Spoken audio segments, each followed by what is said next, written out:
abot ang data! Defeat. GG.Bren! Don't worry. The Only with Smart Power All 99. Hindi bitin with 10 gig data to power your games plus only Facebook or only TikTok. Load now.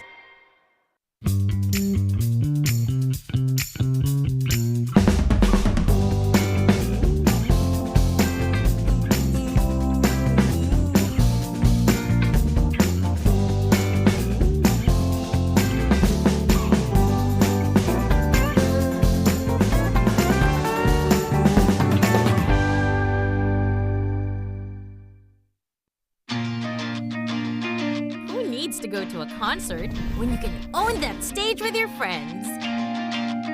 Enjoy a night of impromptu bowling tournament.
Malakas ka ba?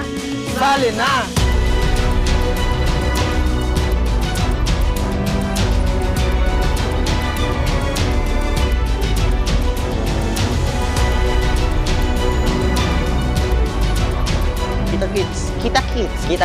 Kita-kits sa MCC Season 2.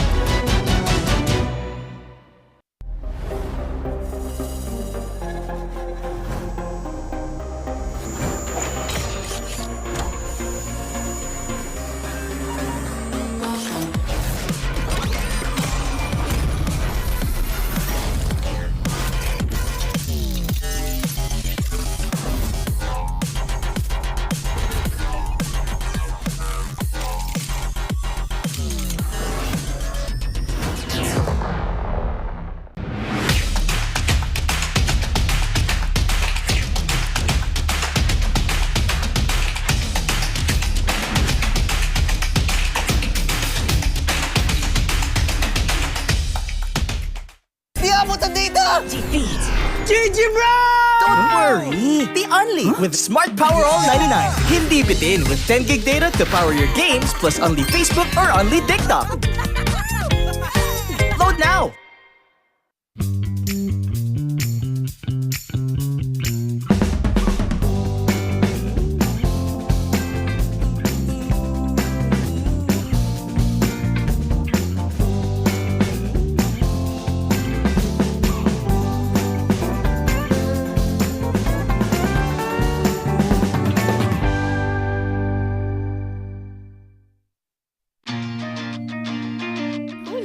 go to a concert when you can own that stage with your friends.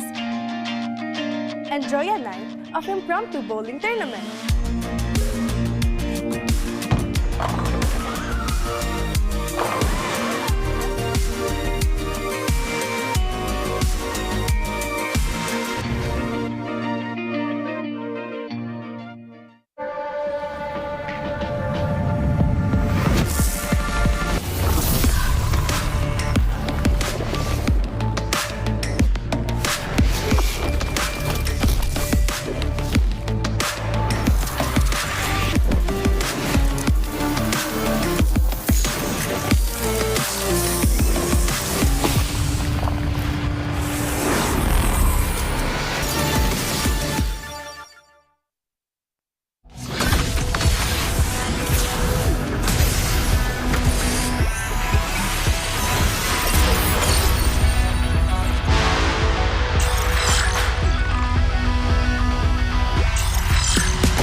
Malakas ka ba? Sali na!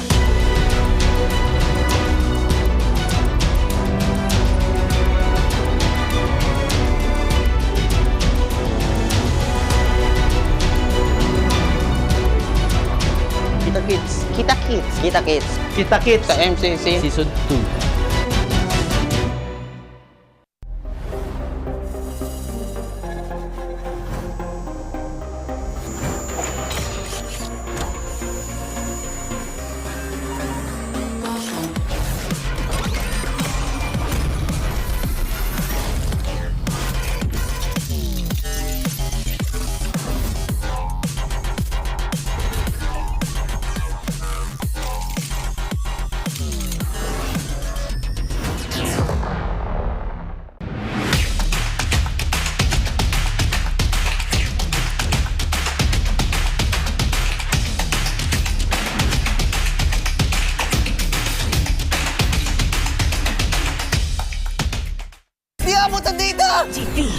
GG, bro! Don't worry. Be only with Smart Power All 99. Hindi bitin with 10 gig data to power your games plus only Facebook or only TikTok. Load now.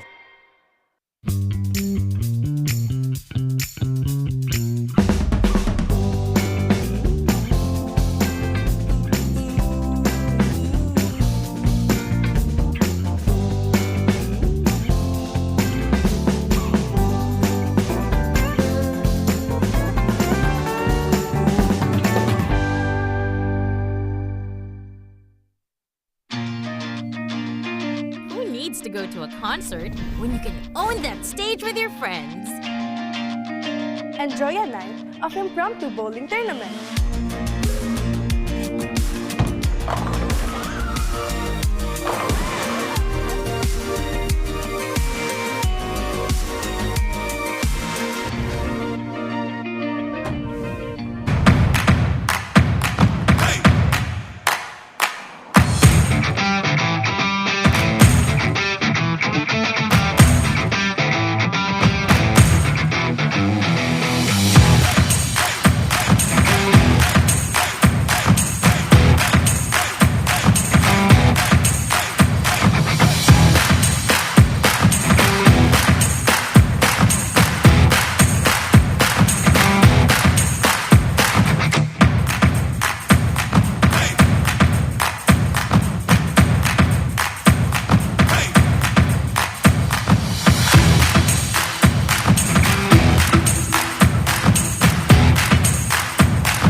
ripping for the 3 stars. Look at us to the top, no ifs, no buts. Winning any game, para to sa PINAS.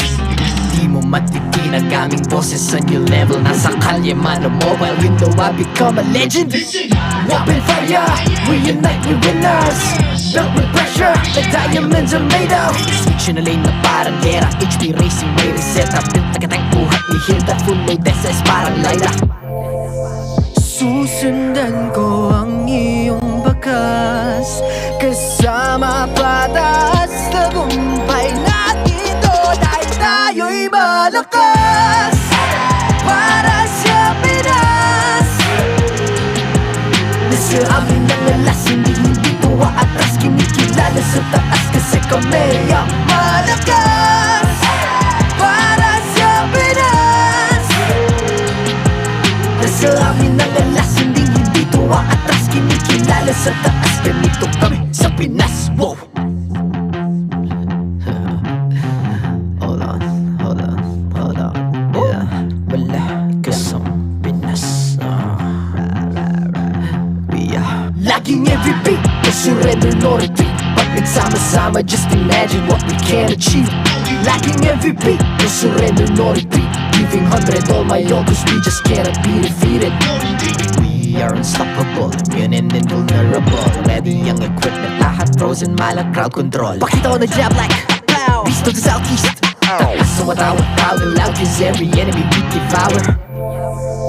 Susundan ko ang iyong bakas. Kasama pataas. Tagumpay natin ito. Dahil tayo'y malakas. Para sa Pinas. Nasa amin ang alas. Hindi tuwa atras. Kinikilala sa taas. Kasi kami ang malakas. Para sa Pinas. Nasa amin ang alas. Hindi tuwa atras. Kinikilala sa taas. Ganito kami sa Pinas. Wow!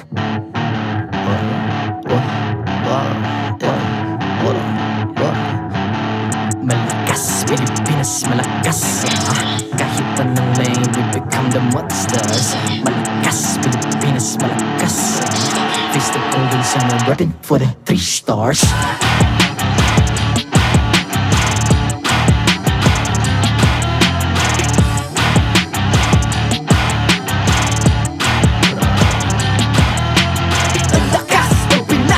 Unite, be the stars. Ang lakas ng Pinas. We unite, be the stars. Ang lakas ng Pinas. We unite, be the stars. Ang lakas ng Pinas. We the stars. Ang lakas ng Pinas. We unite, we the stars. Ang lakas ng Pinas. We unite, we the stars. Ang lakas ng Pinas. We unite, we the stars. Ang lakas ng Pinas. We the stars. The 15th season of MPL Philippines is brought to you by the following sponsors. Infinix, the MPL official tournament phone. Lakas sa laro with Infinix. Smart, the official telco partner of MPL Philippines.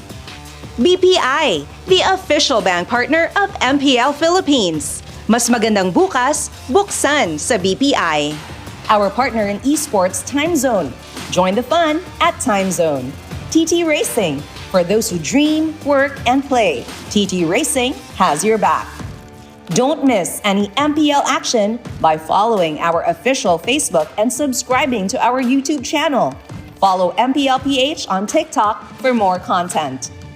Experience the Lakas ng Pinas of MPLPH Season 15 action live at Green Sun Hotel. Grab your tickets now via official MPLPH website. All the regular season tickets are now available at 200 pesos. MPL Philippines is monitored and supervised by the Games and Amusement Board.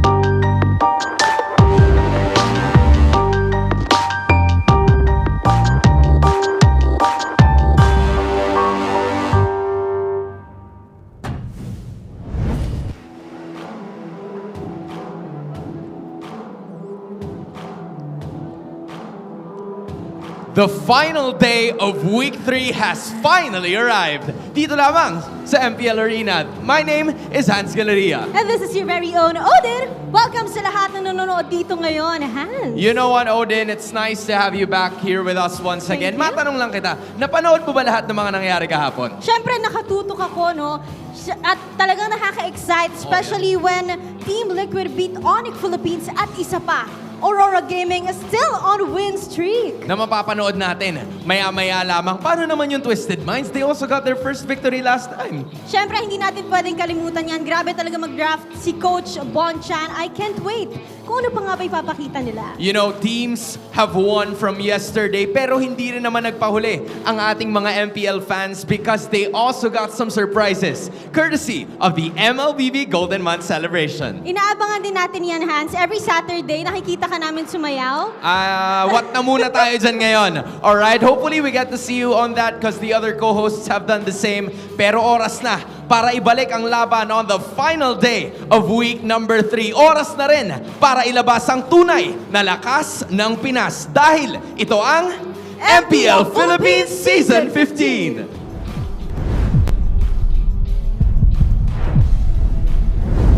Welcome to the final day of Week 3 of MPL Philippines Season 15, where much-awaited matchups, or you can say reunions, are likely to happen in the upcoming series. My name is Brigida, together with Ingan and Renmar, to bring you the action. So how are you guys feeling? I know you just come back, but on the other hand, Renmar's been here for 3 days straight. So, like, how are you feeling, Ingan? Have you been watching the action?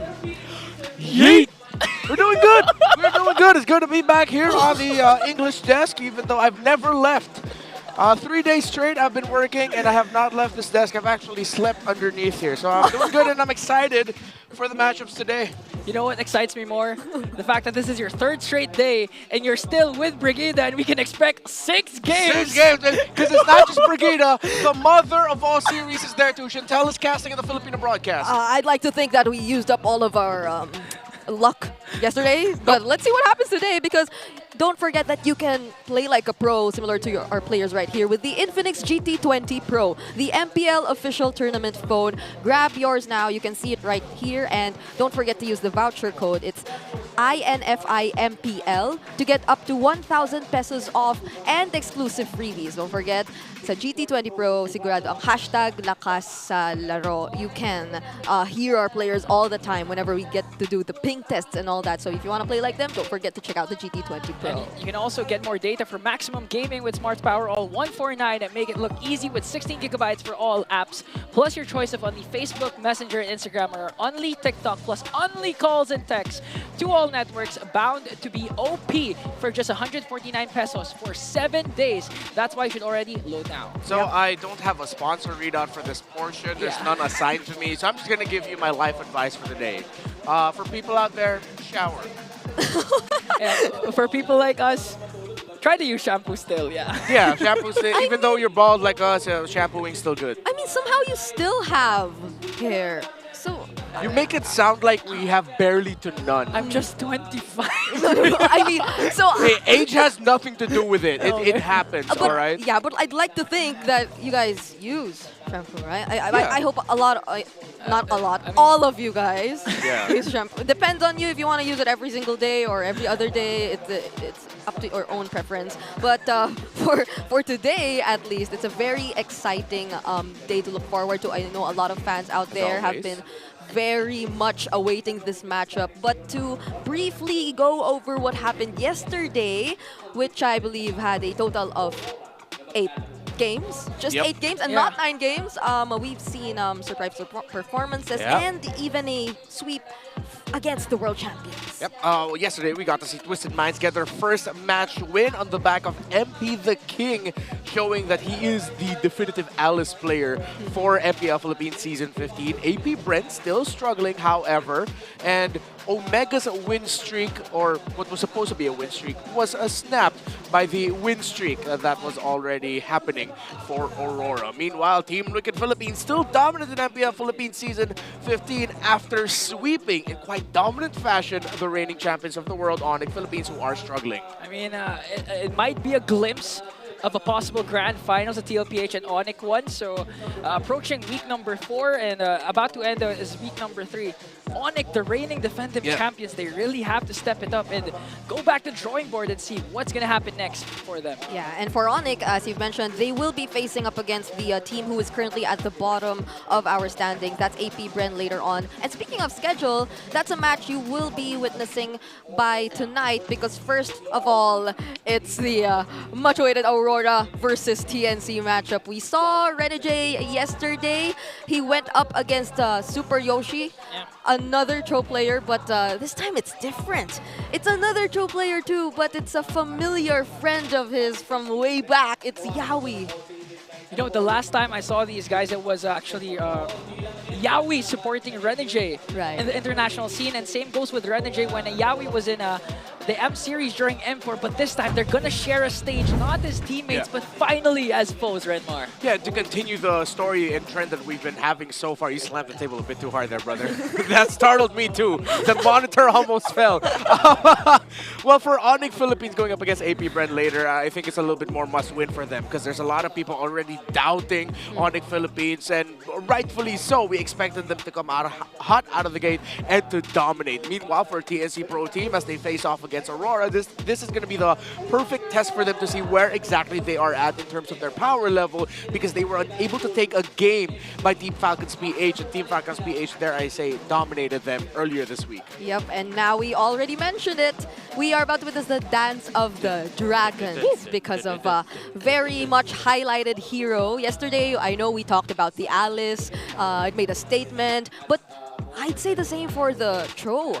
We already saw a glimpse of it, but all the more reason for us to look forward to this hero today since it's Renegade and Yawi. Although... Oh, you mean Renecho and Yahweh of the Dragon. Right. Yes. We should be calling them that way. But I mean, if we were to look at stats, you wouldn't completely say that you can associate Renegade with the Cho all the time, but it was undeniably one of the main reasons why he soared in terms of popularity too. And it's not just them. Look at all these players who became famous because of the Cho. Yeah, you can see here, this is the all-time stats for the hero Cho. So in terms of games played, the leader there is Yawi Light, now currently in Bigatron over in Indonesia at second. Renegade close by at 39. And of course, legends in D and Hayes in the 4th and 5th. It just goes to show how contested Cho has been, that D and Hayes are still actually on this chart. And of course, in the first 2 seasons of MPL Philippines, first 3 seasons, Cho was one of the hottest picks to go for. And in the lower portion, you can see there the total games played, the top 1 Cho users for each year. Daddy Tape, JP's on there, and so far this season in MPL Philippines Season 15, actually, Flap TZ is the most prolific or most used or most played for the Cho. And in the top right, you can see his total stats for the past 30 days in Mythic and up ranks, by the way. And of course, there was the dip of Cho at around MPL Philippines Season 13 because Cho had no one to pick off. Everyone was literally tanky. Utility era. Yeah, it was the utility era. Cho got kind of snuffed, but then now he came back with a vengeance. Yeah, imagine seeing all those players down there, from probably unfamiliar names to some, such as Pringles, and even Benny Cutie. He was right there, one of the top users of Cho. And mind you, these statistics were 7 years worth since 2018, and we're already in 2025. So Cho has been that rampant across the years of MLBB, competitive MLBB, and even in ranked games. We had statistics allocated for that. So you just know that this is a hero that every single player, most players really know how to play. And also why he has multiple skin collabs out there. I hope you guys got your hands on KOF like Naisu too. Luckily, he finally got his hands on it. But throughout these 7 years, a lot has changed. The way Cho's used, the roles that he's been played to. Do you play Cho? I don't. You know why? Because I didn't get the Koff skin last night. I got the Deroth one. That's why I was scratching my bald head. That sounds like an excuse, man. You don't need skin to get good at Cho. True. Skin or overskill depends on you. But for now, let's listen to our players and watch this all-access segment. I'm terrible at Cho. Thank you, casters. Nandito muna tayo sa All Access segment at kasama natin walang iba kundi the Hitman, the Hillman, Dito lamang sa side ng Aurora Gaming, Rene J! Rene J, pumasok ako dito na feel ko na parang ang seryoso nyo dito sa holding area nyo. Kasama rin ang mga seryoso mong bossing sa likod. Pumasok kayo sa match na to na win streak. Anong nararamdaman mo ngayon? Actually po sa ngayon kalmado lang kasi yung focus naman namin is syempre mabigay lang yung laro namin, mabigay ko yung best ko kasi excited ako makatapat si Yawe. Excited din kaming lahat na makita yan. At speaking of, nasa kabilang panig si Yawi, nakikinig sa'yo ngayon. Yes, For the sir. first time since Season 12 ng MPL Philippines, ngayon lang ulit kayo magkakaharap. Anong nararamdaman mo ngayon? Actually yun po, sobrang excited ko kasi si Yawe isa siya sa tinitingala akong roamer since tank ko pa siya nung simula season 6, 7, and 8. So ngayon makakalaban ko na siya. So tignan natin ngayon kung sino mas malapit sa atin. Mukhang titingnan natin kung sino mas malupit. Hans, nakikita ko na pinapaypayan mo na. Men, pinapaypayan ko na. Narinig ko kasi. Ang ating kabilang player dyan. Narinig ko kasi. Hindi ba kayo natatakot dito kay Coil? Hindi, joke. Kay Yawe. Hindi ba kayo natatakot kay Yawe? Narinig mo naman. Di ba? Sabi niya na, ikaw daw ang isa sa mga tinitingalaan niyang roamer mula nung season 7 tsaka season 8 kasi magkakampi kayo. Ano namang sagot mo doon? Excited ka ba na makaharap si Rene J? Excited na ako sobra kasi ito ba? Oh, ayun nga pala. Excited na ako sobra kasi kasi kakabay ko lang galing Indo tapos gusto ko matesting kung gaano siya kabatak dito sa Pilipinas. Yan. Kung gaano ka na daw kabatak sa Pilipinas. May practice ka ba nung huli kayo nagharap? Wala, bigla lang ako pinasok nun Tapos ngayon? Ngayon, tignan na lang natin. Yan. Tignan na lang natin, Rene J. Tignan na May lang practice daw. na. May practice na, pre. Ayun nga. Rene J, kanina, bago tayo umere, sabi mo, nakita mo yung stats, parang lugi ka kamo kasi ikaw naka-damage, siya naka-roam. Oo nga tapos kampi ko pa siya nung pinapatalo niya nung time na kampi ko siya, season 6, 7, 8. So mas mataas win na rin niya sa akin sa Joe kasi nung di niya na ako kampi, nag-champion pa siya. Ay, pero nung hindi na rin kayo magkakampi, ang ganda na rin ng performance mo. Ano naman masasabi mo na may practice na daw siya ngayon sa paghaharap nyo? Kung sino makakuha sa atin ng Chu, galingan na lang natin. Naku, parang parang ready na. Ready na ba siya doon? Wala, hindi Kung kami makuha papayag ni doon. Rene J yung Cho, ready na ba si Yawi doon? Hindi kami papayag doon. Men, si Yawi, kaya nga may Yawi of the Dragon Di ba? Doon nga nakilala si Yawi. Yawi, pagalingan daw mag-show. Tapos sabi niya na medyo mas maganda daw yung performance nung di na daw kayo magka-compare. Ano man sabi mo doon? Labas mo na yung show sa game 1, tapos lalabas ko saan sa game 2. So Game parang, 1, game 2 Game Okay. 1, game 2. Para lang mag-alinawan, Odin. parang magbibigayan daw kayo ng Cho. So any last words ang gusto mong sabihin kay Yawi ngayon? Kuya, good luck. Tapos kay Boss D, shoutout sa'yo. Pag kami nanalo, pengi din 10K tsaka AirPods Max Ay. Okay, Bata mo rin ako, Boss D, kaya pengi rin. tingnan na lang natin kung sinong mananalo sa dalawang showman sa loob ng Land of Dawn. Any last words from you, Hans? Alam mo, iwan ko na lang para kay Yawi, we. Ano masabi mo kay Rene J? Good luck. Bigyan na magandang laban ng fans. Yan. Yan. Maraming salamat, Rene J. Of course, Hans, Yawi. Balikan muna natin sa ating casters to get the showman started.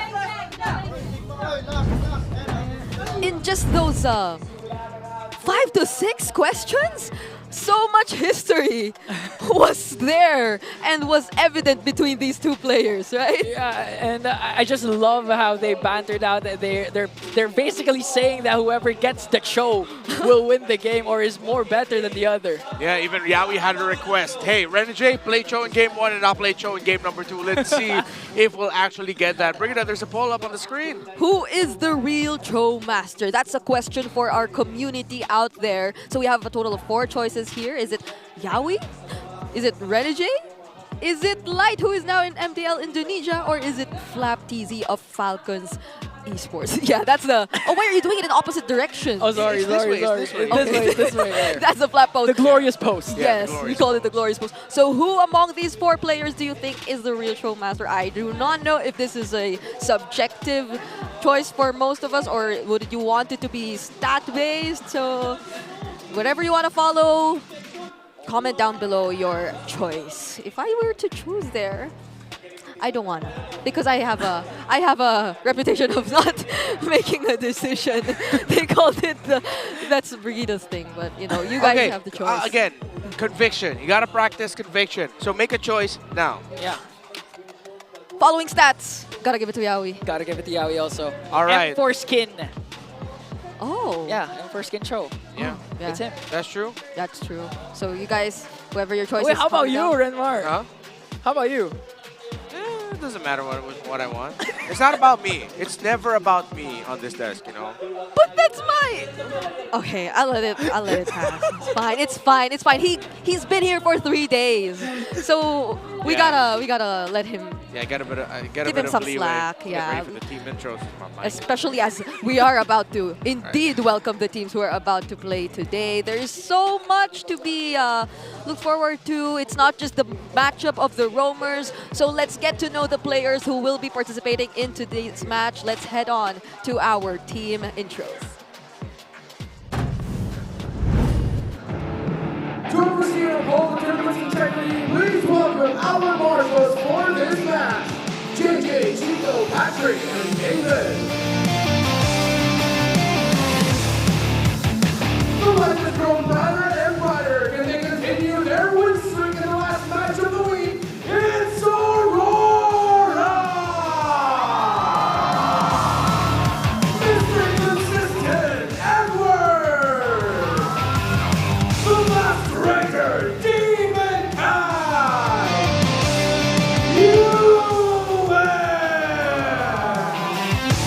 The Hitman, Renegade! And the next standard, Dominkai!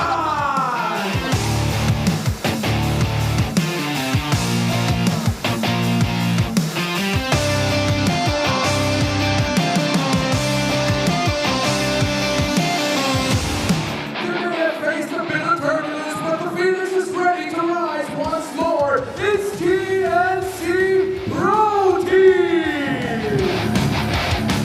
In the SP lane, Lord JM! In the jungle, Saida! In the mid lane, Lancy! In the row, Yaoi! And in the gold lane, it's Kozen!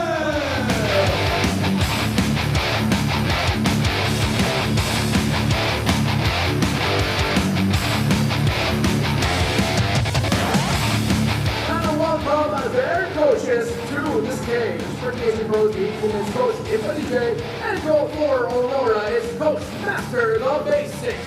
MPL Arena, get ready for the ultimate showdown!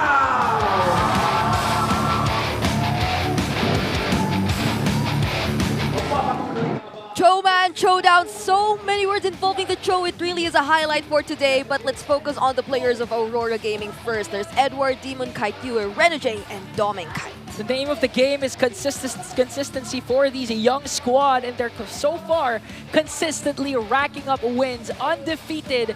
And TNC will put that to test. But looking at the Kite brothers once again, it's Demon Kite and Dominkite actually leading and dominating a lot of their junglers and gold laners in terms of total kills, even gold per minute. Yeah. So this team continuously becomes aggressive, even if they're up against a squad like TNC. The jungle gold, the duos, they've been really a highlight for this season. And Aurora Gaming has one of those who have really established themselves actually even way back.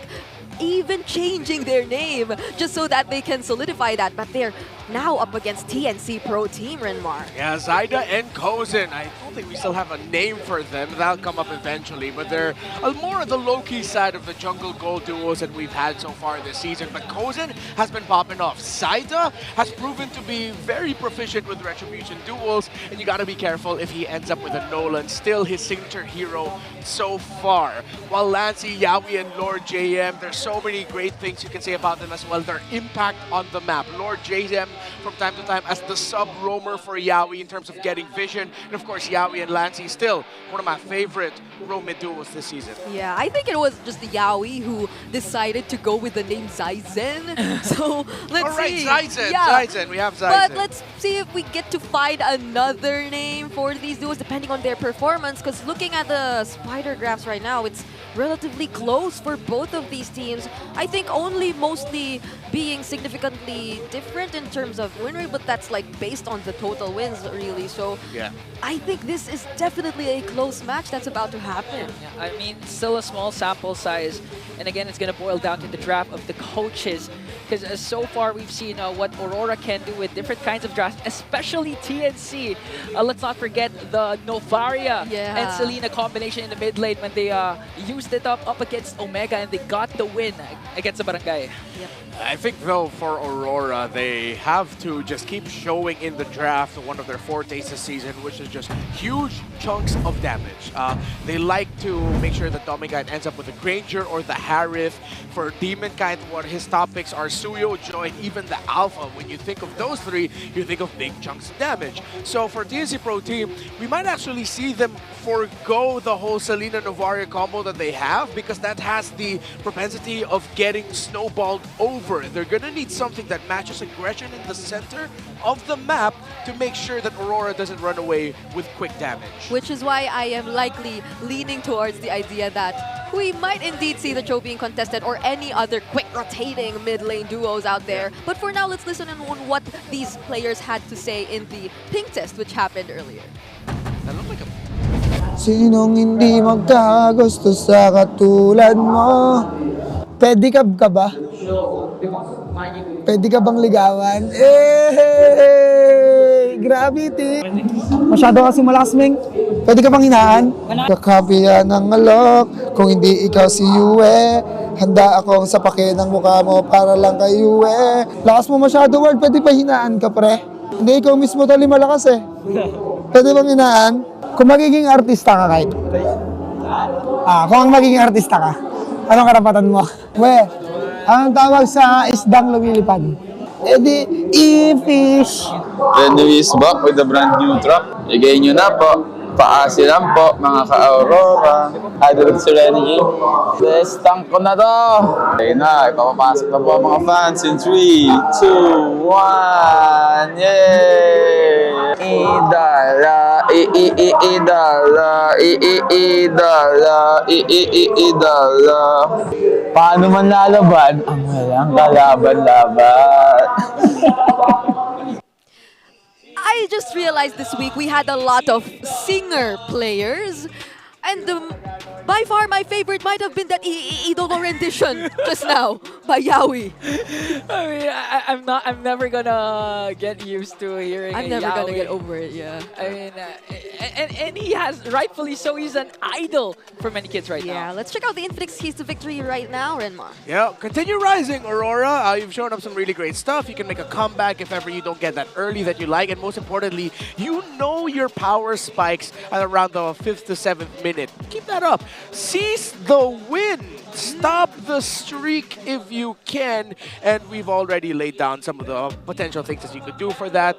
Just maybe try to match the early to mid-game aggression that Aurora usually likes to do at the center of the map and punish Renegade when you see him. And please, for the love of everything good and Monyan Empire Holy, please give us the showdown that we want. I know. Game 1, Renegade or Yawi Cho. Game 2, we get another Cho. Game 3, which since we'll probably get a Game 3, no more Cho. It's okay. At least just give us one per game. Yeah. Or at least give them to both players at least once in this entire series. So Just imagine they pick Cho, but it goes to the XP lane. I mean, okay, yeah, no, not like that. Cho in the roam, please. I mean, if I'm TNC Pro Team, I'm already looking at, let's make sure Renegade doesn't get 2 heroes, Matilda and Hylos. Yeah. That means that opens up the Cho. That means, yeah, we can bring out the Kufra again, or maybe match it with a Jawhead, which, you know, I wouldn't mind that. We'll get the high-tempo, aggressive, pick-off style of roamers that we're asking for. I know, and even yesterday I think they've been able to introduce to us some other answers to the potential throw pickups, such as the Ruby. And it's kind of a way back matchup too, but yesterday, even though a lot of us might have been thinking, is the Ruby quite passive in terms of playstyle? And yesterday they proved to us that no, there are actually other ways to go around with playing this hero. So Time now, to drop to the answer beat all of of the our flash. questions out there, will the Mathilda indeed be the last ban here for TNC? Because if not, then that opens up a lot more possibilities here for Always on the Aurora. way. There it is. A sure ban. You don't want to let the heel man this time get the Matilda, but The Suyo, Immortal One open chose Ranger me as to well. vanquish the Suyo, shadows first that pick. plague this world. And now TNC will choose the Harith over the Ranger, meaning Dominic Hype will get it. And the Batang goes into the hands of TNC Pro Team, probably the hands of Lord JM. Expect the Vixana to get paired up with that. That's one of the favorite combos of TNC Pro Team.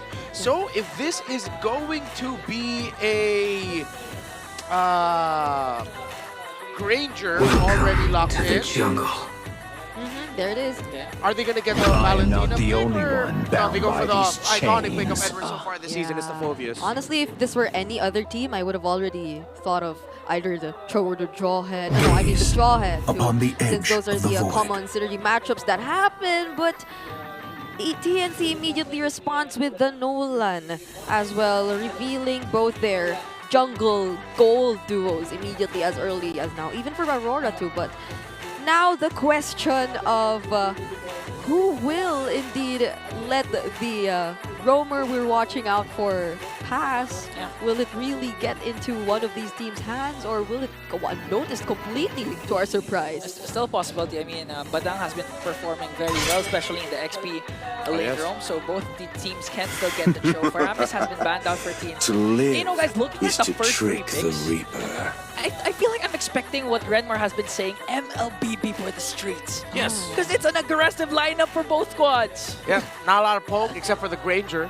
And that's something TNC has to take into account as well, because if a Farsa and Granger end up in the hands of Aurora, TNC Pro Team, team fighting might not be that easy for them. Yeah, I mean, Lancy and Yue, considering these two mid laners and their ability to just synergize so well with their roamers, whatever hero they'll be deciding to pick up will be really interesting. Especially as now, the only hero taken out so far, or mid laner taken out so far in the second phase is Faramis, so that like still allows for a lot of the other options to be picked up. The Sicilian, All the injustice in the world. Seriously? Why? They banned it out? There goes our whole story. All right, you guys can two-man cast this, right? I'm out of here. Oh my god. I wanted to see it so bad too, but well, I guess it is what it is. I'm kidding, I didn't leave. He did took off his headset though. Because for a moment, right? Who would have thought it would really get banned out? So now we will be having to revert to either what the Jawheads, the Hylos, The the Gatots. Tigreals. Farsa. Farsa for Lancy would be great, Yeah. considering that they also have the Nolan. Hope will Good find a combination, way, but they instead even went when for the all is Vixana. forlorn. Yeah, I get it. The Deathly Grasp can delay the push that Aurora can do. Yeah, it's their combo, but there's so much range if Aurora ends up with the Farsa and or the Sicilian here. But then, you might even consider just picking up the Valentina. However, there's a lot of dive. Yeah, I think just go for the Farsa or the Sicilian and the Aurora. The roamer for Renegade should be... You could just go good old high loss. Yeah, I agree. All reliable. It might be safer to play from a distance in this lineup up against TNC Pro Team. It's mostly the Nolans that we've been seeing constantly doing the sandwich plays or looking for the backlines too. But they instead pick up a mage with somewhat reliable mobility once he casts his ultimate. And the Tigreal from Renegade, this is also somewhat of a signature, I'd say, considering his performances even last season. So right now, TNC, you still don't know whether the Badang will be on the roam or the XP side, but if you're going to look at the roam picks still, Gatot, as mentioned, still there. Hylos. I want to see TNC highly consider an Akai roam, actually, considering they're up against a Tigreal, and that will mess up the entry of the Phobius. And they did already show up in a Akai roam at one point this season, so maybe I'm just biased to Pandas. It will probably be a Gatot-Kacha, as you mentioned, but I would like to see an Akai. You didn't give me the Cho, just give me the Akai at least. I'm ready to say thank you.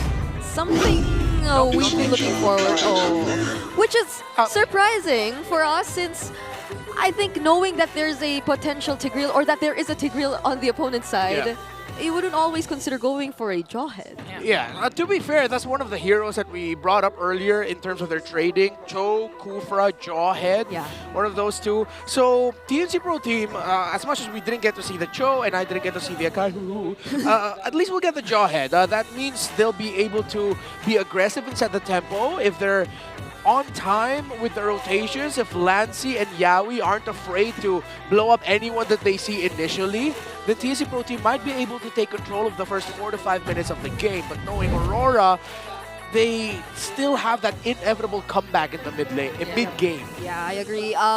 TNC might have learned from what we've seen yesterday for Aurora too. So long as Renegade is still yet to get his hands on his ultimate, then he might be a go-to target for pickoffs in the early game if we're talking about TNC and their possible rotations. One final look at the lineups for both of these teams. Welcome to Mobile Legends! Number 1. So let's see if Renegade will indeed play this carefully and if Yawi will decide to target him constantly from minute 1 onwards. Alright, so Yawi going for the start that's opposite the Nolan. So when the Nolan gets there, it's going to be an easy orange take. Should expedite the process of the farming. Yue already aggressive with poking down Lancy in the center of the map, knowing that he has to do what he can to make sure Lancy doesn't get shrub priority around the center. Well, Yawi and Renegade already exchanging TPs. You'll have to see the Little Wanderer will be going to Zyda. You know, my fear for TNC right now is literally time isn't on their side. Again, they can control the 4 to 5 minute mark for the side of TNC, but at the same time, if you let this go to a late game, Aurora's gonna have an easy time. Stack of stuff are gonna pile up for Dominica and at the same time for Yue. Yeah. Interesting thing, by the way, Renegade picked up Pull Yourself Together as one of his talents for his emblem set. So that means he'll be able to get his flicker a little bit quicker.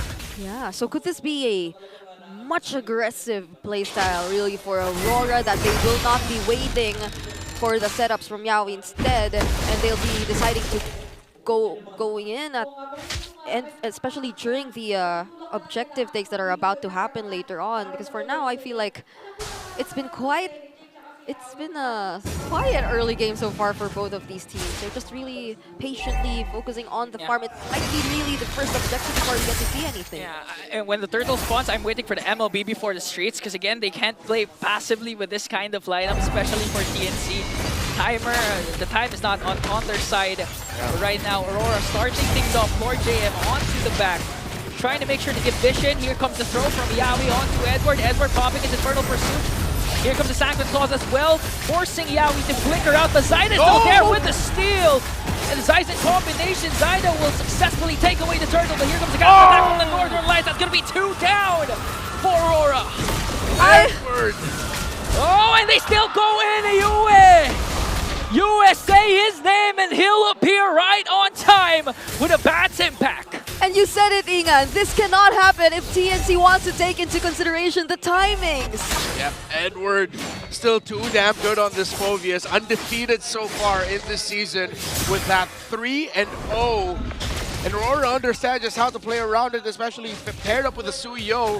If a team that they're up against overcommits in an objective fight early on in the game, the Phoveus and the Suyo together highly punishing! Oh, good moves coming in from Renegade to cast that implosion onto Zyda, but Zyda will be safely escapes that as Aurora still continuing their aggression. 1.5k gold lead. Sacred Hammer sideways flicker. What a surprising usage from Renegade, and this is probably also why the Pull Yourself Together is there. He really constantly wants to go for these kinds of surprise engages to catch TNC off guard. Yeah, because again, if you're playing the Tigreal up against a Jawhead as well as a Badang, it's easy for you to get out of position because of things like that coming in from Yawi, but one Sacred Hammer is more than enough to disrupt the initiation coming in from TNC, and Demonkind goes crazy and brings down Yawi in exchange for Renegade.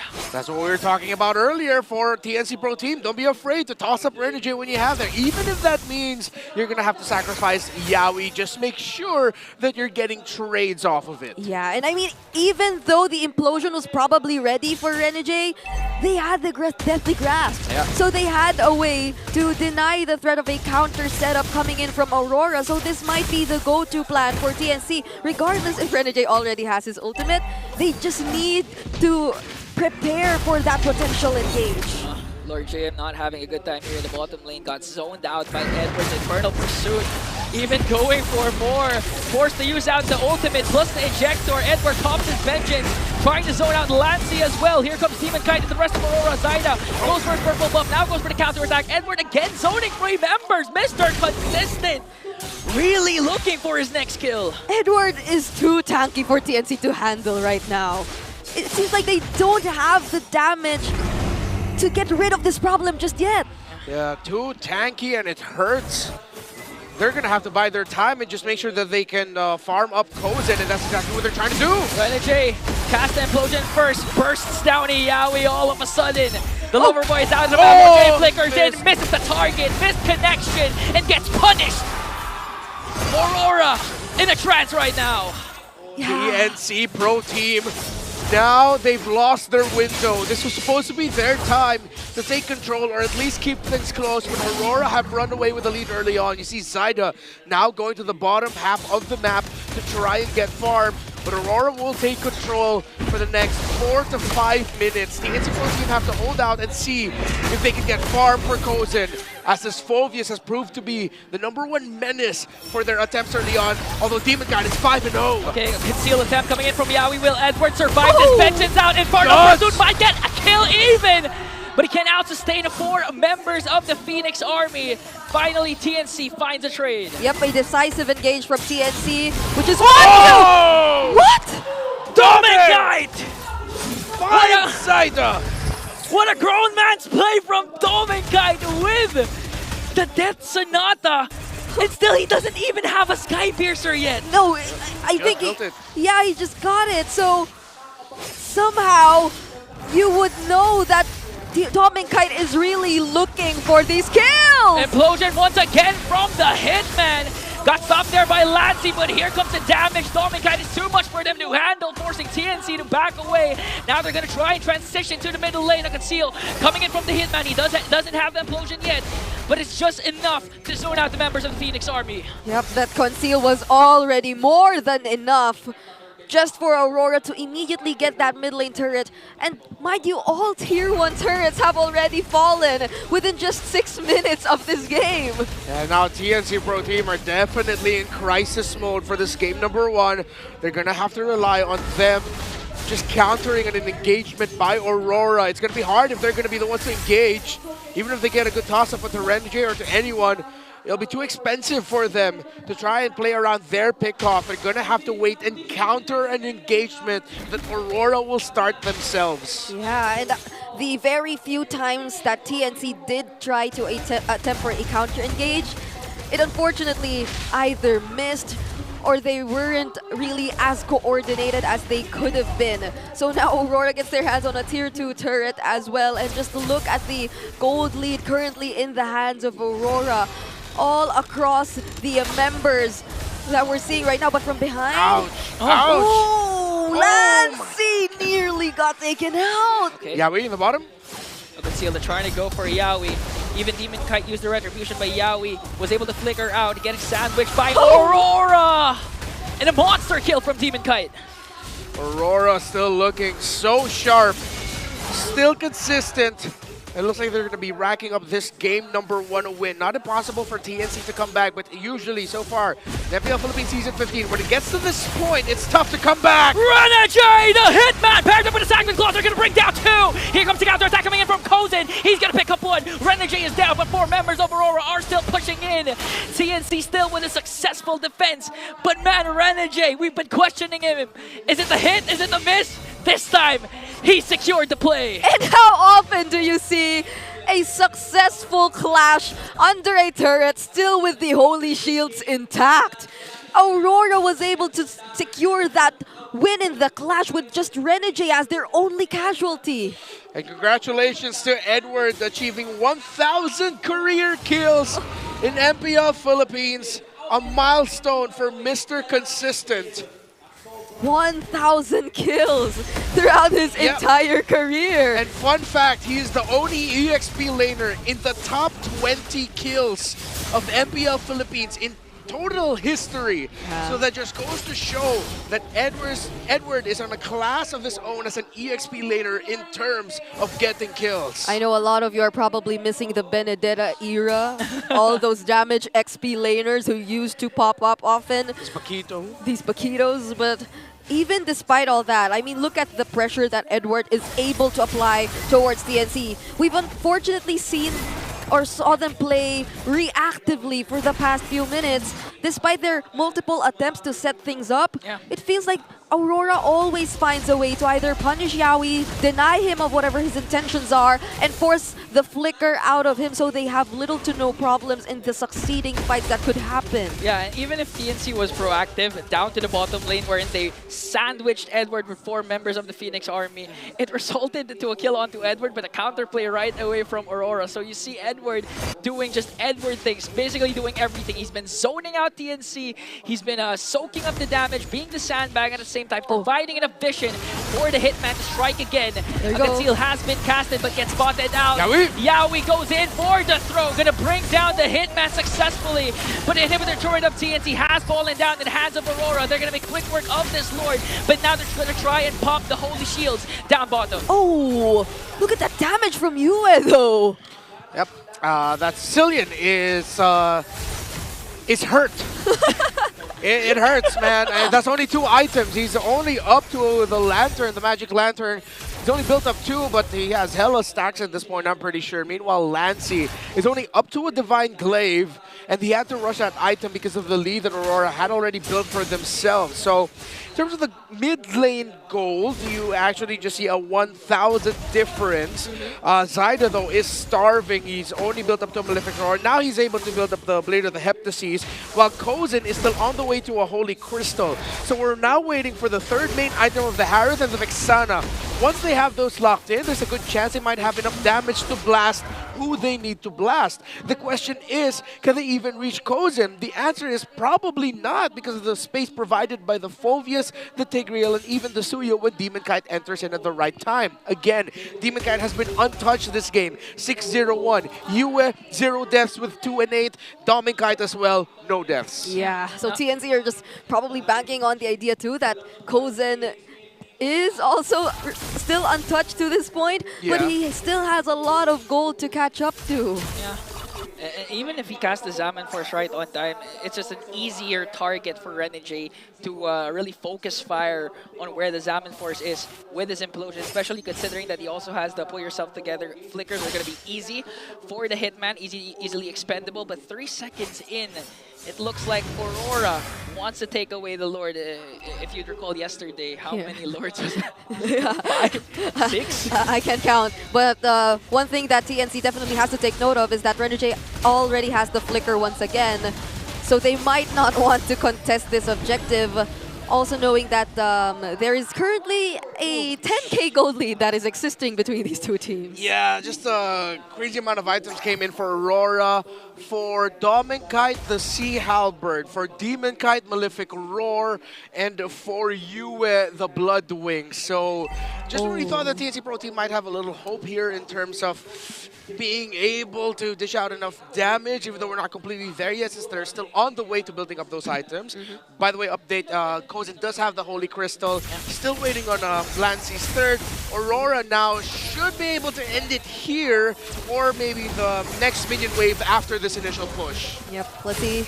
Because for now, they will be focusing on taking down the remaining base turrets.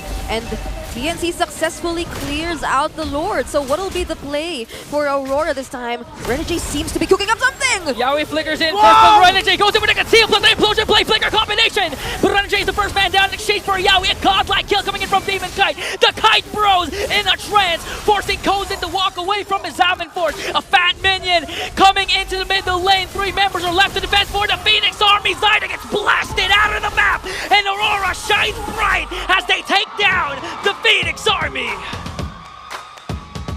The first win of the series will be handed over to the Northern Lights. And that was a quick game. That was a 13-minute game, which they just were cleanly able to execute cleanly from the first minute up until the very last moment. Yeah, that wasn't handed to them. They earned it. And a good way to cap it off, and a good snapshot of what this game was that last play when Yawi decided to go in with a flicker to try and ejector Renegade away. Renegade clicked conceal so that Yawi wouldn't be able to toss him, which allowed Aurora just a little bit more time to slightly readjust to answer that engagement. Since TNC didn't get the engagement start that they wanted, it was Aurora setting the tempo and calling the shots in that final fight, which they eventually ended. You know, even if there wasn't a show present in the game, clearly Micro didn't lack with those kinds of amazing plays from both roamers. They really set the tempo and made the game exciting. There were so many clutch decisions that came into play here, even starting off with the emblem builds that were previously discussed, which resulted in a constant flicker threat coming in from Renegade. I feel like even the other members of TNC Pro Team really found it hard to find the perfect position, even despite us discussing that they were indeed going for a dive composition. None of them seemed to be confident enough to actually dive against the members of Aurora earlier, just knowing that there is Renegade who can use the implosion, and that on the other side of the map there is Edward who can just keep zoning you out. Yeah, unfortunately, the times where we did get to see TNC Pro Team in the earlier portions of the game look confident to try and engage and do something, Aurora sidestepped or Aurora countered. My mind goes back to when Lord JM went for the flicker, thought he could get a big fist break, fist crack combo, but it was sidestepped by Aurora. He just had to readjust it and point them towards the wall they were already beside and just smack them, but that didn't lead up to much for TNC Pro Team.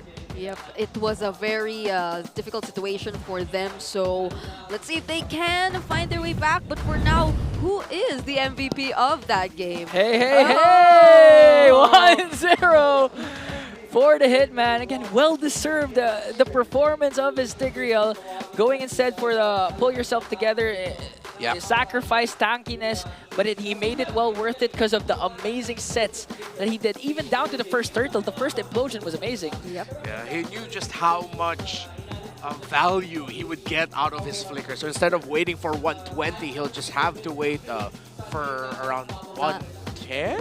Yeah. Like 110 around 100 seconds.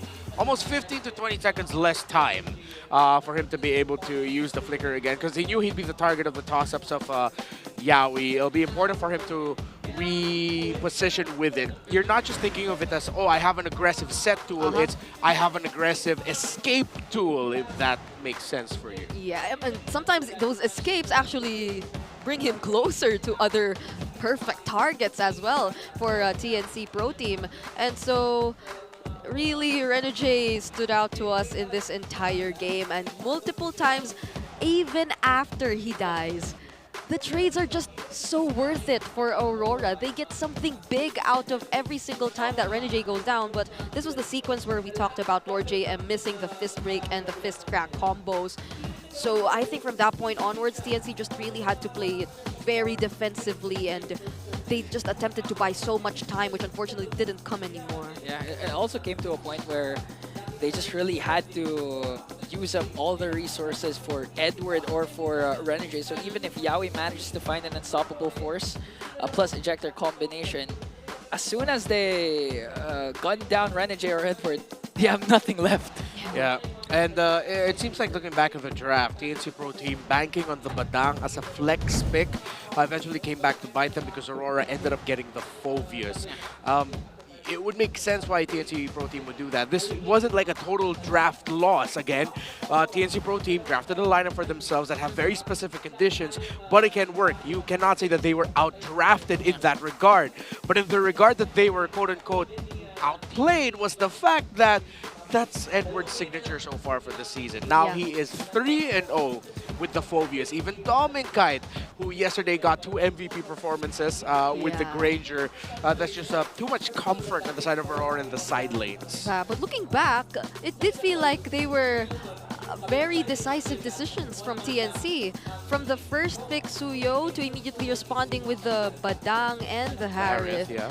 So it felt like they somehow also wanted to allow these heroes go into Aurora's hands on purpose. So Yeah, exactly. That's why you can't say like completely that it was an outdraft. Aurora in game in the execution outclassed TNC. Yep. So hopefully, if TNC does want to go for that kind of route again, they make sure that they are prepared for it. And I'd say there were moments where they did seem prepared for it, but Aurora was just able to adjust so fast. Sometimes even TNC, I felt like they also tried to adjust some of their approaches at times. It didn't entirely start with Yaoi. At one point when they successfully were able to defend, it was Lancy starting things off with a beautiful Deathly Grasp. But other than that, it seemed read out by Aurora, like the entire way of TNC wanting to respond. So now we see the rich guy once again. Is this his 4th rich guy of the week? It is, right? Like yesterday he got 3 even when they were losing. So Domingkite, this guy. He's the richest BPI rich guy. And looking at the BPI rich guy gold distribution, I'm trying to look for the kills and assists. 706. I just really can't forget about the play where he just literally sniped Zaida with the Death Sonata early on in the game that set up the tempo for Aurora. Yeah, and I was already surprised that by that time, he already had his hands on both the Hunter Strike and the Piercer. Yeah. This is I was shocked. Domingkite's most played hero this season. If I'm not mistaken, he should be 7 out of 9 already, with around an 80% win rate for the Granger. It just goes to show when it comes to the draft, Aurora are willing to trade the Harith and all that. They really just want to make sure that they get the Granger. The other gold laners that Doming have played, it's only 2 games with the Harith, 2 games with the carry, now 9 with the Granger. So he's just played 3 so far. Yep. And most teams still let him get his hands on the Granger. So yep. I don't know if I'm hoping to see TNC adjust in terms of that. So for now, while the players prepare, I'd like to invite you guys to join the MSL Collegiate Cup Season 2 first, because a whopping 500,000 pesos prize pool with up to 1 million diamonds is waiting for you. And an opportunity to qualify for the prestigious MDL Season 6 this August. Don't forget, AP.Bren came from MDL as the defending champions. Now they're going to defend their championship in MPL. But visit the MSL Collegiate Cup Facebook page or go to the website to register now. Yep. No, that's crazy. We're after the end of this year, we're already going to have 6 MDL Philippine seasons. Oh, Time actually. flies. It's been 3 years already. Yeah, I think I was still in sophomore year when, when you won the junior back-to-back. year? No, and when MDL started. I think that was like my junior year or something. But it's not just the MSL, it's not just the MDL that you have to watch out for. It's also the Athena Cup, which is happening right now. So this is an exclusive league for female pro players and the official qualifiers too for the MLBB Women's Invitational. The tournament will take place from March 7 to May 27. So let's all support this growing league that empowers more women to be esports pros. You have a message for your fellow women? Yeah. Yes, my fellow women out there. I just saw even Team Liquid launch their female team. Oh yeah, Team Liquid Aqua. They even had like their own like fighting movie, like action movie style roster reveal. Yep. So who knows the other franchises who are looking to build their own female teams, because there are a lot of tournaments coming up which would allow for these female pro players, my fellow women, to actually shine. And it would be so nice if I could too, but I know my limitations as a human, so... As a human. Fellow women. As a fellow woman. As a human. And so I'd be glad to be sitting here alongside my co-talents. But yeah, going back to the match, it was indeed somewhat of a one-sided one. So speaking of rosters, we have to also highlight another roster. It's the Rosa-led powerhouse from Turkey that's now under Aurora Gaming. Yeah, I cannot imagine a better organization to take the former Ulfidnar to get this roster off powerhouses from Turkey. So I'm very happy for Rosa, TNC, Apex47, Siggy Boom. Yeah. I have forgotten the name of the player. Lunar, there we go, Lunar as well. So it's like a bit of a mix of S2G and Ulfidnar. So it's great to see. Yeah, very happy for them. Yeah, imagine seeing Bad Girl Seth once again, right? I think it's very relevant to bring up, especially now in this series, because even when recent international tournaments happened, you would know that these players from way back, they're close. They actually get to spend time a lot whenever they see each other in international tournaments. So now they will be working under a single organization, and it's fun to see how they might potentially meet each other soon, because for this year, I think we have a lot lined up in terms of international tournaments. So now we all know what these teams are fighting for too, right? The top spots and eventually flying out. But it's a match that's so far favoring Aurora. And clearly, I know they've gotten their hands on much of their comfort picks. Phoveus for Edward, so which is also a very historical moment, I'd say. On this unbeatable Phoveus so far, he got to reach 1,000 kills in his entire career. Imagine 1,000 kills. I couldn't even play 1,000 times with one hero. Edward has been consistent all throughout his career. This is just MPL Philippines, okay? Not including the internationals, right? Yeah. So this is just MPL Philippines stats. Yeah. So congratulations to Darth Edward for making it this far. Yeah. He may have joined the lights, but it seems like he's also joined the dark side. I like this look for Edward. Yeah. Makes him look menacing. He usually looks very young, and I don't know. This vibe makes him look a bit more serious, mature or something. But blue side, it will for now go into the hands of TNC. I wonder if they're planning to switch things up. They will get a chance to secure their priority picks. But even earlier, I feel like their main priority ever since it was really Harith for Kuzen. But would they really want to let it pass again and allow the Granger go into the hands of Domingkite? Because I feel like that would be a great adjustment to look at or to start from if we're thinking about how they want to move forward in this series. Honestly, I feel like just go get Granger, open up Joy, let them use Joy, you go Suyo. You don't want to pair up Joy and Harith, so it could be literally battle of the drafts for TNC Pro Team, but this time, let's see, because Doming, as Renmar mentioned, he hasn't lost a single match with Granger, right? Yeah, I don't think so. And he's gained multiple MVPs, rich guys from it, so that's one thing to note for sure. But now, looking at the drafts, the bans so far, I don't think we're seeing any of these gold laners being taken out just yet.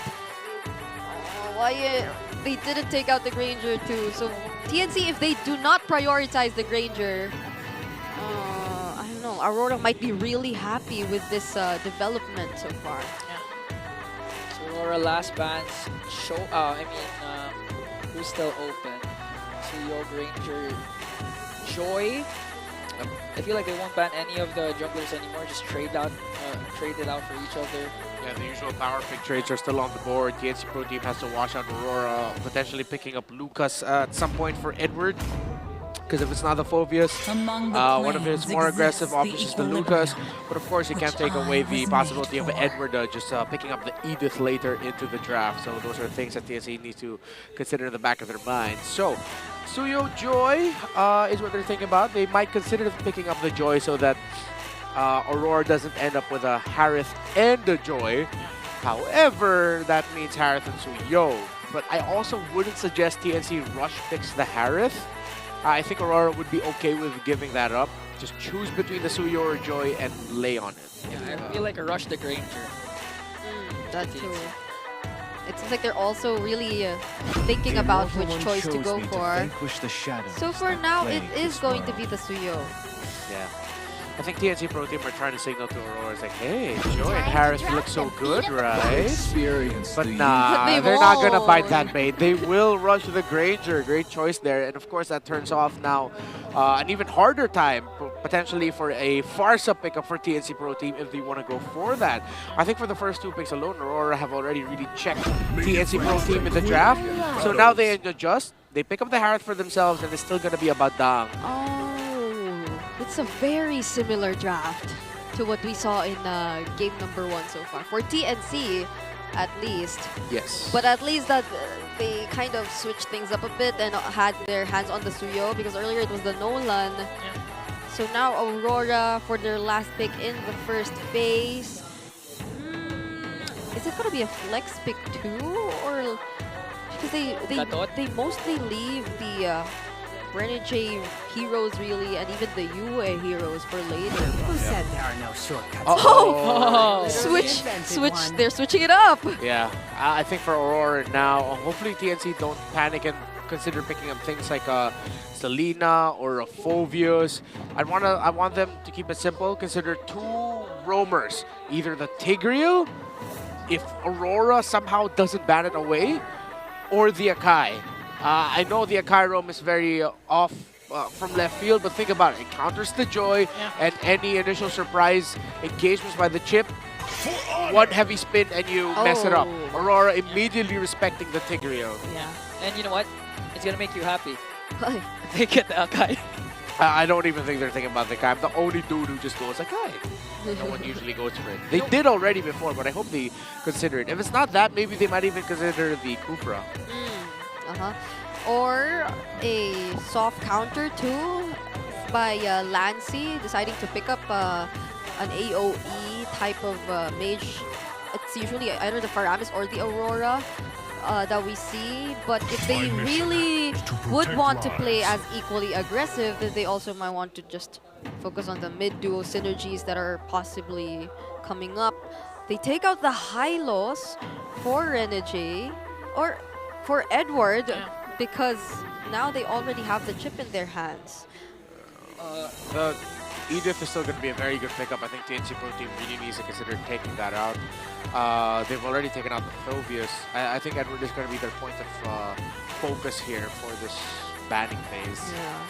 It's usually the Edith, Badang, or the Phoveus for Edward, but now that all of these options are out, and even the Hylos, so we might really see him use something else. The CC or the Lucas you've previously mentioned. Yeah, which is what's tough here because all the available pickups for Edward are just going to be solid. Lucas is going to be solid, even though if it'll end up against the CC. We've seen now it's become a little bit more 50-50. There are Lucases in the league who can just mess up a CC in lane, even though it should be CC winning in the lane. Yeah, we've seen it yesterday with Sanford. Yeah. Even using the Flicker Unleash the Beast combo to set up plays for the LPH. There are so much possibilities. Oh, taking out the Valentina for TNC. So could they really be considering the Paramis later on? But for now, it's Aurora who can get to pick up and choose their hero. What is there for Yue if ever they want to pick up the Yue hero first? Aurora, Farsa, Sicilian again, Faramis. Yeah, Farsa should be okay. I'm trying to remember what else we saw with Chips before. Yeah, me too. No, there's no Vix. Chips. Yeah. Let's fight to our heart's content. Oh, they There pick up goes the the Lucas first. Yep. So you'd expect TNC to go with a CC pick? Is it the lock? So it's a Badang roll then. Yeah. If they do go for that. I think that's going to be their only choice. This has been the struggle or the problem for TNC for 2 games now. Them flexing the Badang. They're going to go Nova, but with the Joy or Rod, it might be tough. Might even just consider Aurora. Yeah. Sicilian here is going to be tough too, if you're Lancy. I'm still hoping to see Kufra. Kufra, yeah, They as we decide mentioned earlier. Yeah, I'm still hoping to see him. Purple Dragon is ready. Oh! There we go. Got one. We got one! And And there goes the Paramis. As you mentioned earlier, Brigida, good call. To live So, is to trick the this is gonna be the That's way of the showdown. dragon. Yeah, it's finally happening. After banning it out, TNC, thank you so much for picking it up. But Yue, what will be the response? There's no Valentina for Aurora, but they can, still go for the Sicilian, as you mentioned, if they want to. I mean, they can just double down on a range and just pick up the Farsa. You already have so many heroes that provide space for you. Yeah. So it's either just going to be the Farsa or Aurora that they're going to be playing around with, considering that the members of TNC Pro Team want to get close together around the ultimate of the Paramis and another realm. But so far... Or Veil! Oh no, it's still the Sicilian. So, for the second time around, we're seeing Yue on the Sicilian. And I think it works pretty well for like a hero that doesn't need to be so conscious of a stationary ultimate if you do want to join in with the shortcuts. So you can just like immediately run around and look for the targets every now and then. So I think they were able to take that into consideration though. Yeah, and it goes also with that line of thinking that Sicilian and Harith, good combo. Sicilian, also a good response to a Harith. Yep. But then, one thing to note as well for both of these teams, the lineup rating once again favors Aurora. And despite them or TNC being able to take out some of the biggest threats so far, it's still Kite on the Granger. So that's another thing you definitely want to look out for in this upcoming match. Yeah, honestly, team fighting is going to be so Welcome tough. to Mobile Legends. They're going to be very aligned on Yawi getting some really good pickoffs. But even then, going up against the Sicilian, the Lucas, the Joy, and the Granger all together, that's so much space provided for Yue and Kite that Edward and Kite might just be too much to handle here for TNC Pro Team once we get to the team fights. Yeah, and honestly, I'm already starting to think of, hold on. Ooh, Sanguine Claws connecting onto 2. But yeah, going back, I'm already starting to think of like how the sequence will eventually happen in terms of the team fights. Because if you do want to group up together as TNC with the Paramis in your hands, then wouldn't the Lucas, wouldn't the Joy, wouldn't the Sicilian, wouldn't majority of the heroes in Aurora be really happy with that? Because they'd like to put in less effort to capture you guys. And that's where Lord JM and Yawi will come to play. Their pickups need to be accurate, need to be precise onto Kite, Yue, or onto Kite. So it's all gonna add up for TNC, the responsibilities that they need to go up against a lineup like Aurora. There might also be a chance, like if it's not gonna be for a pickoff, it'll be mainly a defensive tool to use the ultimate of the Cho, because you're not paired up with a burst mage. You're paired up with a mage that can, if you kick someone back, will probably pull someone back, and then you're just gonna change that crowd control interaction. So this is probably why we also see Zaida constantly being there alongside Yawi in the early stages, because he is the main source of damage so far at this point. But even then, Aurora, they're not really showing themselves. They're just being extra careful with the patterns that they're showing us. But for now, let's see what happens in the first turtle take of the game, because who's setting it up? Is it Aurora? Oh, looks like Lancy goes in right after 3 to zone them out, cast the ultimate already to make sure to secure the first turtle for the Phoenix Army. Good call there by TNC Pro Team. The rotation that Yawi did to help out Lord JM so that Lord JM can get to the EXP to the turtle first. Edward from behind with Unleash the Beast, forcing out TNC to retreat. Yawi forced to use the flicker. Renegade goes in with the flicker, gonna catch 2. Lord JM and Yawi will fall down. Kozen's here using the Zaman Force. Lancey also goes in! Lancey with a pull, feeding him off to Kozin, and Zaida picks off the kill as Renegade also gets one more. He's trapped! He's trapped! Demon Kite from behind, just like yesterday. Another come from behind attack from Demon Kite. Yawi with the kick, and Zaida with the cleanup.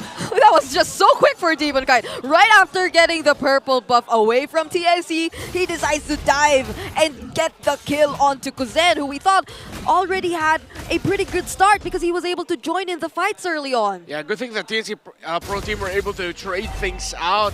I don't know if that was like a lapse in judgment in them, that they forgot that the Lucas can still respond to the invade that they were doing in the orange buff.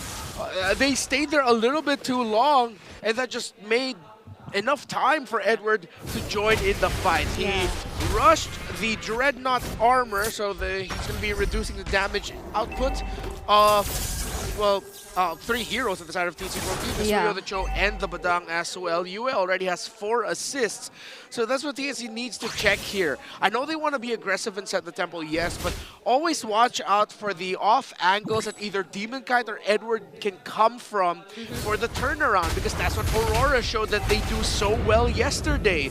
Demon Kite especially on Assassin jungles just knows the perfect angle for a late entry to turn team fights around. Yeah, it wouldn't hurt to be a little more disciplined, especially after you know that you already had the advantage. That was a clean turtle take from TNC during the first objective, but they just seemed like they wanted to make more out of it, and it bit them in the back. So now, let's see if they will be able to regain the advantage, because clearly it did go into the side of Aurora right after that. But Demon Kite might just let go of this anyway. They're not going to contest it anymore. Even Yaoi actually connecting with the way of the dragon to make sure Renjay won't be able to cast a shortcut. But again, like what happened a while ago, Edward goes in with the Unleash the Beast, forcing out Lancey with that Nether Realm Flicker incoming in from Lord JM, but doesn't connect with the combination. Now Edward still in the middle, gonna get caught out by Zyda. Here comes the reinforcement from Aurora, focusing their eyes on Lord JM as they bring him down. The next target might be Yaoi. Renjay with a conceal, gonna go for a sandwich play. Flickers in once again. Lancey with a pull. Kozen goes in, might be able to break down the Hitman, and TNC might be able to win that trade. Zyda goes in with a soul sandwich onto Demon Kite, and Lancey with a final blow. For a huge portion of that fight, Aurora decided to take TNC on without Demon Kite. I don't know if that was actually the best decision for them, or was it something that TNC was able to capitalize on? They definitely capitalized on it. TNC Pro Team, good call there. Thought Yaoi would actually get taken out first, but he was able to conserve some key abilities. Lord JM is my low-key MVP of that. When he was able to get the fist break, he didn't commit the fist crack, which meant that he still had that big tool, because he knew that if he committed his ultimate there, even though he got 2, no one is in the right angle to follow up. So Lord JM turned around, committed the fist crack onto, if I'm not mistaken, that was Edward, and then even saved up a fist break for the late entry of Demon Kite, which stopped the team fighting flow of Aurora just a little bit. Those were very important decisions made by Lord JM. And speaking of Lord JM! Oh, and this time Lord JM didn't hesitate to cash that. But here come the reinforcements from Aurora. All of a sudden, 4 members are there to avenge the death of Demon Kite. A double kill for his Kite Bro. Oh, it seemed like the Netherrealm was a bit or a second too late. That was a misread by Lancey. He shouldn't have committed the Netherrealm or tried to get close. He didn't have his flicker, and even if he saved 1, there's so many gap closers on the side of Aurora. That was just... that was a bad call by Lancey. He should not have done that. Yeah, and I mean, Renjay has been constantly using this flicker. What is with Renjay and flickers today? He just keeps closing in on the opponents, stuns them at the perfect timing, which allows Aurora to get to do their job much better. But wait, TNC right now, they're in control of the turtle. Let's see how Aurora plans to respond to this. It looks like they're not going to respond anymore because Demon Kite is on the bot side, trying to work on the minions. We'll see a counter response from Aurora. Again, they have the chip. Here comes the fist break coming in from Lord JM. They're not going to commit any skills just yet, as TNC will secure the turtle. All right, so Aurora were not able to get that turtle since they committed a pretty heavy fight to get 2 and eventually 3 up top. And since Lancey still has his passive, he could come back really quickly, and that meant TNC Pro Team could still get the turtle. So even though Aurora played that engagement and that skirmish up top really well, it looks like they actually committed too much to try and take down 3. So in the long run, it ended up being quite good for TNC Pro Team. So in terms of the goal, No massive leads at this point, actually. Harris and the Granger together, a slight lead for Dominic, who, by the way, really needs to get checked at this point. Yeah. He's 3-0 and 5 and already up to a C halberd. So the next engagements might be, if they cannot get the front line of Aurora down quick enough, then Domikite and Yue will be able to turn things around. This is gonna be a problem. Renegade is never leaving Domikite's side, and he can just call in the Yawi! other members of Aurora like that! Yawi from behind, this time connecting with Oya way of the dragon to the proper target. Yui's gonna fall down. Edward has to flicker around. Here comes the Nether Realm coming in from Lancy, forcing out Aurora to walk away. Lancy still alive, no casualties for the Phoenix Army. Yawi at the right angle and just mistimed by Aurora. They didn't expect Yawi to be coming from there, and now TNC Pro Team have the best lead that they've had so far in this game. They can take this purple buff away from Aurora and push in the bottom lane. That was clutch. Doming got it. Oh, Doming denying Lord it. JM! Oh! Lord JM with a beautiful setup onto Edward. Edward gonna be able to dash out.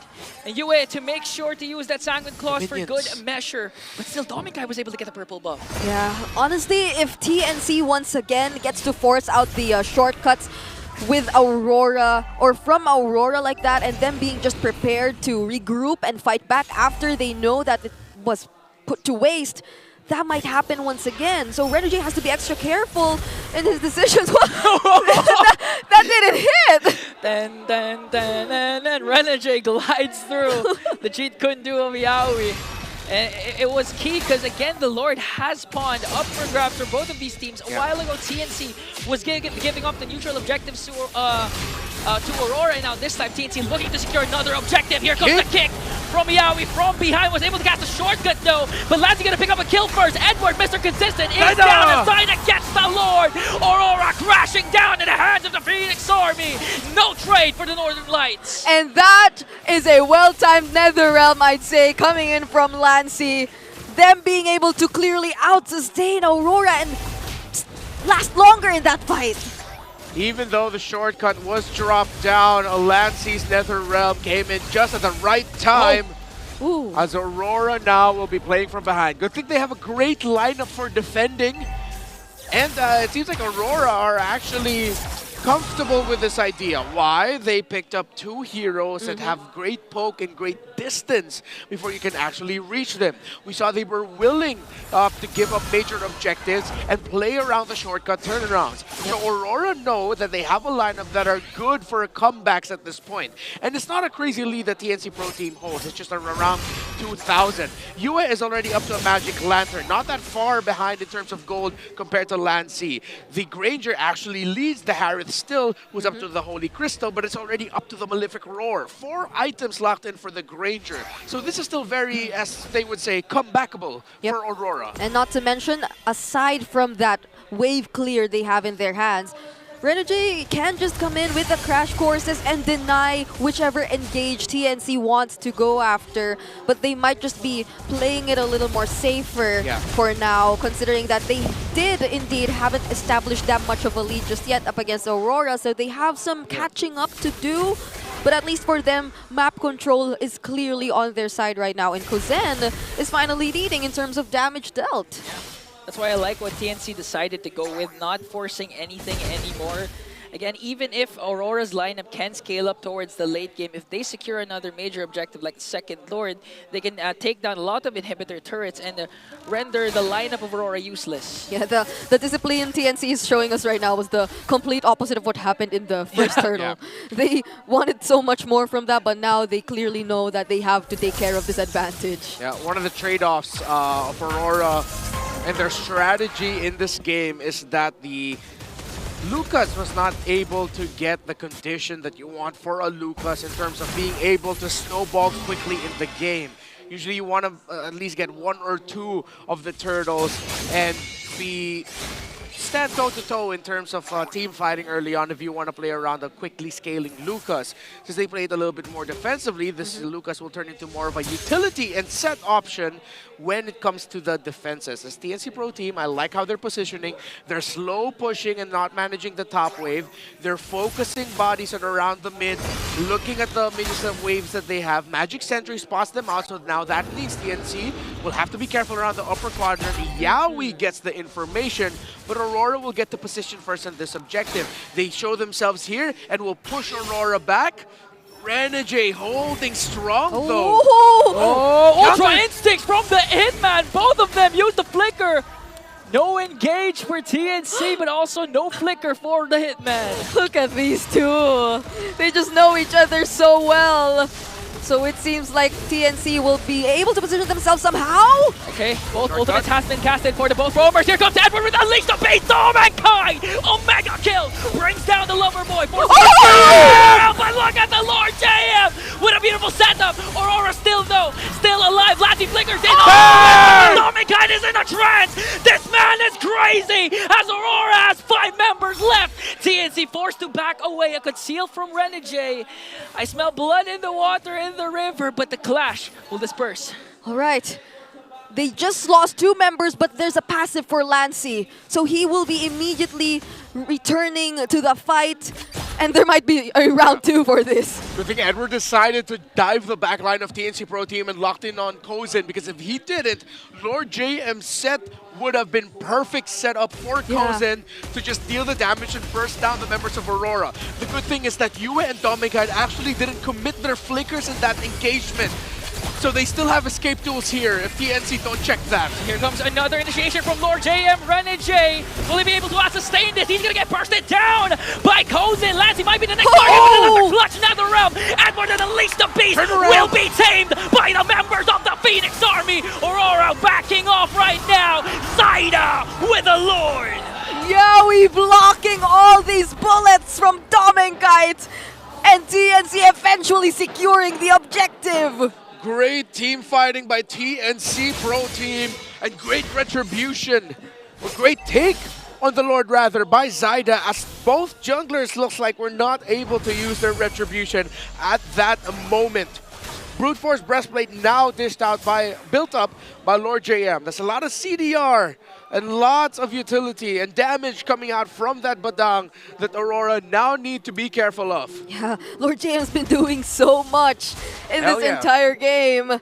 I'd say, in a way, he's slowly getting that personal MVP for me. He's been denying so much from Aurora, and earlier even setting things up. So now Aurora will have to defend this Lord for now. Let's see if they're able to deny TNC of what they want, because Renegade will be spotted, and Yaoi's looking to get a setup! Another Yaoi of the Dragon! But Dominguez will get the counter kill. Here comes Renegade onto the back and force out TNC to walk away, but Kozen in the trance. Edward's gonna fall down once again. The pull onto Dominguez. Electrifying beast. He lives! Dominguez lives to fight another day. Yaoi, Edward will fall down. And he already got pulled at that moment, but he still survived. Kozen just wasn't able to reach him anymore. But now TNC, they might just be much more confident to still pursue other objectives away from Aurora. Just goes to show how close this game is. But one gap closer, or at least one gap builder on the side of TNC Pro Team. Make that 2 Divine Glaives on the Theramis and the Harith. Now at that point, Aurora in those moments where it seemed like they were able to escape with just a sliver of health might not happen as much. They really need to play around and conserve their flickers. Here comes TNC with the conceal. Hey, hey, yo. Oh. Hey, yo. Okay. A much needed breather. Yes, a must needed. Because honestly, I don't know what to expect anymore. No. That was looking like a clear intention to set up from TNC, but let's get back to that later, because for now we have to settle things first. I don't think it would be best for Aurora to still desperately continue and proceed with the fights if they know that they've already lost much, or that TNC is just so ready to take them on. It did feel like that was the case during the most recent team fight, where Renegade still decided to flicker in and land the shortcut. But even when it was already put there, and when Demon Kite decided to go in alone as the Edith, you already see the amount of damage TNC has. They're not afraid of taking on Demon Kite, especially if he's alone anymore. Yeah, I also agree because I don't think you should go head-to-head, face-to-face with TNC, especially coming the neutral objective. You have to play around the fact that you have a Joy that can split push, and again have Renegade on the chip that can cast a shortcut at any given moment. And just literally try to extend the game as much as possible. Because again, in the long run, Aurora is going to have a good lineup. Yeah. Oh, I see a familiar face here, though. That's a burrito right there. What? Really? Oh yeah. he's on the Phoenix Army side. So I hope everyone's. Is that him a DJ in his phone? Oh, it is. I hope everyone's getting their much-needed breather right now. Yeah. We have only a few seconds left before we get to head back and see what will come out of that concealed play. This is looking like I'm starting to believe that this might actually be a Game 3. Never doubting the analyst Renmar. Told you. Never doubting the passive of the brittle, the Brigida Chantel. The brittle? Yeah. Can we come up with something? No, I just That read it from doesn't the sound community. weak. The peanut brittle, Brigida Chantel. Oh, so it was supposed to be peanut butter. Okay, let's go. Scent already signals that it's go time, and where's the conceal? Yeah, I think it didn't happen anymore. The concealed. It was just cancelled out. So quick check onto the items. So many heroes are already full build. Oh wait, hold on! Oh, the Sanguine Claw's gonna pop Yahweh's immortality, surrounded by 4 godlike for Dom and Kite. And again, Aurora finding ways to even out the score. That space provided for TNC, or excuse me, for Aurora. Now TNC though, I like how they didn't immediately back away. They're holding key shrubs last where Yawi was taken down. So this allows them to still threaten key portions of the map. It's still 15 seconds before Yawi gets back. So again, it's just a good call by TNC Pro Team that they didn't retreat. Now they're still playing around the objectives and now playing around Lord JM as the Vision Getter and the Roamer substitute for Yawi, paired up with Lancy now. And I think Lord JM will not forego this positioning of getting information. I like the shrub also as well that Kozet is holding. But you see Demon Kite and Dominic Kite together are clearing up the top side of Aurora's jungle. Great call too to not force an engage right after losing a member in that very narrow area. But that's a conceal from Yao. He's back! Okay. Let's see. They're gonna initiate Yahweh of the Dragon to his former teammate Renegade. His immortality will be up with goes for the backline, forcing out the Nether Realm. Here comes the counter attack. The counter punch from the Northern Lights. A double kill coming in from Dom and Kite. Demon Kite as well picks up. Spider goes in to bring down the Hitman. The Sizen duo fighting back, but a legendary kill from Dom and Kite. Yue Edward against Kozin. Kozin has his Zaman Force. Aurora knows that they have to be careful. Yeah, look at that aura. Kozin literally just stood there, a hand in his pocket showing, all right, what are you going to do without your jungler? I can still do this.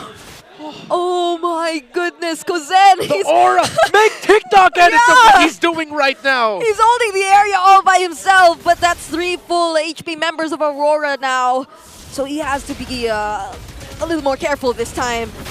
Fortunately, Yawi and Lord JM are already back though. They're rushing it. But they're rushing it. Yeah, they're getting the objective. 3 seconds before Demon Kite goes in once again, as well as Zaida. We're going to have 2. another beautiful round 2 Lord Dance. Yeah, that was a great team fight that both TNC and Aurora showed. TNC checking that they're really respecting Renegade's shortcut plays because it's what they're doing. Demon Kite goes opposite map, pushes there, and then just sends Demon Kite through the shortcut. But Aurora were just able to hold on long enough because Edward again, when we were talking about this utility style of Lucas, Yawi with a kick! Commits the kick already onto Renegade, no immortality, he might go down in the hands of Zaida. Here comes the Salmon Force coming in from Kozin, forcing Aurora to retreat, and that's a dub.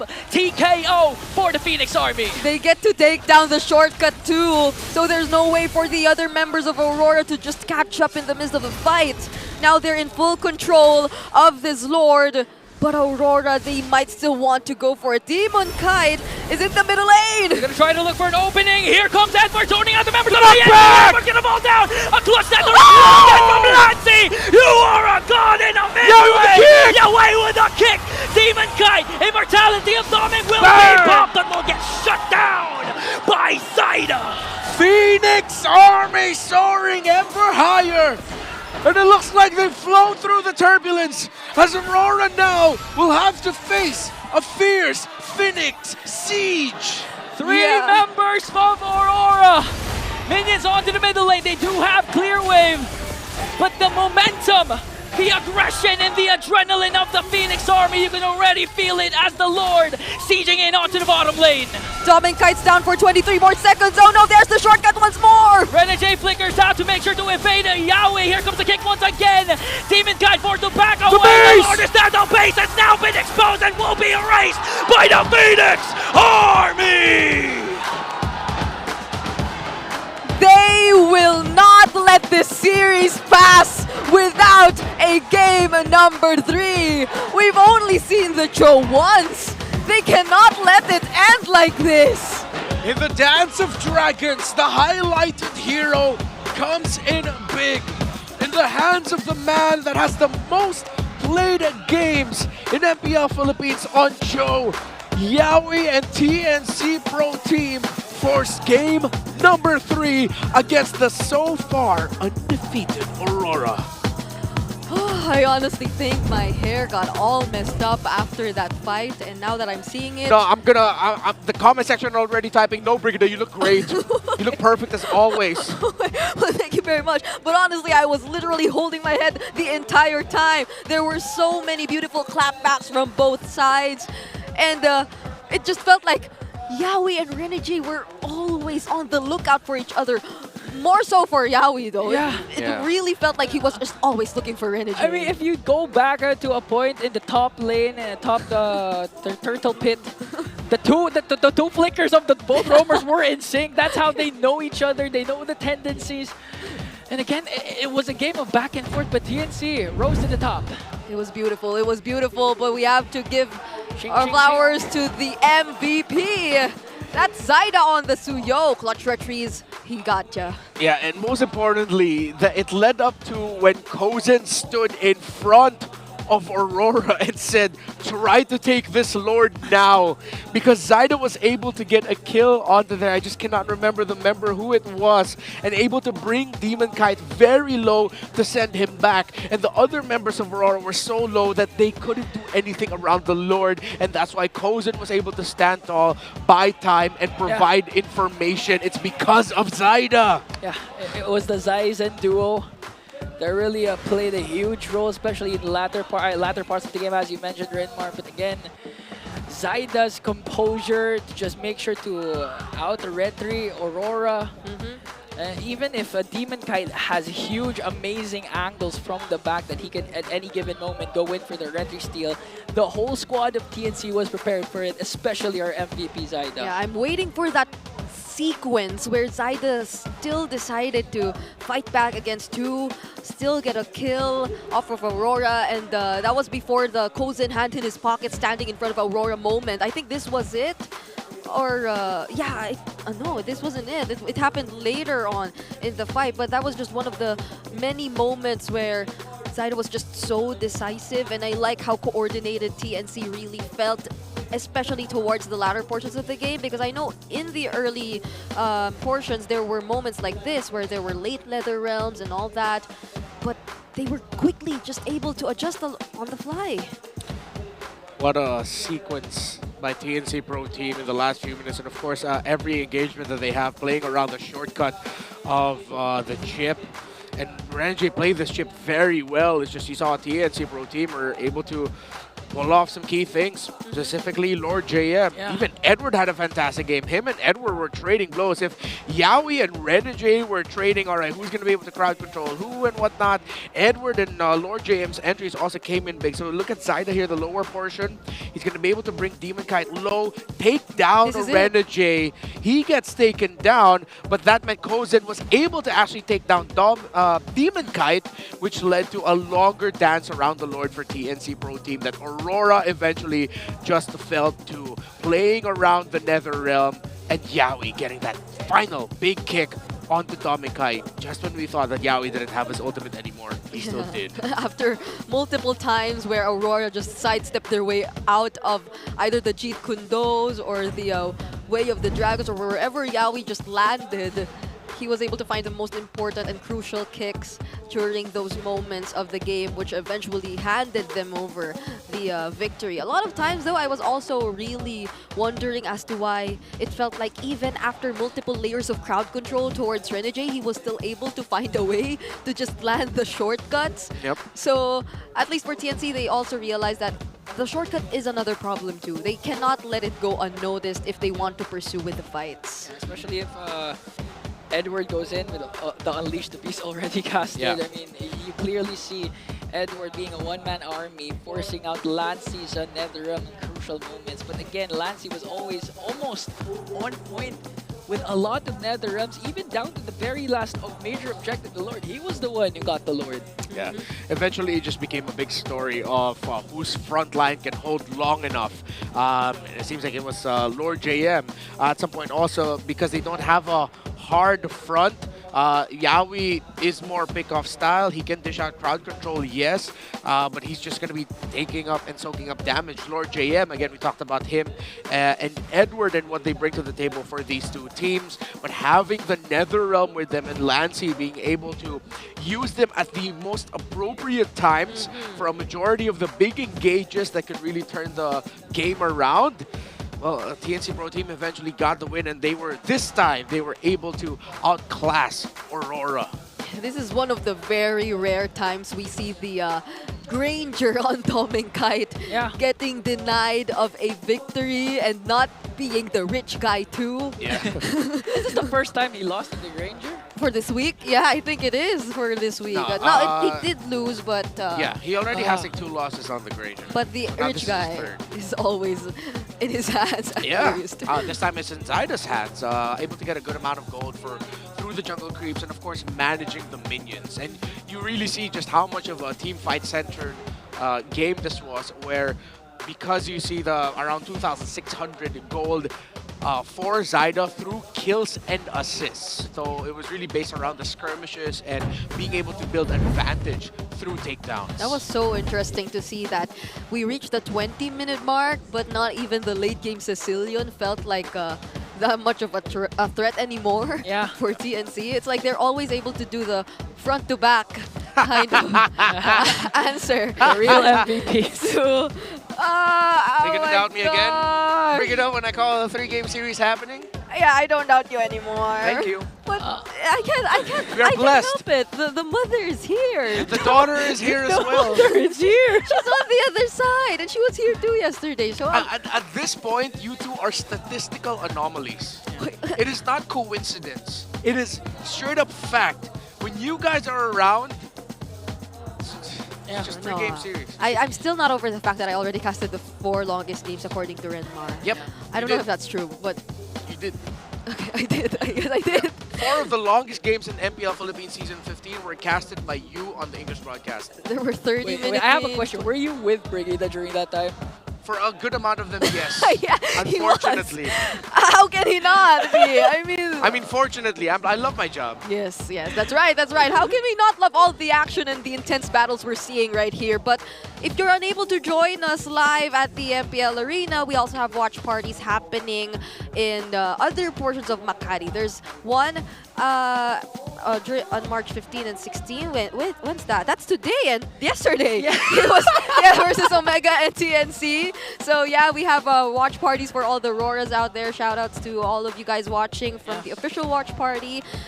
You can check out their socials because I think they do this often. Other fan bases too are starting to have their very own watch parties, and it's really cute because like the fan bases just seem so united supporting their teams. So now before we head back into game number 3, let's check out who gets to accurately copy the power ball. I think it's supposed to be on the other side, but this reminds me of the meme. What meme? Yeah. Oh, you know. I don't know, but maybe I know. Okay. Maybe you know. Guys, do it on the right side. Okay. I think you got the correct. I think we're gonna have a face-off between the two. Even the lips, he got it. He got it. But we still Oh wait, no, that dude is super accurate. Wait, which one? The one that Brent Brown? But this guy. Other side, bro. There. That's a bit off. That's a bit off. Oh. I'll take it. I'll take it. Okay, okay. Just look at the. He even got the lips. Yeah. He just needs to look at the camera. Oh, this guy. What about this guy? That's all right. Yeah, you know. Smile less, smile less. No, don't smile. Don't smile. Half smile, Hold half it. smile. Hold it. Hold it. Oh, hold there's it. the It's a showdown. face off. It's a Not face the off. face off. All right. Hold it. Hold it. That's a showdown. Oh, there Okay, he there switched we go. aside. There. Okay. I think the guy on the right. I think the guy on the right takes it. Yeah. Wait, and Oh no, he let go. He let go. What? Oh, who's this now? I think Oh, him. Okay. we have to give it to him because he's in the Phoenix Army side. He's in the Phoenix Army side. You see the orange lights in front of him. So he is going to be our winner for the power pose. Congratulations to you. You see us right here. That's me. Look at my hand. The other guy. I just had to let them know this is the Phoenix Army side. Yeah. I feel bad for the other guy. The other guy really worked for it, you know? I know. He even bought a whole get-up for his moment, for the power pose. Yeah. But he was on the other side. That man was. And he took too long to switch it to the right hand. So I can blame him. Congratulations to our winner for the power pose. We have a lot of giveaways in store for you if you do decide to watch on site. So don't forget to visit us if you can. It's a side down. Oh my gosh, here we are! It's a I'm game sorry, 3. but what's a side down? What's a showdown to Zida? Yeah, I get showdown. It's a play on showdown. Yeah. It's a side down. Maybe it's a play on die down. Nah. It doesn't make sense. Showdown to Zida. If you guys have theories, just Sorry, put it out there. I'm on my hater era now. So like Skeptic Renmar. Yeah, I feel like Skeptic Renmar who gets happy every now and then, even though teams prove him wrong, like the Alice yesterday. Yeah. I think we were really happy with the outcome of things. So whatever Zaidown is, I hope to get to find out later on. But now we have an MPL ID update for you guys too. Oh, Emma! MM 1403, and they swept Geek Fam. Wait, on a Beatrix? Yeah. With a Bea? We don't see that Whoa. here. We don't get to see that anymore here in Yeah. MPL Philippines. I think the most recent unusual gold laner we've seen was the Claude. Yeah. But other than that, it's just mostly the Grangers and the Harris. It's, Yeah. that's Eman for you. Yeah, just so y'all know, in MPL Philippines, there's literally only like, there's more. 1, 2, 3, 4, 5, 6, 7 gold laners played. But in terms of the most consistent, it's literally 4. Granger, Harith, Irithel, Moskov. That's where the trades revolve. Yeah. And then we had like a few games on Carry, Claude, and one Bruno game yesterday. Other than that, no, not anymore. Wait, still no Beatrix? No, Still no Beatrix here. Still no Beatrix, despite all the snipers who Yeah. we know to be here in the Philippines. It's more of the Granger sniping right now. But that's interesting too. The Granger has a very high win rate if you're looking at statistics, but just now it lost. And I'm wondering if they are going to actually let Renegade use the Cho this time. Because I hope so. yeah, that was what they mentioned earlier, like right? we get in game 1. And it was Renegade. I mean, it was Yaoi. Yeah. Who said that? Yeah. So Yaoi should give way to Renegade. I don't think it's like, in their hands that much. Then they could. Yeah, if ever Go with Yaoi's player's probably gonna decision. tell his coach to say, Coach, can we just give the Cho? It's fine. I'll just be ready to counter it. Yeah, I mean, just week 3. Yeah. It's just week 3. And Yaoi... Hey, every week matters. Yeah, well, it does. And Yeah. Yaoi's Yaoi. He has the Akai. He But has the showdown matters also. Yeah. I want to see them throw it down. Yeah, we saw Yaoi do good with it. Now let's see Renegade. Hopefully. We all want to see that happen. And how poetic would it be if Renegade won too? Like, I can't wait to see the second time they'll be meeting each other this season. That's gonna happen a few weeks from now. But let's focus on the present. Aurora immediately gets their hands on the Suyo. So, is the option still gonna be Harith for Kuzen? I am not the only one bound by Oh, these they get the chains. phobia. Experience. Oh, they switch it up. Sorry. Okay. Gonna force out Doming Kite to use out a different hero. Can pick up the Harith right now because expect it to be banned out later on. But the Irithel as well, still an option for DK. Yeah, the thing with the Phobias getting picked up early, it's a soft no to the Cho. If you're Aurora, it's like you're thinking, can we really? So, yeah, I think we're gonna end up with a heel man pick. Oh! That high loss most likely going to the hands of Renegade, while it's the third straight game on a Sicilian for UA. And they pick it up in the first phase too. Yeah. So it's the gold laners which will be picked up later on. And Zyder reverts back to the Nolan for now. And we're yet to find out what the hero for Yaoi is going to be. But now we get our answers. Somewhat this might be indeed a Renegade high loss. Yeah. But it's still a flex in a way. I mean. I thought that could still be an option, and for the side of Yaoi, Chohead is even still up for grabs. Yeah, if ever, we might just see Yaoi pick up the Cho again. For the second time around. Yeah, if ever that might come in the last pick though, and they'll save the Cho pick to see if Aurora will actually pick up the Cho for Renegade and put Edward on the high loss. Or you could see a swerve from TNC, go with the Badang roll. Badang Rome. I think it's been more often used in the EXP, right? Who said there are no But let's shortcuts see. in life? I literally invented one. RORA taking out the chip themselves too. So will TNC ban out another gold laner? Or will they ban out an XP lane? If they do take out the Harith Moskov, that'll be interesting. Or the Harith Erika? I think they're gonna have to make a choice between one of the gold laners.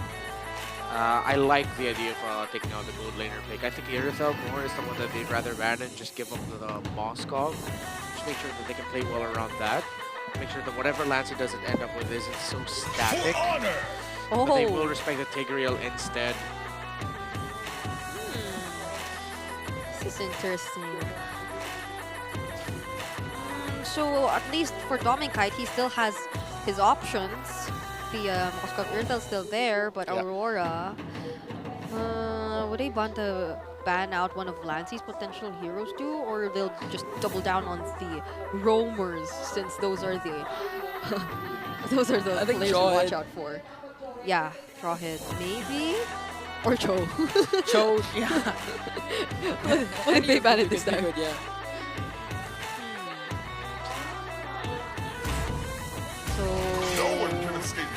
Still double down, because there's a possible swerve again. Okay. Go ahead and respect it. Lancey pick up for the fourth, hopefully. But they don't pick the Yaoi pick just yet. I want to see them prioritize matchup for the Roam. You already see your mid lane matchup. I think Vexana will be the safest pick here for Lancey. It'll be very good. Farsa could be a little bit risky considering that the high loss is still a flex. And the Lucas is still active, but going up against a Phobius, that might not be the case. We might either see an Edith or a CC, which, if that's the case, I think TNC is still considering a Valentina. Yeah. But if they overthink this and pick up Valentina, they go ahead and just lock it in again. Okay. So they just saved the Lancey pick for last. At least they are able to adjust in terms of that, but Aurora can potentially think of other ways to play around the Cho better this time too. The Irithel looks good. Yeah, Irithel and or CC and Edith might be good for Aurora. Could this be a time for a Ruby roam? XP high-lows? I wouldn't like a Ruby up against a Phobius, because the Phobius is very happy with the Ruby around him. What else is there? Oh wait! Fights for the ultimate They go for Oh, the Hilda. Harry. Okay. And Renegade or Edward. This might be an Edward Hilda. Yeah, this can't be a Valentina anymore. I think they just go Vexana here for Lancey. Even a Veil would be okay. At this point, it's just really the the Vexana, the Veil. It might be tricky to. No, the Aurora's there. Or run it back for Amis. Well, Yeah, they made it work It worked earlier. against Cecilion. With a Hilda and carry. So let's see what the option will be. For Lancy this time. Hope will find a way. Okay. Even when all is So it's still gonna be the Vexana safer route, and I'd say it's a more reliable duo too if we're looking at both the Cho and the Vexana. Good even drafts all around. I like the Hilda pickup for Aurora. Because if ever they don't win the center of the map, they can win the EXP, and then Edward will just rotate to make sure that they can apply pressure still onto the Nolan so that Zyda doesn't get to free farm, and also at the same time apply pressure onto Yaoi. Quite even, this matchup right now is very execution-based. Although looking at the two gold laners, let's see if Akozen is ready to duel it out with a carry. Of course, the Granger has the reach advantage over the carry. However, we have seen some carries be able to outplay a Granger in lane. It's not that frequent, but if he can do that and keep it quite close, then the late game is going to be the key for Aurora. As early to mid, TNC can run away with this in the first 7 to 9 minutes.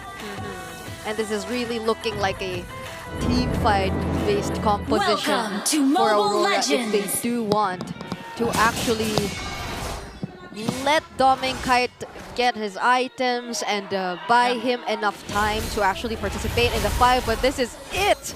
This is game number 3 and the deciding match between these two teams who we've been looking forward to go up against each other for the longest time. So let's see how it goes. So far it's been a really patient early game, even between the mid duo so far. But look at Kozen. Even the first 2 games, it was relatively slow. Apart from game number 1, where TNC had an early engage with Yaoi, with the Yaoi jaw hit. But this time, this is actually again the first time Renegade and Yaoi will battle it out in the Land of Dawn. So far, Yaoi has used up Cho 2 times 1-1, looking to extend that win streak with the Cho to 2 games. And again, going back to what Renmar said, the thing is, in terms of late game, no questions asked. Aurora has a good lineup, but again, the question might boil down to who's gonna take them towards that time, who's gonna enable them. But Zyda and actually Lord J enforcing out the Revitalize of Edward early on. Yeah, and based on the rotations we've been seeing for the first few minutes, it seems like Aurora might just want to be focused on the gold lane. They might want to rotate more frequently there, but hold up, Renegade gets spoke down really low, but nothing will come out of it just yet. It's just an exchange of punches here and there, and I'm really surprised as to how Dominkite is holding up his own lane. He already used the regen in less than, I think, 30 seconds, even after being poked down really well by Kuzen, but he's holding up pretty well. Yeah, you'd expect Dominkite to actually have a hard time up against Granger, but Aurora's looking like gonna have an easy time securing the first usual objective. Strike contrast from what happened during game number 2, where TNC was just really getting all the turtles without any contest from Aurora. Yeah, and I'm wondering what TNC was able to get out of that.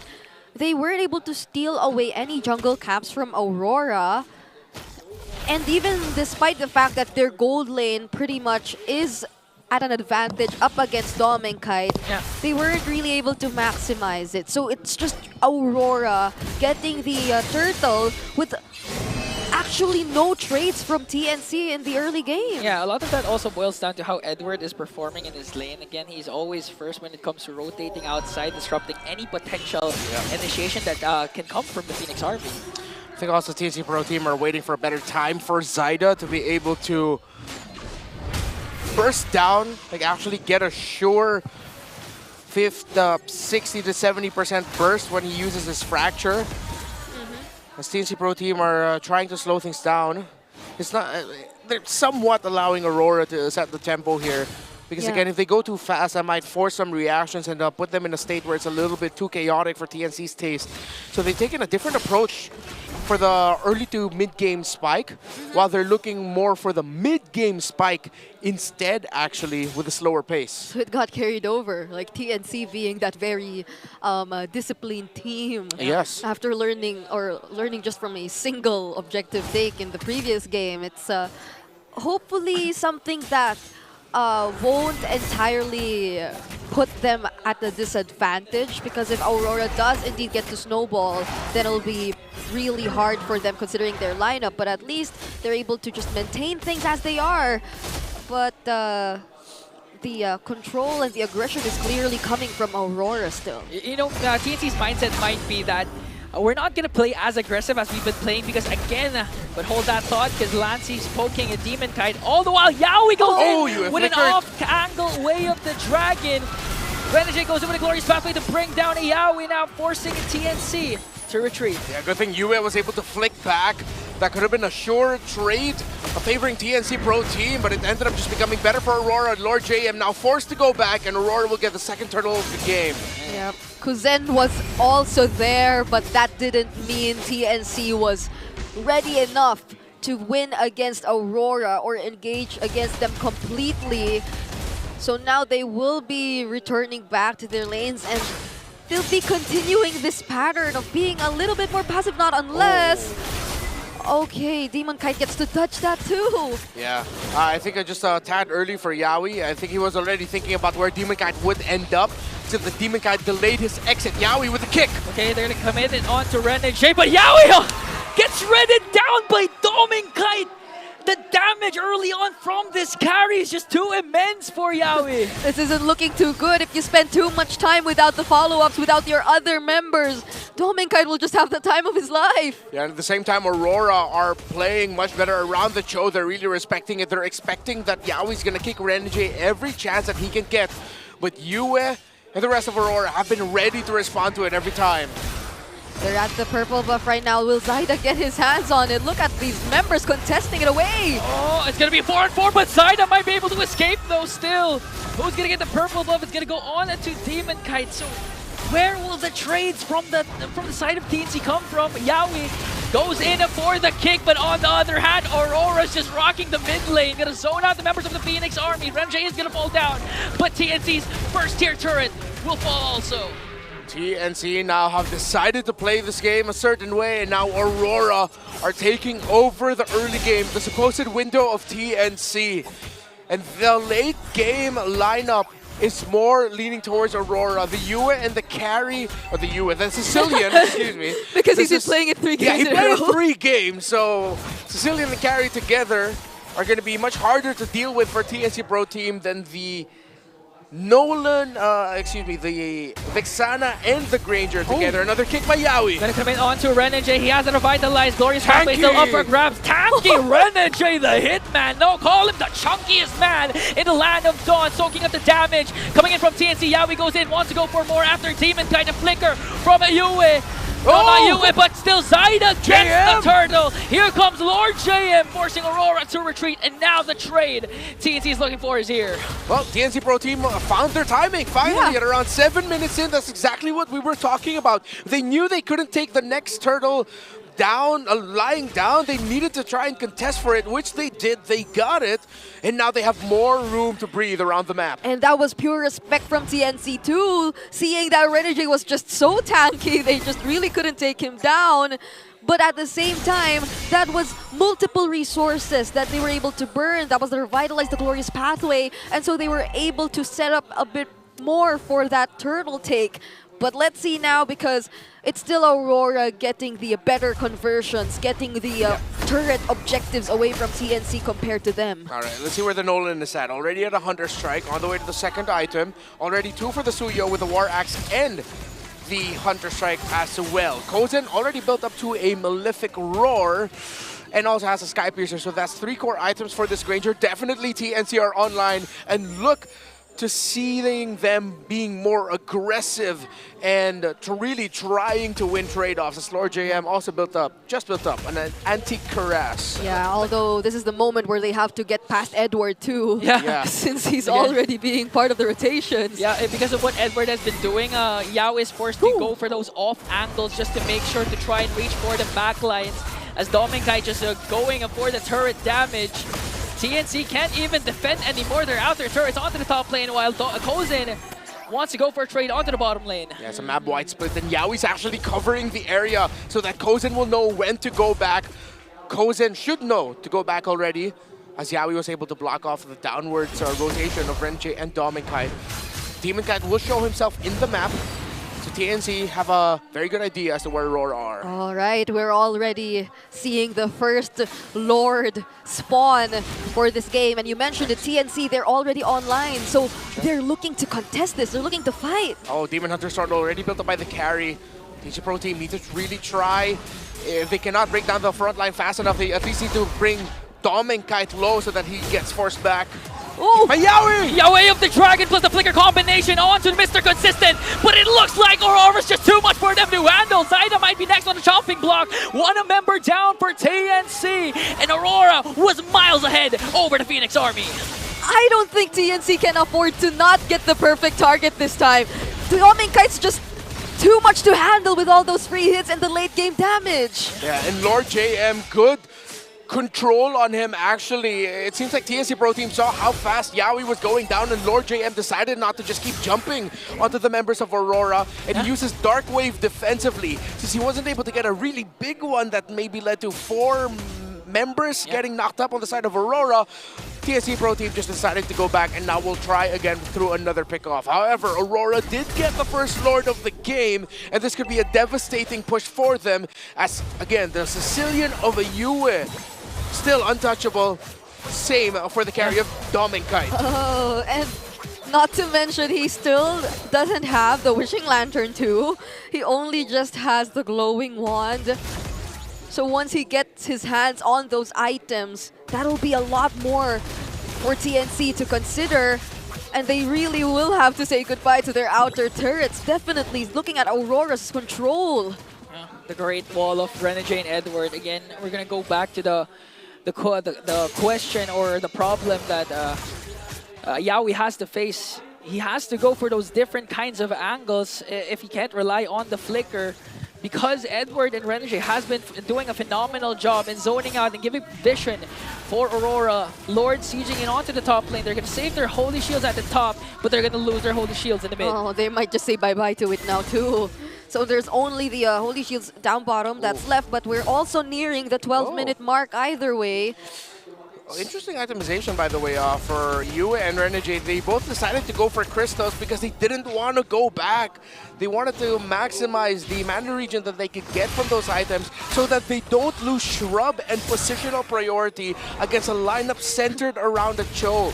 It's a very, very small detail, but it's fantastic itemization by Aurora. On top of Yue getting his hands on his very own purple buff 11 minutes into the game, so he can sustain the fight a little bit longer. And it's not like TNC are actually able to stay that long too. The damage that's coming from Dominkite at this point, again, one wrong way of the dragon from Yawi, one miscalculated play, they could just get immediately deleted by Dominkite.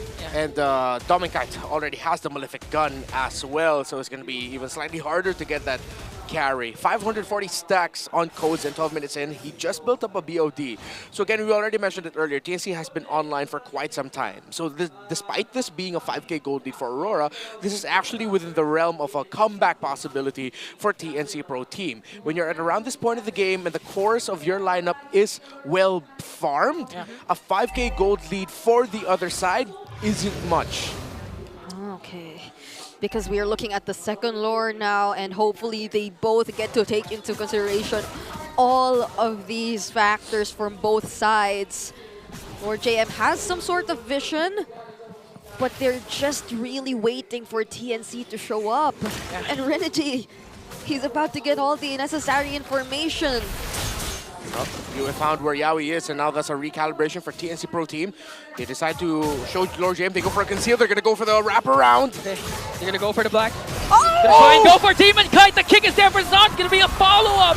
As Demon Kite will go to burst him down. Here comes Edward, wrecking havoc on the side of TNC. Forcing the flickers from Lord JM, but here comes Demon Kite with the Queller. Lord JM going to be able to sustain it, but the Lord, not so much, because Aurora will secure it. Just a moment too late for the release of the Deathly Grasp and combo by Lancy. By the time he was finally able to bring it out, Demon Kite already threw the dagger out to iframe and escape. A good attempt by TNC Pro Team, but better responded to by Aurora. Yeah, a very devastating sequence, especially for Yaoi. Unfortunately for TNC, they're able to retreat. I think the Dark Wave that was well-timed had a lot to do with them escaping Aurora chasing after them. But now they have to think of their defense. There are 3 waves that are in sync, marching towards their base. Okay, Zaida attempted to go for the purple buff as Lord sieging in onto the middle lane. So against his own buff, Aurora still sieging. Relentless as they are, they're waiting for the minion waves. Team Shield for Edward and TNC are still holding. Aurora taking the very disciplined route. I don't think Dominkite ever had to use his Purify just yet. In this entire game. No one's able to reach him. Yeah. There's 5 things untouchable on the side of Aurora. Demonkite, Dominkite, Yue, Edward, and Dominkite's Purify. No one gets to be taken down at all. But now, at least for TNC, they still have 2 base turrets that are currently intact. And this is discipline coming from Aurora as well. Yeah. They will not force anything just yet. They might just be playing this by the book and waiting for the next objective. Because again, it's all going to boil down to what Renmar has been saying. The 5k gold lead, not so much, as long as TNC, their cores, have sufficient enough items, can hold on long enough. Lord JM and maybe Yaoi can soak up the damage, be the sandbag for a counterplay coming in from TNC. So one mistake can turn things around for Aurora, but can it also turn things around for TNC? Yeah, and another thing that we're seeing is as long as Yaoi doesn't get the right angle or they get the right pick off, Lord JM doesn't go aggressive, and they have to keep holding on to that mentality. Lord JM don't fully go and commit up until they immediately get the -1. Once that happens, that's when he can be aggressive as a Phoveus. Again, this is a flicker Phoveus, not a vengeance Phoveus. It's a flicker meant for the counter set and being able to maximize the Dark Wave and the crowd control he gets from that.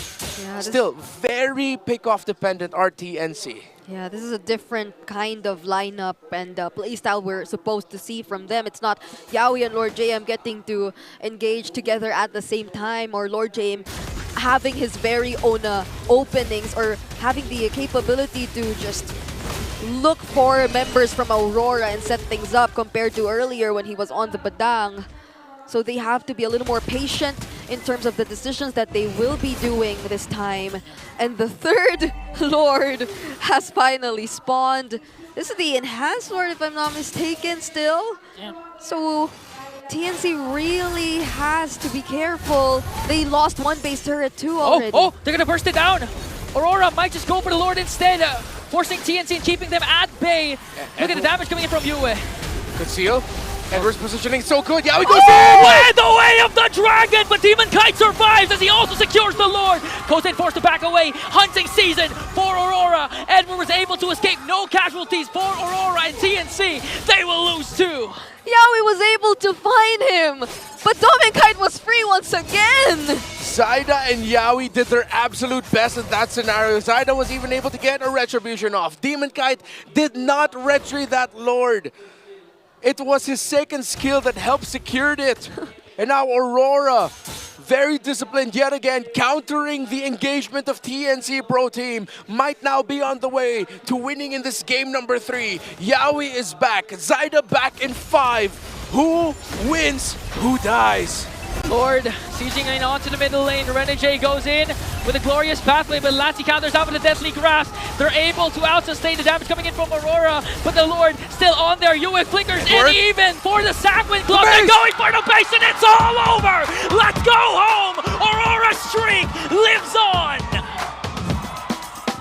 That was too quick of Aurora once they gained access to the base.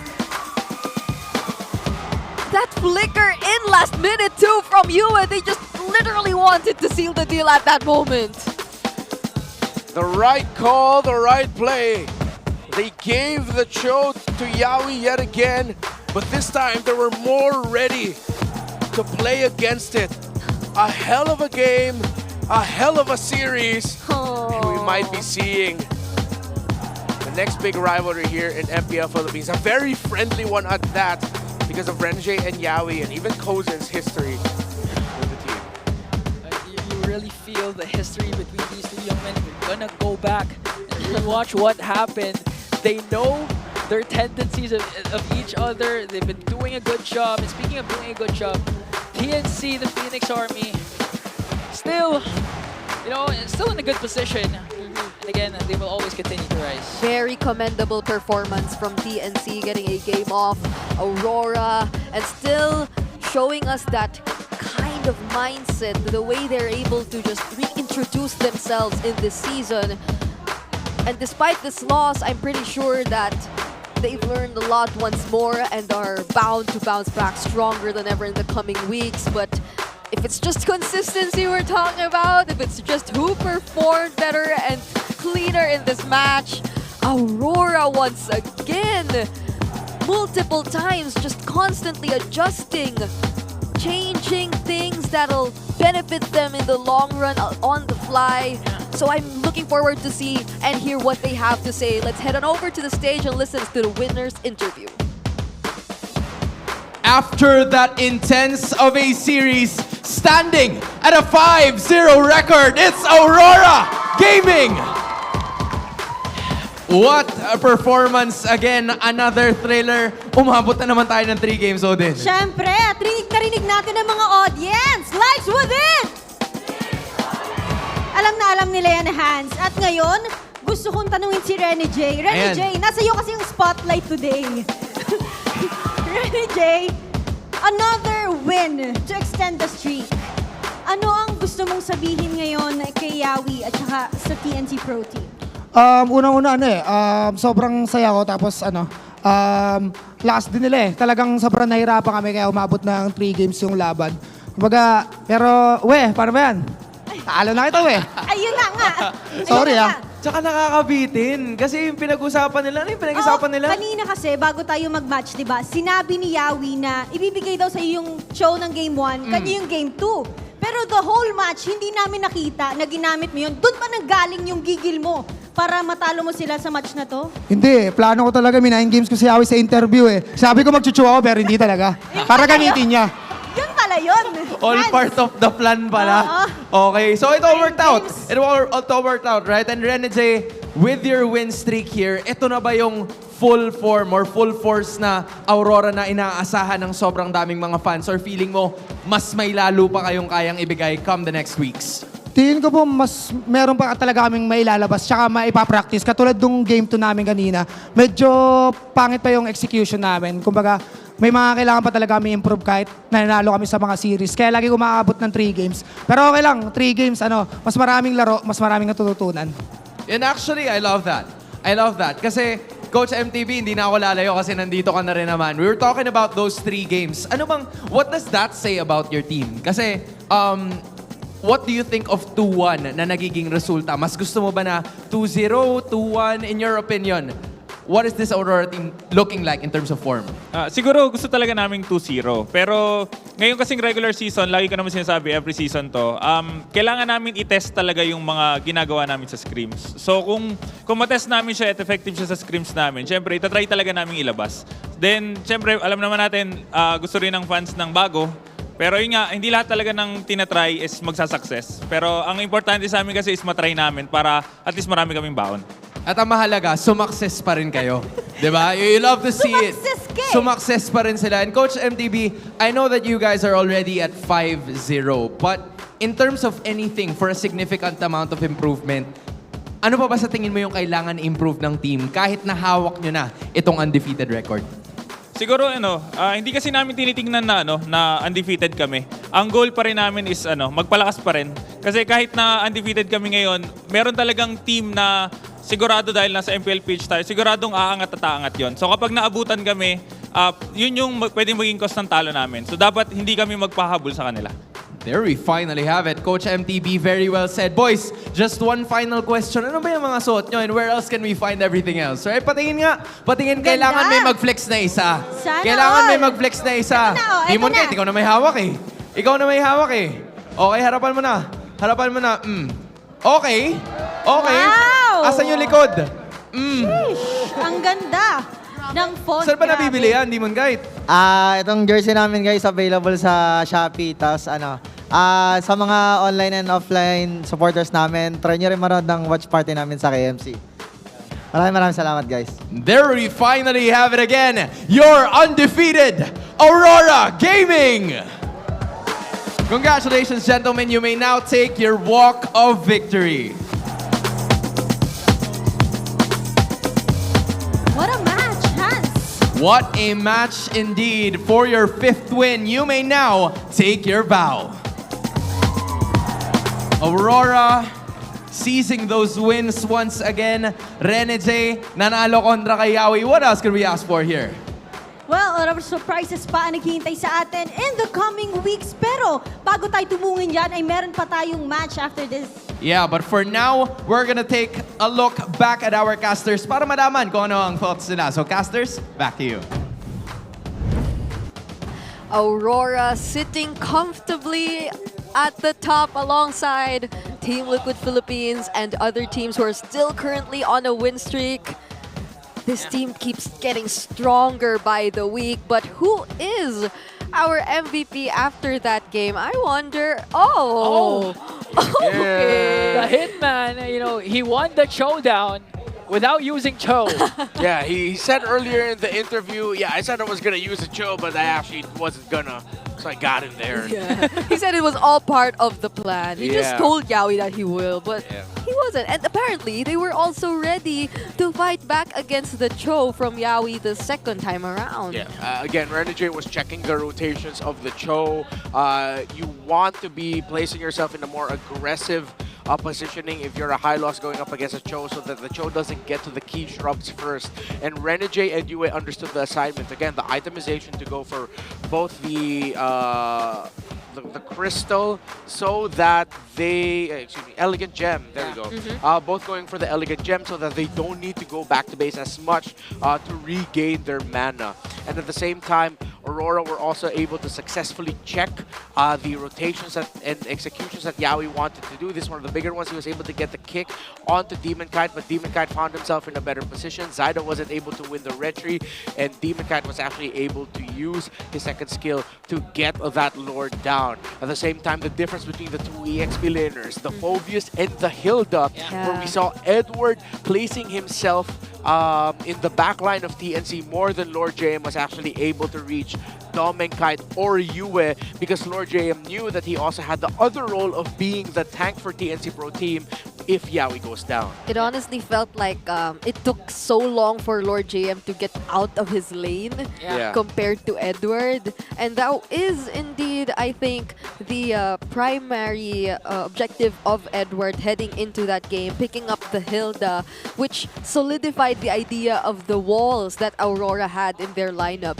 In the very few instances we saw someone get past these walls, it was mostly just Yawi all alone with no follow-up from his teammates because they were being blocked off really well. Yeah, and exactly, that's why you questioned a while ago, or you were asking, how come we haven't seen Dom and Kite even pop his Purifieds? Because again, of Edward being able to clear out his lane first and provide vision, and as Renmar mentioned, the elegant gem pickup, so they have mid control. So these small things all add up to how Aurora was able to prevent the early game aggression of TNC. Because we were questioning first 2-3 minutes, how come Kozen was having a hard time against a carry in the gold lane? Yeah, and look, pick-off centered lineup around Burst, you're up against a double Revitalize. Look at the damage taken between Lord JM and Edward. That just goes to show and proves the point that we were making. That Edward was more present in disrupting the backline of TNC Pro Team than Lord JM was. And again, you can't fault Lord JM for doing that because he's the main tanky presence. Yawi is pick-off. You're up against a lineup that has two tanky presences in the Hilda and Hylos, a better front line for Aurora. Oh, but props to Kozen. He was able to still be the carry of that game, dealing a total of 70,000 damage up against Aurora. So you know he really tried his best, and he had his hands on the Granger too, but still the rich guy, Demon Kite, he just felt so unstoppable earlier. Like he wasn't even the main target anymore, not until the last moment where Yawi really just tried to go after him. But even then, that was just time for Dom and Kite to just throw out all his shurikens towards Yawi. Yeah, it really all boiled down to their rotation and why Demon Kite rather is the PPI rich here. Because again, there was a particular point where we were asking, TNC gave away the turtle. That you were expecting a counterplay or at least There was none. someone to get the jungle kills, but they didn't get anything because of what Demon Kite has been doing. Yeah, that probably still remains to be one of my biggest questions in this game, because as much as TNC wanted to probably be a little more on the defensive side, or we're probably being a little more patient, I was hoping to see more of the trades come into play, because the Cho the Cho. Aside from the Cho, but like the gap, the advantage grew too big. So now I wonder what went on in the comms earlier between these players. So let's listen in to the mic check. Spider-Man! Ayun ako sa baba, pre! Nadodge ko, nadodge ko, pre! Ay, natututo! Ultihan ko, pre! Bigsan ka, pre! Yun tayo, Lord! Sinipa ko yung... Okay, Bigsana! Bawal lock, pre!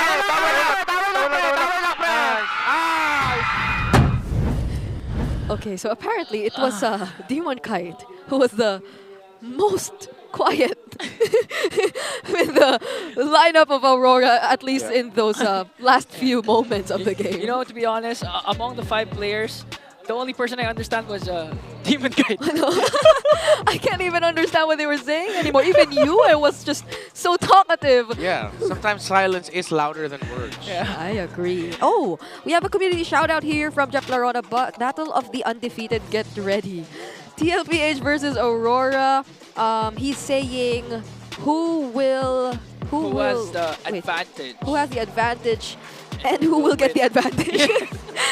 Because these two teams, again, our dilemma. There's no English word. Here we go for again. Gigil. There's Gigil once again. It's the these two teams are. Maybe eager. Is it eagerness? Oh yeah, maybe they're just really eager to win. No, okay. It's not enough. I am not gonna doubt our Eager analysts. with an Thank you. or something. I don't know, because it's not enough. Freaking dudes, clip that. Do that one more time and stare at the camera while doing it. Because That's a like, suggestion. we Don't can't. have to do it. Well, yeah, I because can't tell you what you should and no, should but not do. I believe you.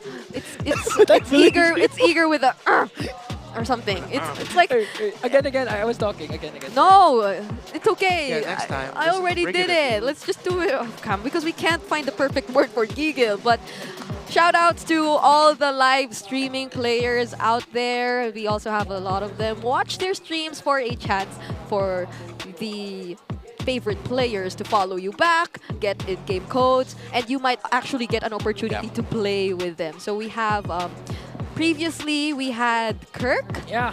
Tomorrow, apparently it's Sanford. Yeah. And on the 24th, it's Rene J. Oh, who just won here. So if you're fans of Sanford or Rene J, might as well take note of it and write it down on your calendars. Join the Pro Player live stream for the Golden Month.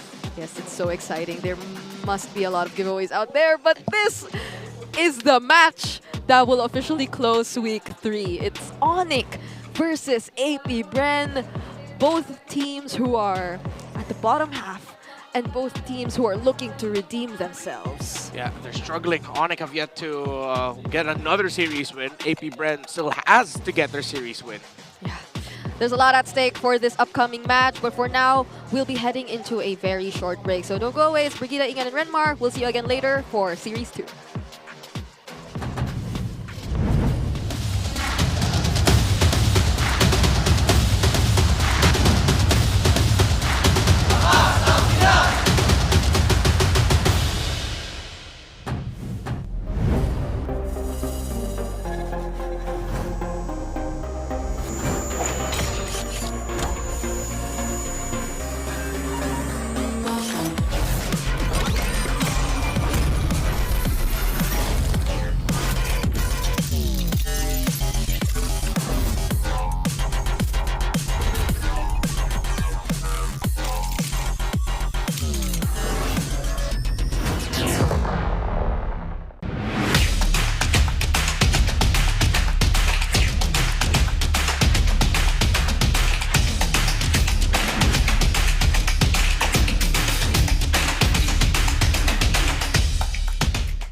Di abot ang data! Defeat!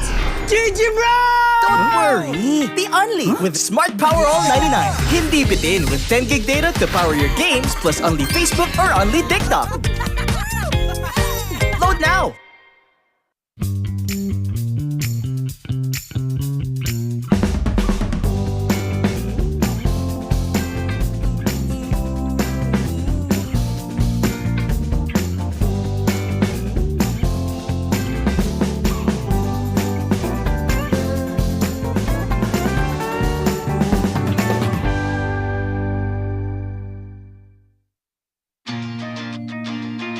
Who needs to go to a concert when you can own that stage with your friends?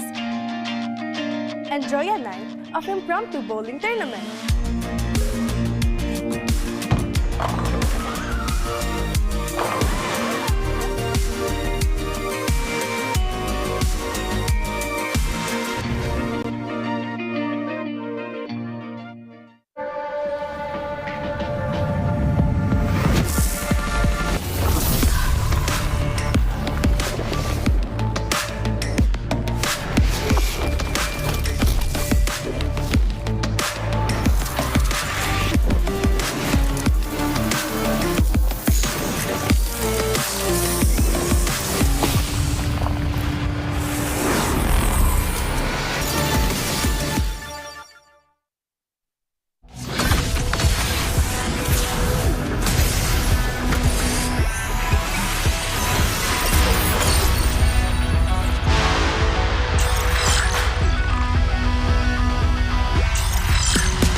Malakas ka ba?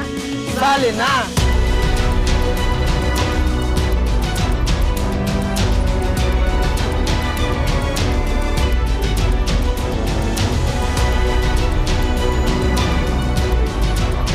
Kita Kids. Kita Kids. Kita Kids. Kita Kids. Sa MCC Season 2.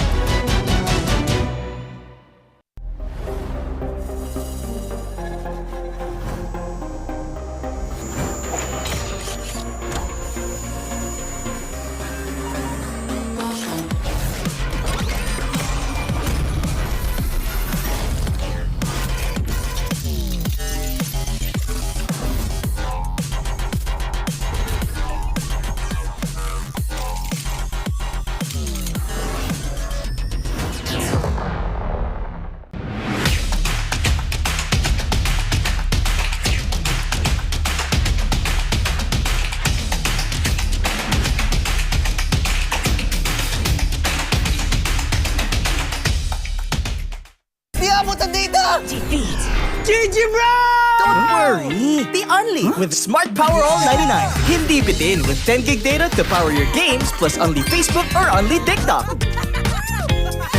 Load now!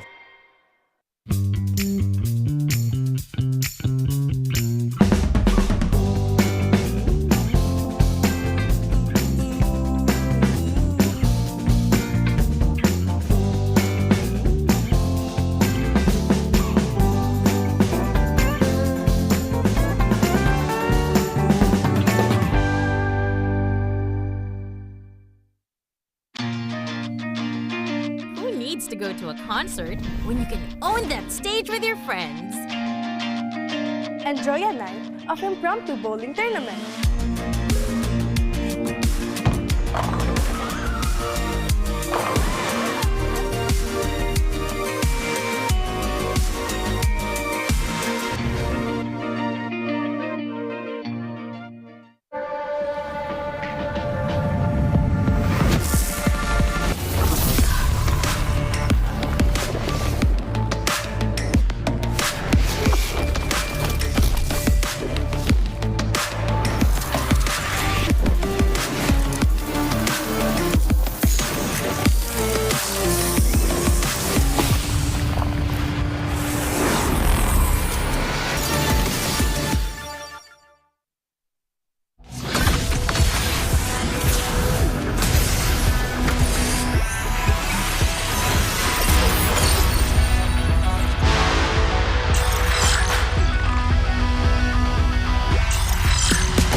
Malakas ka ba? Sali na!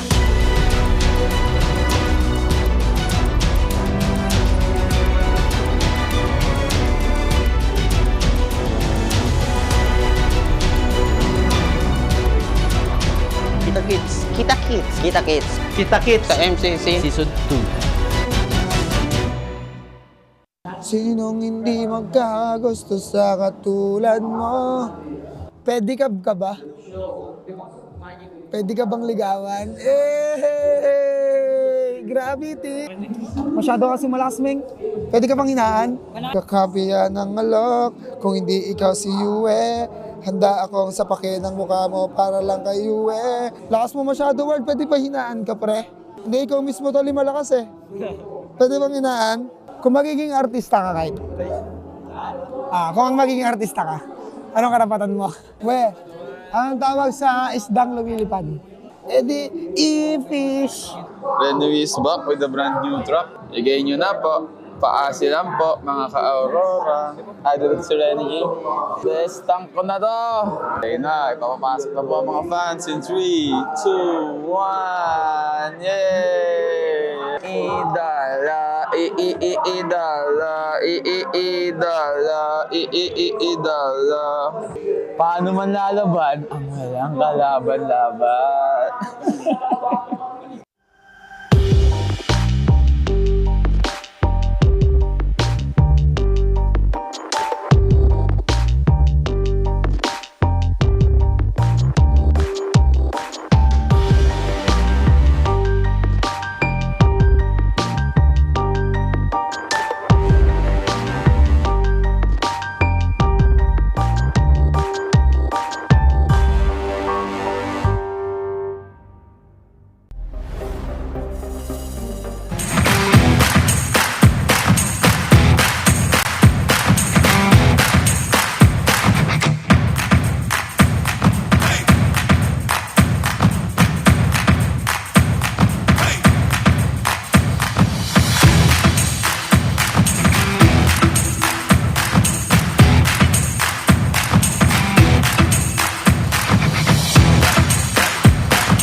sun and ripping for the 3 stars. Look at us to the top, no ifs, no buts. Winning any game, para to sa yan na yes.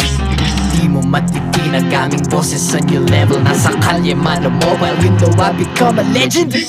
Open fire, reunite with winners. Built with pressure, the diamonds are made of. Switching a lane na parang gera. HP racing, way to set up. Built like a tank, buhat ni Hilda. Full load, SS parang Laila.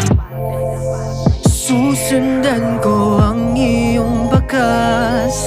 Kasama pataas, tagumpay natin to. Dahil tayo'y malakas. Para sa Pinas. Nasa amin ang alas, hindi tuwa atras. Kinikilala sa taas kasi kami ang malakas. Para sa Pinas.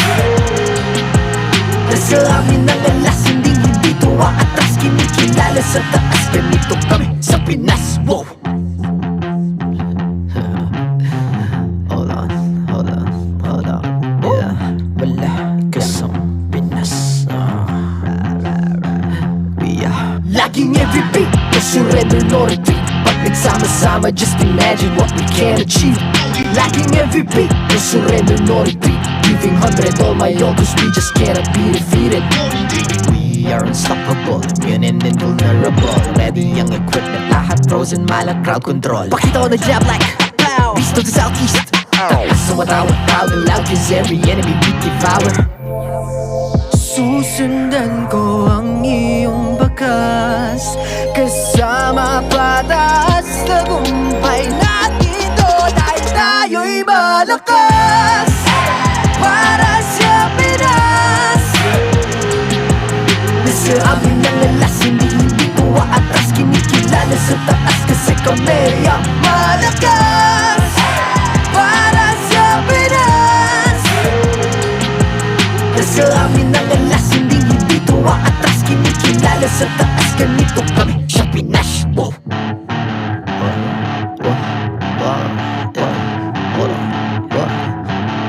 Malakas, Pilipinas, malakas. Kahit anong lane, we become the monsters. Malakas, Pilipinas, malakas. Face the golden sun and repping for the 3 stars.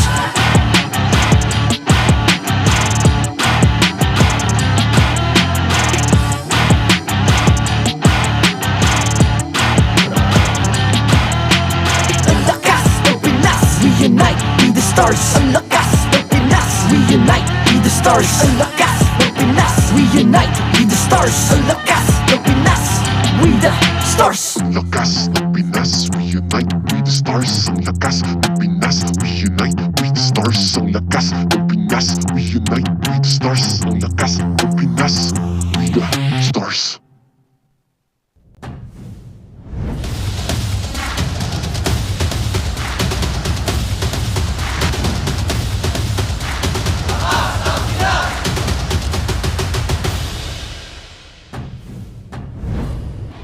Welcome back to week 3, day number 3 of MPL Philippines Season 15. After witnessing a very close 3-game series earlier between TNC and Aurora, we're about to jump into AP.Bren versus the world champions Onic Philippines. I am Brigida together with Ingan and Renmar, still bringing you the action for this last day of week number 3. And this match feels very, I'd say, important because both of these teams, they need to put an end to their losing streaks. Yeah, for AP.Bren, again, you're still looking for your very first win coming into week number 3. It's very crucial for you. And for the defending champions, Onic Philippines, you have to get your groove back as soon as possible. And this could be a potential game to do that as soon as now. Yes, it's very important. Now is the time for them to do that. But by the way, we also have Time Zone, which have an exclusive promo just for you. So don't forget, you can get 400 pesos power load for only 200 pesos cash. Basically 50% off, and all you have to do is register on the Time Zone Fun app, insert the promo code TZXMPL, and redeem the voucher at any of your favorite time zone venues. Don't miss out on this amazing deal. That's my favorite At part least of this deal. I legit look forward to it every single time. But it's not just that, guys, because you can also get a 2,000 peso discount on your next purchase by using the TT Racing X MPL Philippines exclusive voucher code. That's MPL 2000, and head on over to ttracing.ph so you can check it out. Plus, don't miss out on this exciting TT Racing Gaming Share giveaways during MPL Philippines. Stay tuned for more info. Don't miss out on this exciting deal. I tripped on my words there. Just remember, for those who dream, work, and play, TT Racing has your back. Don't miss out on this amazing deal. Yes, please don't miss out. We have a lot of amazing deals over for you who are fans and viewers of MPL Philippines. And even for those who decide to watch on site here, we have a lot of booths. We have a mini time zone also over here at the arena. So if you want to check it out, don't forget. But just to quickly recap what happened. Yeah. Renegade, the MVP of game number 3, locks down Yawi to extend Aurora streak. I think Aurora really worked together so well, stopping Yawi on his show the second time they went up against it in earlier series. It's a well-rounded effort, and again, it's nice to see both roamers going head-to-head once again after a very long time, but this time the Hitman comes out on top. That was a series where we saw Yue play the Sicilian 3 times, and yeah, I think the Sicilian is going to come out as a major pocket pick for Aurora. They just seem to play very well around that. And even Renegade's high loss is still undefeated, now sitting at 4-0. I agree. Even the carry by Dominkite, right? It was a really amazing performance shown to us, but we have to check the updated standings after what happened earlier, which I feel hasn't really changed that much because TLPH and Aurora will simply be on 5 match points for both, and they're really sitting comfortably at the top. This winning streak, I wonder when they meet each other, right? That's another thing to look forward to. Like, whose winning streak will get broken or get put to an end? But what we're watching out for this time as the final series of week number 3 again, it's the bottom team AP.Bren up against Onic Philippines.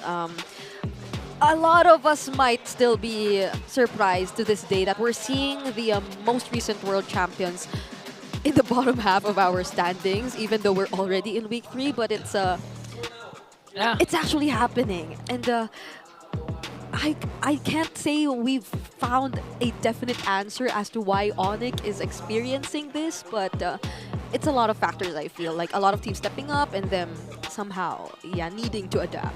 Maybe it's the Champions Curse, because it's not just Onic, right, Renmar? Yeah. I mean, they're going up against champions today.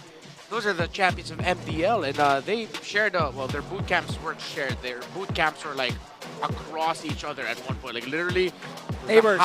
The houses were side by side.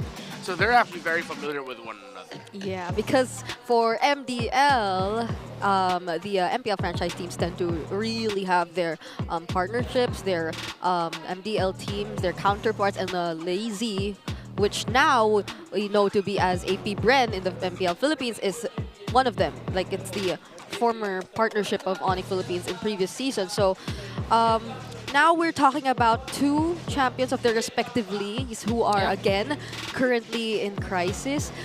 Onic on a 3-match losing skid is a very unusual scenario for a lot of us. This hasn't happened since Season 12. It's been that long since they've last encountered this. And it's not just them, as I mentioned by Ingan. Even TLID in Indonesia. I mean, you don't know what's going on right now because the champions, I mean, they've been in the spotlight for so long. The champion curse might be real. And again, teams have continued studying these guys because, again, they're on top of the world, and at the same time, they are the meta shapers. And it looks like when it comes to the metas, they're falling back behind. Yeah. When you're standing on top of the world, there's a lot of eyes on you, and it seems like the rest of the world have met the bar or have reached the bar that these 2 teams set for the past few months, as now they are struggling in their leagues. And I don't think it's just also like when it comes to the draft. I know a lot of the a lot of members in our community talk about drafts, talk about how that has a big effect on the game. But when you really look at the in-game as well, teams can now tango with Onic Philippines and Team Liquid ID. When we thought it was only these two that can really play with each other very well, everyone else now just plays very well against these two. Top 5 for Onic Philippines and bottom 3 for TLID, who just yesterday encountered a 9 minutes and 38 seconds defeat against RRQ. So far, the shortest game that has ever happened in MPL ID this season. So that's another interesting thing to look at. So as much as a lot of eyes have been on them since their winning days, now the pressure hopefully isn't getting to them that much. Like, there are probably a lot of skeptics really out there. They're starting to come up and say, like, what is happening to them, right? It's a very unfortunate scenario for them, but I like to think that, especially for Onic Philippines, they've been very vocal about it too. I think in a recent interview as well, Coach Why Not has mentioned that what he's observed from Onic Philippines is that they're somewhat playing not to lose. And it's not something you would usually expect from Onic Philippines. For the longest time, they've been this very decisive, setting the tempo type of team. So now we leave it to you guys to decide on whether or not this entire discussion about the Champions Curse is real. Is it a yes for you? Is it a no? Do you think that the PH is just different, it's just so competitive, or are you believers that they'll come back? If I were to ask you, Inga, what do you think is the answer here? C. And they're gonna prove it once we reach one of the international tournaments that's upcoming. If Onic Philippines dominate that, I mean, for sure the answer is C. Yeah, honestly for me, I think it really is real. The Champions Curse is just so many eyes on you, learning from you, taking notes from you, just so that they can beat you.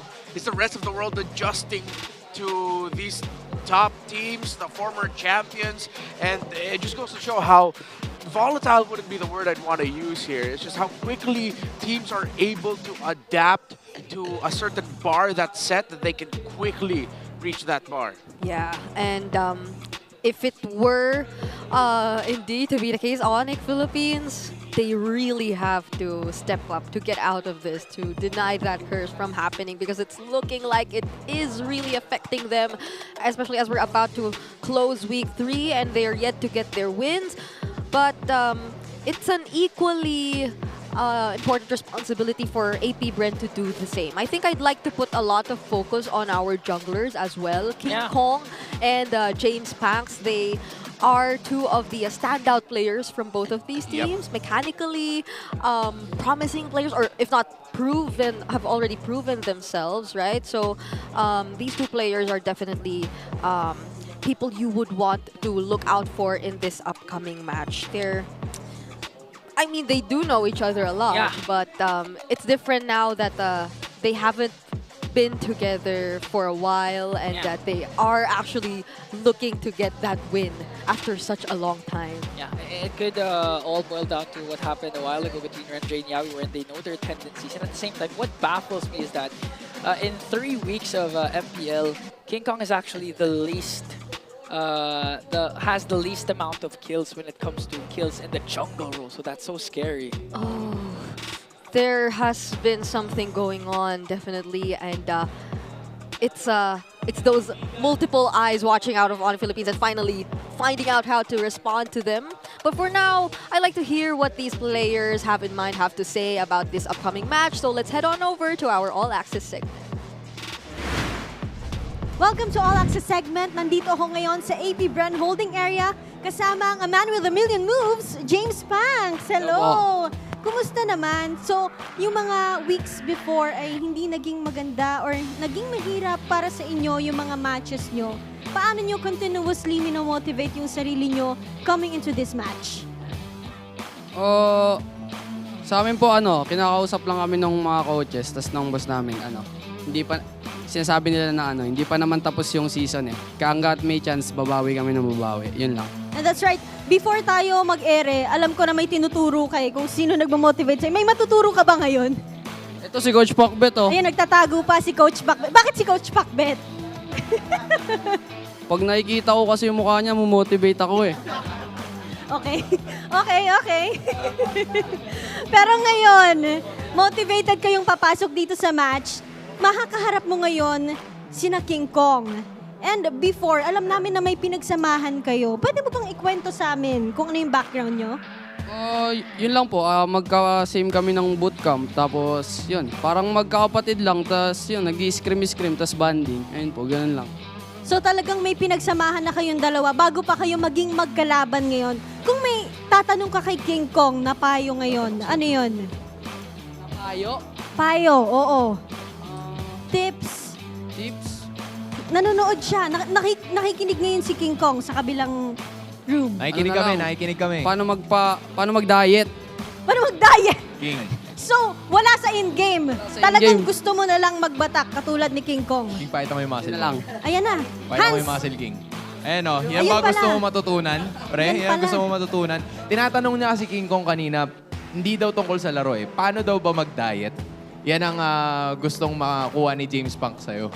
Ano daw ba ang strategy? Bigyan mo ako ng tatlong. Number 1, ano ba ang kailangan gawin para ma-achieve ang ganyang lifestyle? Discipline. Number 2, Self-love. self-love. So may discipline, self-love. Ano ang pangatlo? Patience. Patience. Okay, nakuha mo ba yun, James nakuha mo. Punks? Nakuha mo. Ulitin mo, James Punks. Ay, may mic ka. Ayan. Ano sasabihin ko? Ulitin mo. Ulitin mo lahat na sinabi niya. Self-love, discipline, patience. Doon sa tatlong yon, alin yung wala ka? Lahat eh. Yun lang. Paano tayo yun kakaharapin si King Kong? So, doon sa tatlong yon, kung wala ka nun, ano naman ang panapat mo kay King Kong? Saan ka lumamang? Mas gigil ako dyan, tas mas pogi ako. Yun lang! Okay. King, hindi ko alam kung narinig mo yun. Wala ka dito, Hans! Teka lang, Odin ha. So, mas Sorry. gigil daw siya. Okay lang yun, papalampasin natin yun eh. Pero mas pogi daw siya sa'yo. Anong rebat natin dyan, pare? No comment. No comment. Yan, pre, clinose up na kayo. Clinose up na silang dalawa. Hindi na yata natin kaya to. Odin, walang comment. Wala muna kaming rebat. Oo. Bahala na muna si James Punk sa buhay niya. Alam ni King Kong kung anong sabi carry, mo? pre. Teka lang, Hans, may sinasabi Oh, pa sige, si ano James yan? Punks eh. Di ako nagsabi nun, King, nabulungan lang ako. Okay, bukod sa mas gwapo, masunurin si James Punks. Yan ang napatunayan natin ngayon, tama? Okay. Siya na lang sumagot. Sige. James Punks, ano naman message mo sa makakalaban nyo ngayon? Good luck sa inyo. Yun, galingan lang natin and bigyan natin ng magandang laban yung mga viewers. Teka, pinagpapawisan na kasi si King eh. Okay, King, ano bang mensahe mo para kay James Punks? Message ko para kay James Punks. Good luck. Good luck. Unti lang yung nasasabi sa'yo ni King Kong. So, James Punks, good luck. Maraming salamat. Hans and King Kong, pakita mo ang kagwapuhan mo sa camera. Okay, good luck to all our players. We can't wait kung ano nga bang aabangan natin sa loob ng Land of Dawn. Kaya naman, casters, na to. Alright, I don't know if it was legitimately coming from his teammates, but James Punks made a very bold claim in that interview. Would you mind translating to the audience what he just said? James Punk basically said, King Kong, you may be better, but I'm more good looking. James Punk's about to get destroyed, bro. Nah, say whatever you want to King Kong. Just don't claim you are more handsome than him. And he tried to say, "Oh no, I didn't mean to say that. They just told me to say it," pointing at his teammates. But nah, James Punks, bro, you gotta be careful, dog. I swear, the King Kong fans across the world, I could not count just how many King Kong fans have emerged after their championship. Yeah. And speaking of fans, I'm pretty sure the #1 buff of James Punks will be watching tonight. Oh. So James Punks doesn't care even if King Kong has thousands of fans. I have one fan, is the love of his life. Wow. Is she in the arena today? I think so. Oh, okay. She probably is. Yeah. But Probably is, yeah. for those asking how to build muscle like King Kong, he also laid out the answers too. There were 3 important rules that you have to take into consideration. What's that? Self-love. Discipline. Discipline. And patience. Patience. But Renmar suggested protein. Yeah, because you cannot eat any of those. Can you eat self-love? I'm not going to make that joke here. Can you eat discipline? No. Can you eat patience? You cannot. Can you eat protein? Yes, you can. But you know what King Kong can do? Make James Banks eat his own words. Ah. Is that good enough, Renmar? Yeah, I like that. Thank you so much. Yeah, what's the macros value on words? Wait, I haven't thought of anything yet. Ah, come on. I'm just happy with what I said. My goodness. But I'm liking the personalities that are coming out of our players, especially from AP.Bren. Yeah. Even though we're just entering week 3 and I know they're yet to get their first win, I like the confidence that's showing up. It isn't that far from what we've seen from them in MDL. Do you recall this kind of aura coming in from Lazy Esports then too from MDL? Because I feel like this has been the same kind of personality they've been showing, right? It's a good sign. That's why we called James Banks the man with a million moves, because even under pressure, actually someone said that Onic AP.Bren actually liked it when their backs are against the wall because they perform better. And that aura needs to come out today up against, the real Sigma. No words needed. Yeah. Yeah. And when they shared a boot camp, these two teams had a sort of symbiotic relationship. When this roster of AP.Bren were then called as Onic Arsenals, they made each other better through scrims, through in-house scrims, and I think we're about to see a live competitive in-house scrim right now. I think in James Pang's words, he called their relationship similar to that of siblings. So let's see how that will turn out in this match. Let's head on over and introduce our players for this match. To oversee and uphold the tournament's integrity, guiding us through this match is our marshals, JJ, Chico, David, and Patrick. Down but not out, the Super Families back for their final match of the week. It's Onic time for Onic Philippines. In the EXP lane, the Kirk attack. Kirk! It's the Beast! King Kong! The Monster Mage, Super Frizz! The Bruiser, Brusco! And the Gold Standard, Calra!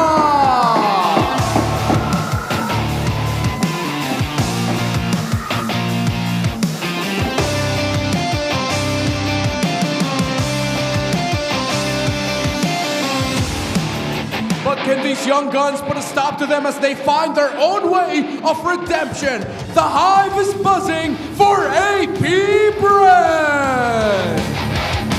In the EXP lane, he's dead!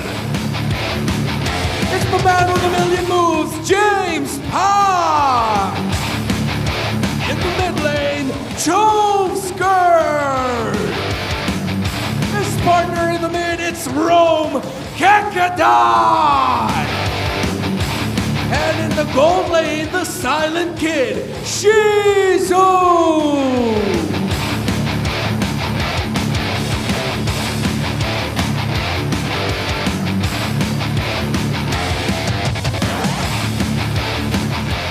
And their coaches. Please welcome to the stage, Coach Why Not and Coach Jeff.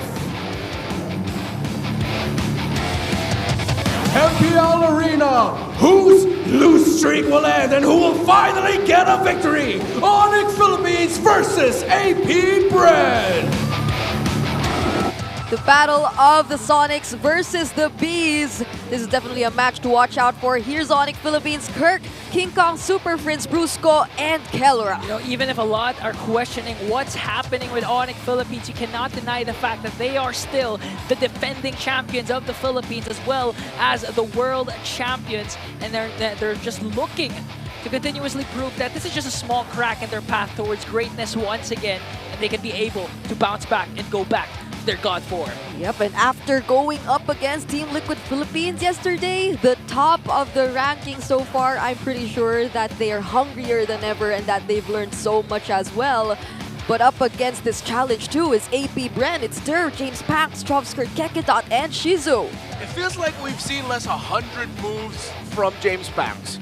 And that's a long way to a million. So hopefully we get to see him really shine here. Kekedot, Trovskert have to pave the way for their jungler. Shizu, he's been slowly showing up and getting there. Der has been the one who's coming out as the big X factor in some key plays when he has his hands on the Badang. However, the times where Onic Philippines lost is because their opponents were able to outplay and minimize the activity of Kirk. Der has to win in lane and beat Kirk. Ooh, that's a huge responsibility that they have to do. And I just want to say, Shizu also took off his glasses once again for today. It seems like they're really getting serious. But this spider graph, despite the losses from Onic Philippines, it still pretty much favors them. It seems like in terms of like every single game they play, they tend to perform better than AP.Bren. You know what baffles me about this graph? AP.Bren comes from MPL. They were the reigning defending champions, went up against RRQ in a 7-game series in a global ban system. But if you're going to look at their hero pool, they're the least unique heroes used among all the teams in MPL. Yeah, I thought AP.Bren at this point would actually just try to juggle more heroes and attempt more strategies, similar to what Twisted Minds is doing with their own ability to try and make Alice in the jungle and healing roamers or mid laners work. So hopefully we get to see a little bit of that experimentation from AP.Bren today, but there's a chance we might not because they're looking for stability. They're looking for their very first win. Yeah, I mean, it wouldn't hurt, but let's see if they would take that into consideration, knowing the gravity of the current situation. So let's listen into the pink test. O daling dali mo, sayaw na gusto ko, kaya igiling, wag hihinto. Remember Jay, I promised you. You should have seen me win. Yun ang word of the day ko. Lahat ng mga bagay nagbabago pagkatagalan. Pag puno na dyan, sa kabila naman kayo ha. Dito sa kaliwa, maluwag pa oh. Puno na sa kanan ha. Sobrang dami. Sobrang dami dyan. Ang tagal kasi nung biyahe natin, coach eh. Kailan ba uusad to? Ayun na, dumadami na sa kaliwa. Yung kaliwa, puro kamag-anak. Ang dami natin kamag-anak. So apparently, James Pax is just calling on the other members to take up the vacant seats on their side. Yeah. I mean, I get him. At the beginning, it looked like there were a lot of members of the Super Fam, but now there's a lot of bees in the hive have shown up. So, Onic Philippines rebuild the family, redefine what it means to play as Onic Philippines in this current metagame. The world has adjusted to you. That is undeniable. So change things up and rediscover yourselves in this game. Tough ask for them. Tough ask also for AP.Bren to usurp the family, because I feel like even in their worst days, Onic Philippines are still one of the best teams in the world, while AP.Bren still have a lot to prove. So both of you need to shrug off the curse. Easier said than done, because in the professional scene, that takes so many steps. It begins with the draft, changing priorities, changing out which heroes go where in the very specific draft order.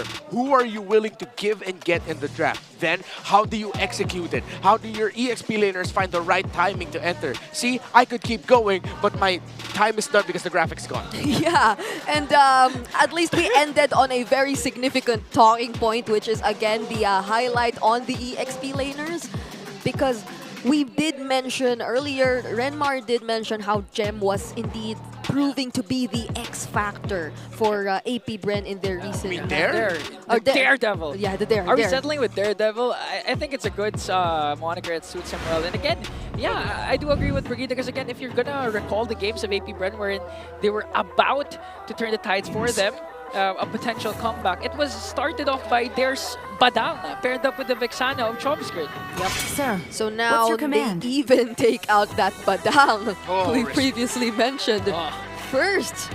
Yeah, they're taking out the Phobius. Yeah, it just goes to show that Onic Philippines are respecting the hell out of Dare here, and they take away the roam from Kekedot. So the EXP lane trade might boil down to 4 heroes: Edith, CC, Lucas, There's one more. Hilda? There we go. Yeah. Thank you. Hilda might probably be one of them. Where there is okay. light, There it is. there are Okay, so they take also out the shadows. Louis. So this time, I actually like that both teams are respecting the The preferred immortal one signature chose heroes. me to 'Cause, vanquish the shadows. I would say that that the plague this one world. factor why they lost yesterday, both of them, was because for AP.Bren, they refused to ban the Alice, and for Onic Philippines, they actually refused to ban the Louis of Sanji. So this time, I think respecting the capabilities of your opponents might be the key in securing a victory. Yeah. But I mean, a lot of the other signature picks are out there too, which could potentially be picked up. I think Shizu could still potentially pick up the Reaper or Harris. And there you go. Speaking of signature picks, look at Chopskirt immediately picking up the Varsa. Yeah, taking away 2 mid laners. You instantly lock in one. That means Onic will have to choose with picking the Eve or the Vexana for Super Fritz here. But they forego that. They wait for their Super Fritz pick later. They pick up the Jawhead, so they get a very good, quick scaling, very aggressive combination of heroes in the first phase. They're going to be looking for mid lane and EXP lane matchup priority, which is the right play. If I'm AP.Bren, go ahead and pick your roamer up now too. Or your gold later if you want to make... Oh, excuse me, that's already a Granger. Roamer or jungler, specifically, as the Joy is still open for AP.Bren. Yeah, the Joy still could be potentially picked up, especially as they did decide to go for the Granger instead of the Harith. We all know that we don't usually pair up the Joy and the Harith whenever we look for those jungle gold combos, just to kind of spread out the damage distribution. So there they will secure the Joy immediately, but this is where what you previously mentioned also. Oh, shoutouts to Coach Eb and his fiancée. Or are they? Were they already? They're married. They're married. Where yeah. are they married for quite some time? So, his wife. Correction. Yeah. No, I mean the championship rings. I doubt he goes around just wearing those. Oh, he's wearing his marriage ring, I guess. Okay, fine. Yeah, that is the best ring that he has. Yes. Right beside him, yeah. I agree. Alright, so, okay. AP.Bren can now focus more a bit, but would they still want to ban out XP lane heroes though? We're kind of losing out on those possible trades. Yeah, I think they will show their EXP laner now 4th. If ever they could go for a flex pick, they can show like something like a high loss. Because it's good. The high loss supplements very well. It's a good anti-invade and it's also pro-invade if ever the Jawhead paired up with whoever is going to get paired up with doesn't actually succeed. Considering that there's a Joy, Valentina might be off the board. I think, Vexana. I think AP.Bren would actually want to commit the ban on the Eve instead. Oh and yeah. then force the Vexana to go on it. Eve is still actually open. Or the other way around. For Onic, but... Oh. Wipe out all the injustice in the world. Take out the Cho, which is a common matchup too, the Jawhead and the Cho, but what else is... Will they really take out the Eve? Or at least one, since I think 3 of the XP laners we previously mentioned are still there anyway. It's either the Eve or the Vexana that they're going to take out, I guess. There's still a big trade around the EXP lane. Again, we mentioned the Lucas, the Hilda, and the CC. Yeah. I think AP.Bren would want one very solid, stable option. Actually, I'm okay with them rushing the Hilda 4th pick. Hope will find So a they ban way. out the Vexana. There you even go. when all is Eve is forlorn. available for Onic Philippines. But if they do get to secure that XP laner, which would be just really disruptive, Eve wouldn't have such a great time either. Yep, exactly. That's why the ball's on the court of AP.Bren. So, because if this isn't an Eve, we've seen Aurora fall out considerably. So, oh, that flew under my radar. That's actually a very good ban by Onic. And I think this actually goes to show that we might see an Eve pick up there for Super Friends. That might just increase the chances. So there, knowing this huge task he has to fulfill, will they be revealing his hero now? Will they indeed decide to go for either the Hilda or the Lucas CC6. Like in terms of their current lineup, yeah, it does feel like the Hilda could supplement so much of what's lacking so far from the AP.Bren's lineup. Let's make sure that James Max isn't alone with the Let's hear diving. from the crowd. Oh, Make some noise man. for yours truly. Go ahead and go for the CC route. Again, so even if Onic decides to go for a Hilda, I am the priestess of primal lightning, the hunter of all the evil gods. Okay. All right. They went for the Selena, which at this point I'm no longer that big a fan of. But they paired it up with the Edith, and they already have the Harith also. But it's very single target lockdown focused for the lineup of Onic. They decided to go with this. You know what? Why not? This is good for longer engagements, longer team fights, and they needed something that something paired up with the Harith in that regard. Now the roamer pickup though can just be very solid. They can be like a high loss, and you wouldn't mind because the revitalize would come in big time for them. Yep. I'm just thinking about the accuracy of or the timings of these crowd control skills that are in Onic Philippines lineup. Since look at the high mobility heroes currently in AP.Bren, especially talking about James Panks. I think even yesterday between Onic and Team Liquid, there were times where a Joy was just able to escape away from Onic Philippines with this very similar lineup too. So I hope they get to be more coordinated at least whenever they do decide to go for those kinds of attempts. But AP.Bren wraps up their lineup with the Gatot.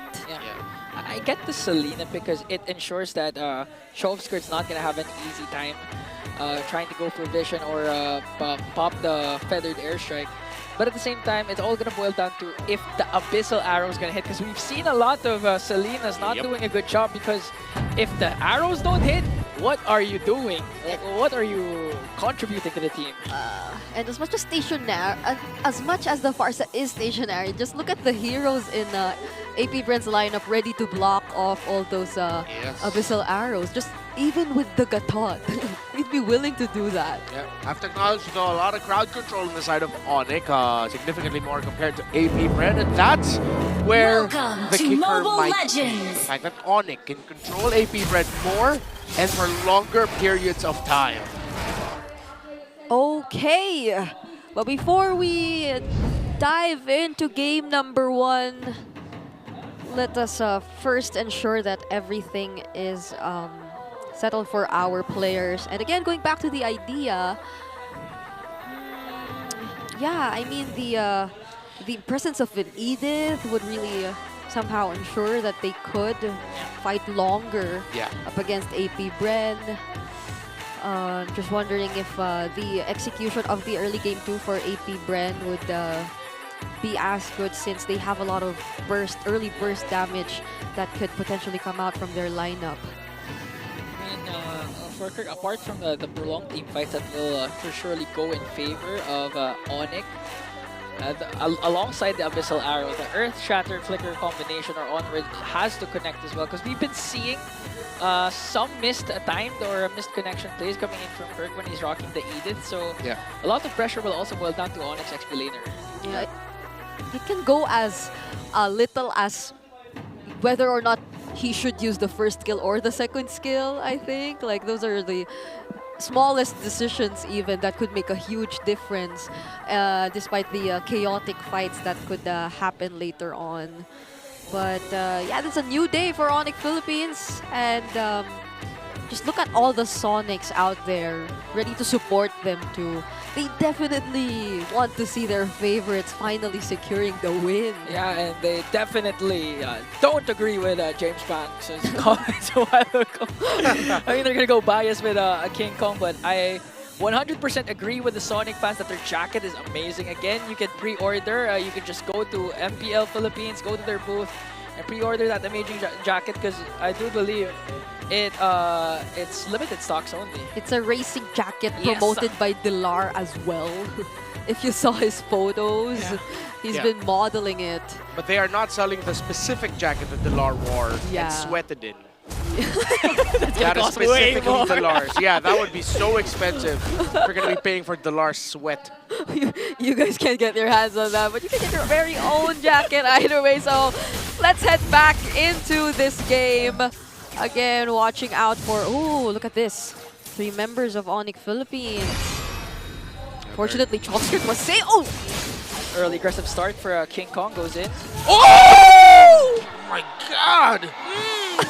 Yep, Super Prince is pissed off. He's not happy about the losing streak. What a play.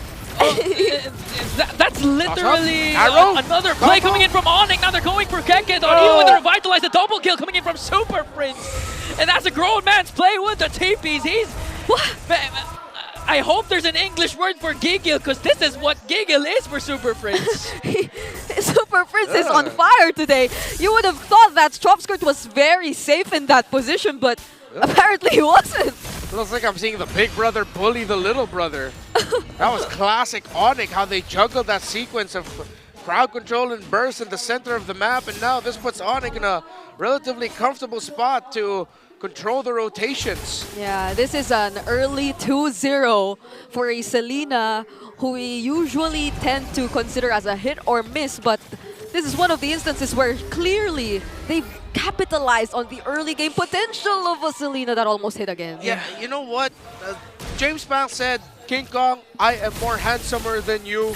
And Super Prince took it personally. He got offended. Now they're trying to engage on the Chopskirt. Going to bring him down once again. Here comes Super Prince dashing in onto Kekidon. Might be able to out-sustain it, but Kirk, one more hit. Right on the mark. It's not going to connect. A sidestep from Kekidon. And he's going to evade that. If only Super Prince had the flicker again. I'm pretty sure he would have flickered in and gotten the kill. Look at this aggressive control in the mid lane of a Selena and the Jawhead. You know, I recall when one of the first times Selena was brought back into the meta, I believe it was in Snapdragon Pro Series, it was actually Super Prince's decision to go with the Selena. It wasn't the coach's decision. Super Prince actually just asked if he could perform, if he could play it, and he outperformed everyone with the Selena. Yeah, and if his performance on this Selena is terrifying enough, now that he hasn't had his hands on all that cooldown reduction just yet, so imagine what could happen and how AP.Bren could be potentially split up once he gets to build all those items. He's currently 2-0-1 on the Selena. Imagine that. He's ahead even of Chopskirt. This is a heat check win for Onic Philippines if ever they do end up winning this series. Again, there's a lot of people already doubting them. They've struggled. And I think they're going to this mentality of they really cannot absolutely lose to AP.Bren. They have to dominate and crush AP.Bren in this series. And so far, they're doing it in the first 4 minutes of this game, showing their familiarity with their old boot camp mates, their old org mates that they grew and learned a lot from. They've even attributed their success in MPL Philippines Season 13 to what this roster that AP.Bren is fielding was able to do in helping them grow through scrims.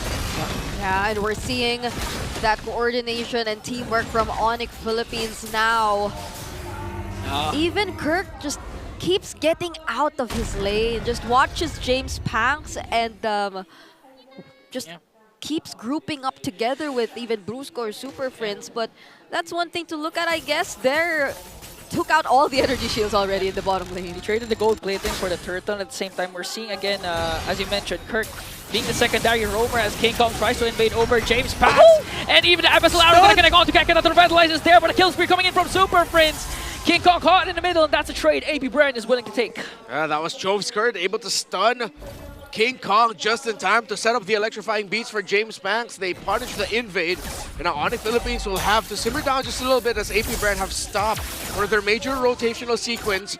And Onic will play to just allow King Kong to regain farm. Super Prince hits the Abyssal Arrow on Chopskirt. Oh, okay. He won't. That was a warning shot.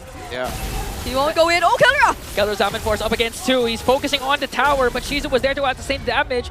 And now you have to look at Super Prince once again, because it's going to connect onto Kekidon. There's no revitalize, and there's a follow-up coming in from Brusco. The Bruiser picks up, and Super Prince gets the kill. I don't think Brusco had to use his flicker yet. It's always Super Prince getting the stun, using the Abyssal Arrows, and him just walking towards the targets and using the ejectors, tossing them towards Super Prince. This feels like a redemption game for Super Prince on the Selena pickup. Has struggled earlier in the week, or yesterday rather. He's coming back with a vengeance here. Great line that Brusco and Super Friends set up, and I think that's the line that they've been playing around. So Brusco get vision and Super Friends just always be lined up perfectly so that the Abyssal Arrow will land. It'll be Brusco tosses first and then Super Friends with the Abyssal Arrow. Conceal down bot. Okay, Conceal. They're going to focus their target onto James Pax. There's the ejector. Almost. But Onic was able to finish the job and bring down James Pax. Yeah, and despite all the attention we put onto Super Friends and the connections alongside King Kong and Brusco, Kellra silently is leading the gold leaderboard. So he's just farming up so well. I can imagine how big of a threat he can be in the team fights that will happen later. Look at him just taking down turrets one by one. Okay, even up against 3. Will Kellra be able to outplay? Even goes in with his Zaman. No way! Brusco is there, but Kellra doesn't need him. He's going 1-on-3.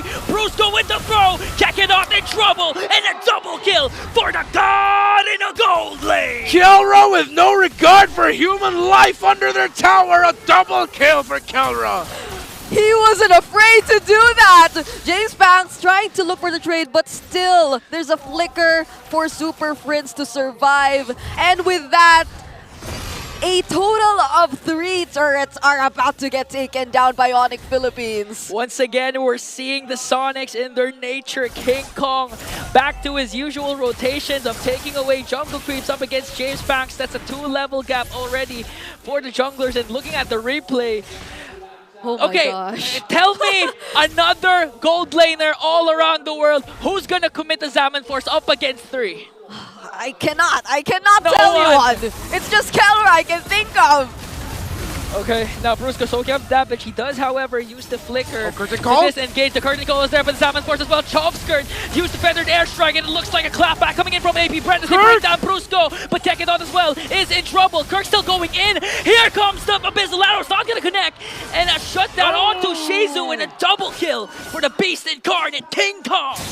That was close, even for Kellra, but he still was able to flicker away from a potential kill by James Pax, and James Pax just had to get away. He didn't pursue the fights any longer. That resulted in a 3-4-2 trade, clearly in favor of Onic Philippines. As you look at the Infinix hand cam featuring Super Friends and his Selena. Wow. Really got to see there the big value brought about by the Primal Wrath that Kirk brought down. It looked like AP.Bren found the perfect opportunity to counter. Derek got a beautiful curtain call in, and it was also a great entry by Kakedot with the avatar of Guardian.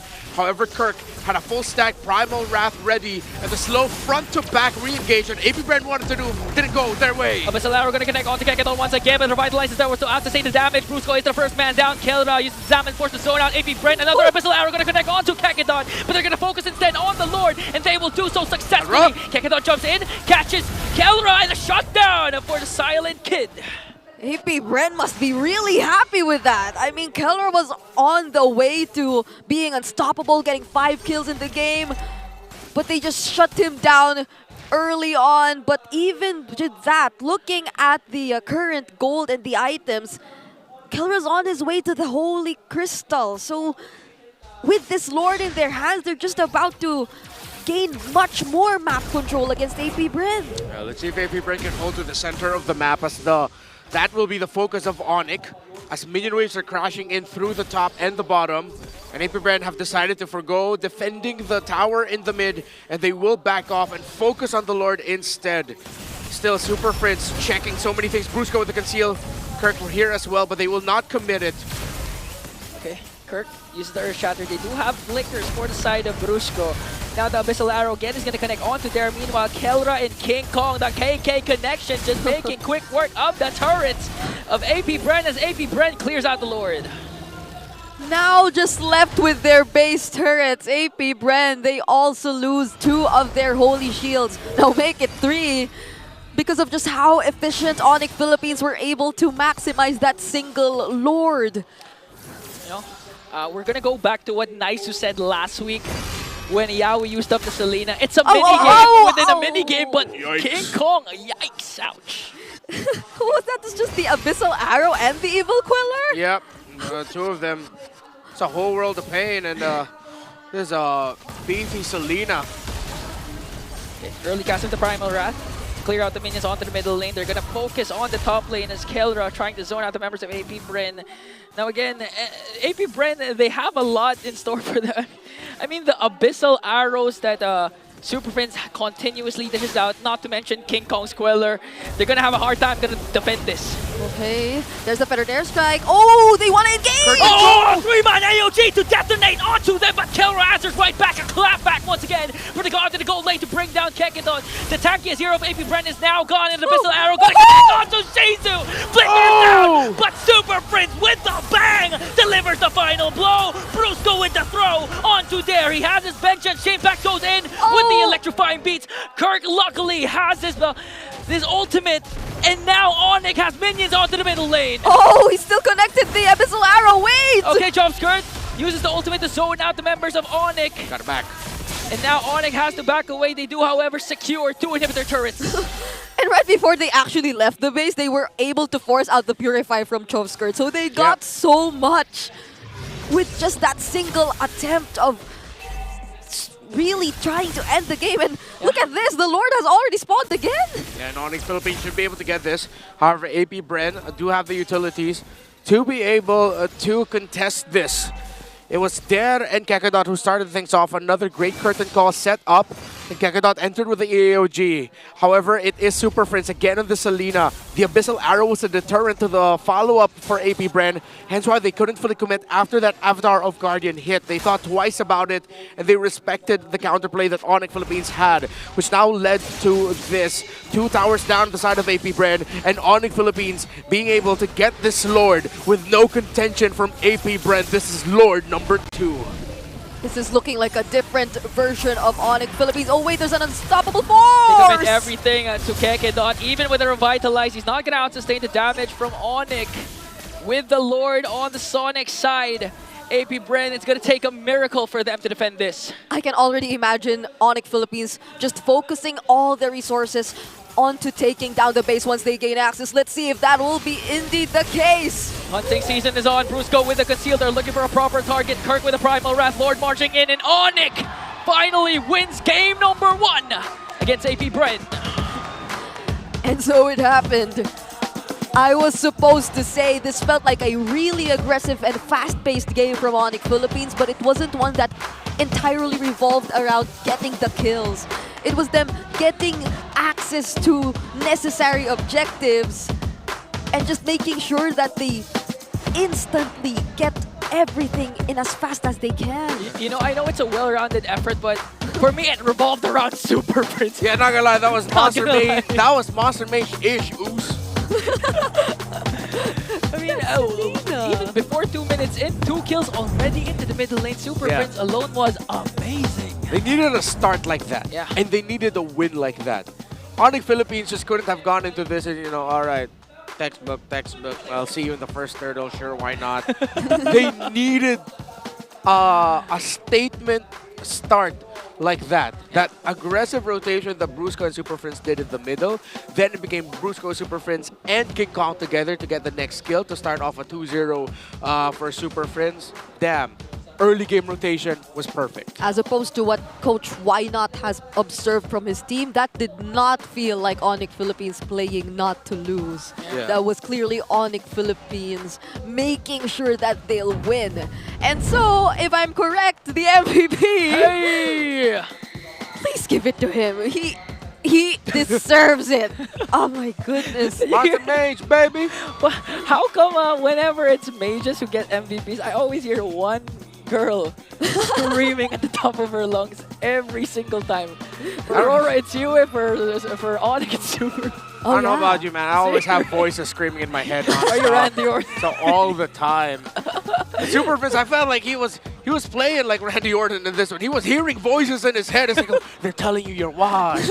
They're telling you you suck. That your Selena is nothing. And Super Prince came out of the gate with an MVP game like that. Yo, if anyone else doubted the Monster Mage moniker that I gave him, just look at this and shut up. Oh, look at this, look at this. That was wild. Just watch the replay. Just watch the replay. Super Prince. And again, it's not even just the first few minutes, even down to the last play of the game. Who could forget the Abyssal Arrow that connected to Shizu? Even with the flicker, he couldn't escape. The damage from Super Friends. That was nasty. Again, we mentioned it. That felt like big brother bullying little brother. Yeah, not to mention those early spammed recalls by Super Friends. It seemed like he knew it from the very beginning, and this is a highlight of Kelra too. Yeah, I almost lost my job here. I almost shouted an expletive. I kind of wish I did, because that would have been the perfect time. I would pay for your penalty if you did, because that was an amazing play, Renmo. We know you would not. You spend too much on protein. Wow! I know you're very conscious about your health, and I don't want you to sacrifice that for me. Hair. No, about your That's health. why they're friends. King Kong and Ingan are Yeah, don't friends. sacrifice that for me. It's okay, I'll take it. Okay, here comes Brusco. Why am I play-by-play? Yeah, why were you playing by No, Why were you playing by playing the highlight? Because again, I mean, I have to commend also Brusco. He was literally, he was the assurance that Selena still had use, even if the Abyssal Arms weren't connecting, because of those conceals, those flickers, those ejectors, and unstoppable forces. Yeah, no, maybe part of us still can't believe that it's already over, because it just felt so fast. So he was probably thinking, oh, we're still in the game. But in all honesty, it was a 13-minute game. So guys, there are two curses that might be broken today. One is not yet fully broken, but again, if Onic gets her group back, championship curse might be broken. And the second one is, if this goes to a sweep, the Brigida Chantel curse might also be broken. Here's the thing, though. In the first series, Brigida said, "No, this is gonna go 2-0." I immediately went, "No, this is gonna be 2-1," and it became 2-1. But now we're both in agreement that we're thinking this is gonna go to a 2-0. So it's different now. We can't doubt the analyst. Yeah, we can't doubt. It's still the same. But if that were to be the case, then the championship curse will continue for AP.Bren. Somehow it still does. Yeah. We'll see. That's why we have 8 weeks. It is already the 3rd week, though. And again, folks, if you missed the game and we're reacting this way because we pretty much had everything during the game and right at the moments. And TLDR, Super Friends happened. Abyssal Arrows hit. AP.Bren got blown up. Yeah, in other Kelra words. got like a 3v1 under the first turret in the bottom lane with a double kill. If that doesn't tell the full story, I don't know what does. Yep. In other words, you can also watch the replay. Yeah, watch the It was replay, just guys. 13 minutes anyway of like just Onic Philippines being so focused on the objectives. I swear I called it. I knew that when they were just able to gain access towards the base, they wouldn't mind AP.Bren at all. They were just like so set on getting the base taken down, and King Kong seems to be back. Finally, the PPI rich guy once again. King Kong with a GPM of 953. The real Sigma is Sigma-ing. Well, with BPI red on his head, he said, "I want a rich guy honor too." He gets it. He's the colors of BPI. Yeah, he's the colors of BPI. He's the most aesthetically appropriate BPI rich guy. I'm taking a picture. Being red and yellow. I can't believe it. It's been so long since we've seen King Kong actually get back in the post-game statistics, wherein there were the rich guy, the carries, and all that, and apparently he suits the BPI rich guy so well. Honestly, when the first time I saw King Kong with red hair, I thought, and then after a few weeks, oh, it's actually nice. And then in the background of BPI, it's way better. But again, apart from the usual people that we commend, I also want to go back to Kirk. Because we've said that Kirk's been, kind of playing off. But this time he showcased how he's still the Kirkitech. He was in full control, even up against the C Senior and Edith. He was always out of his XP lane because he was being the secondary roamer for Onic Philippines. Yeah, I like how he sacrificed a lot, I'd say. I think the early energy shields which went into Dare's hands gave him the early war axe and the early damage output too. I think we saw it once when they were able to punish King Kong, but fortunately after that it didn't happen again for Onic Philippines, and they were just so dominating in that entire game. So I think just the same. It was indeed a fast game, but we still need somewhat of a breather. So for now, let's head on over to our hosts and check what they have for us in this All Access segment. Maraming salamat sa ating mga casters. Buhay na buhay ba ang mga Sonics? Let me hear you scream! You'll love to see it as Onic gets a victory in that game 1. At syempre, kasama natin walang iba kundi si Coach Yeb. Pero sorry, Coach, para magkalinawan lang. Okay, ang dami kasing nagtatanong sa akin ano ba ang dapat natawag sa'yo? Coach Yeb? Boss Yeb? Raha Yeba? O Haring Yeba? Kasi parang ang dami na Ang dami nang nangyayari. Ano ba dapat tawag sa'yo? Coach Yeb lang. Coach Yeb. Okay, mabuti ng malinaw. Mabuti ng malinaw. Coach Yeb, kamusta? Welcome back to the MPL Arena. Parang ang tagal ka namin hindi nakita dito, no? Last season, ano ba? Season 10? Yung huling dalaw ko ata. Season 10, and now you're finally back here. It's been a while. But welcome back. I assume na you're here especially for Onic Philippines. We've seen them struggle in like the first 2 weeks. Kamusta naman ang rhythm ngayon at ang condition ng boys? Sa totoo lang, syempre, kita naman na namumblema yung both teams, Philippines and Indo. Pero ang maganda lang doon, alam namin kung ano yung problema. And willing silang lahat para baguhin yun. And those changes, right? Those improvements are some of the things na minsan hindi mo talaga matuturo sa mga players. What do you usually tell them, especially before the start of this matchup na lalo na ngayon, they're already leading? Ano ba yung sinabi mo sa kanila bago magsimula to? Sabi ko lang sa kanila, enjoy nyo lang. Tsaka huwag nyo kalimutan kung bakit nandito kayo at the very first. Pangarap nyo to so huwag nyo bitawan ng gano'ng kabilis. And you know, they're going up against a pretty familiar foe, right? I'm sure that you know all of them as well. Ano bang thoughts mo naman dito sa AP.Bren roster na to? Because they're very young and they're very new as well, right? Sobrang proud ako na nasa MPL na sila. Sobrang saya na nakikita ko sila dito. They're very happy to see you. Kanika na lamang. Kung may mensahe ka para sa parehas na teams, what do you want to say to both of them? Good luck lang sa parehong teams and enjoy. Bigyan nyo kami ng magandang laban. Oh, and we are gonna be expecting for that one very, very soon. And with that being said, mukhang yun na ang the last word. Anything you want to say to all of the people who are supporting MPL Philippines, Coach? Salamat sa lahat ng sumusuporta, lalo na sa Sonic. Ayan sila, Dami nila, Coach. Yung misis ko dyan, sasakak namin si Anika. There we finally have it, Coach Yeb. Maraming salamat for giving us your time and for being here as well. We're gonna be tossing it right back to our casters. So casters, kamusta kayo dyan? We were just saying, Coach Yeb looks so fresh, stress-free. Yeah. I don't know why, but it's nice to see him. Plain and simple. I mean, we can't deny the fact that, aside from all the championship rings that you see him wearing, so it's nice to see him back here. It's been a while, he said, since Season 10. But also, don't forget, we just mentioned it, talking about King Kong earlier, bringing you a better tomorrow. BPI empowers Pinoy gamers with next-level banking solutions to help you level up in life.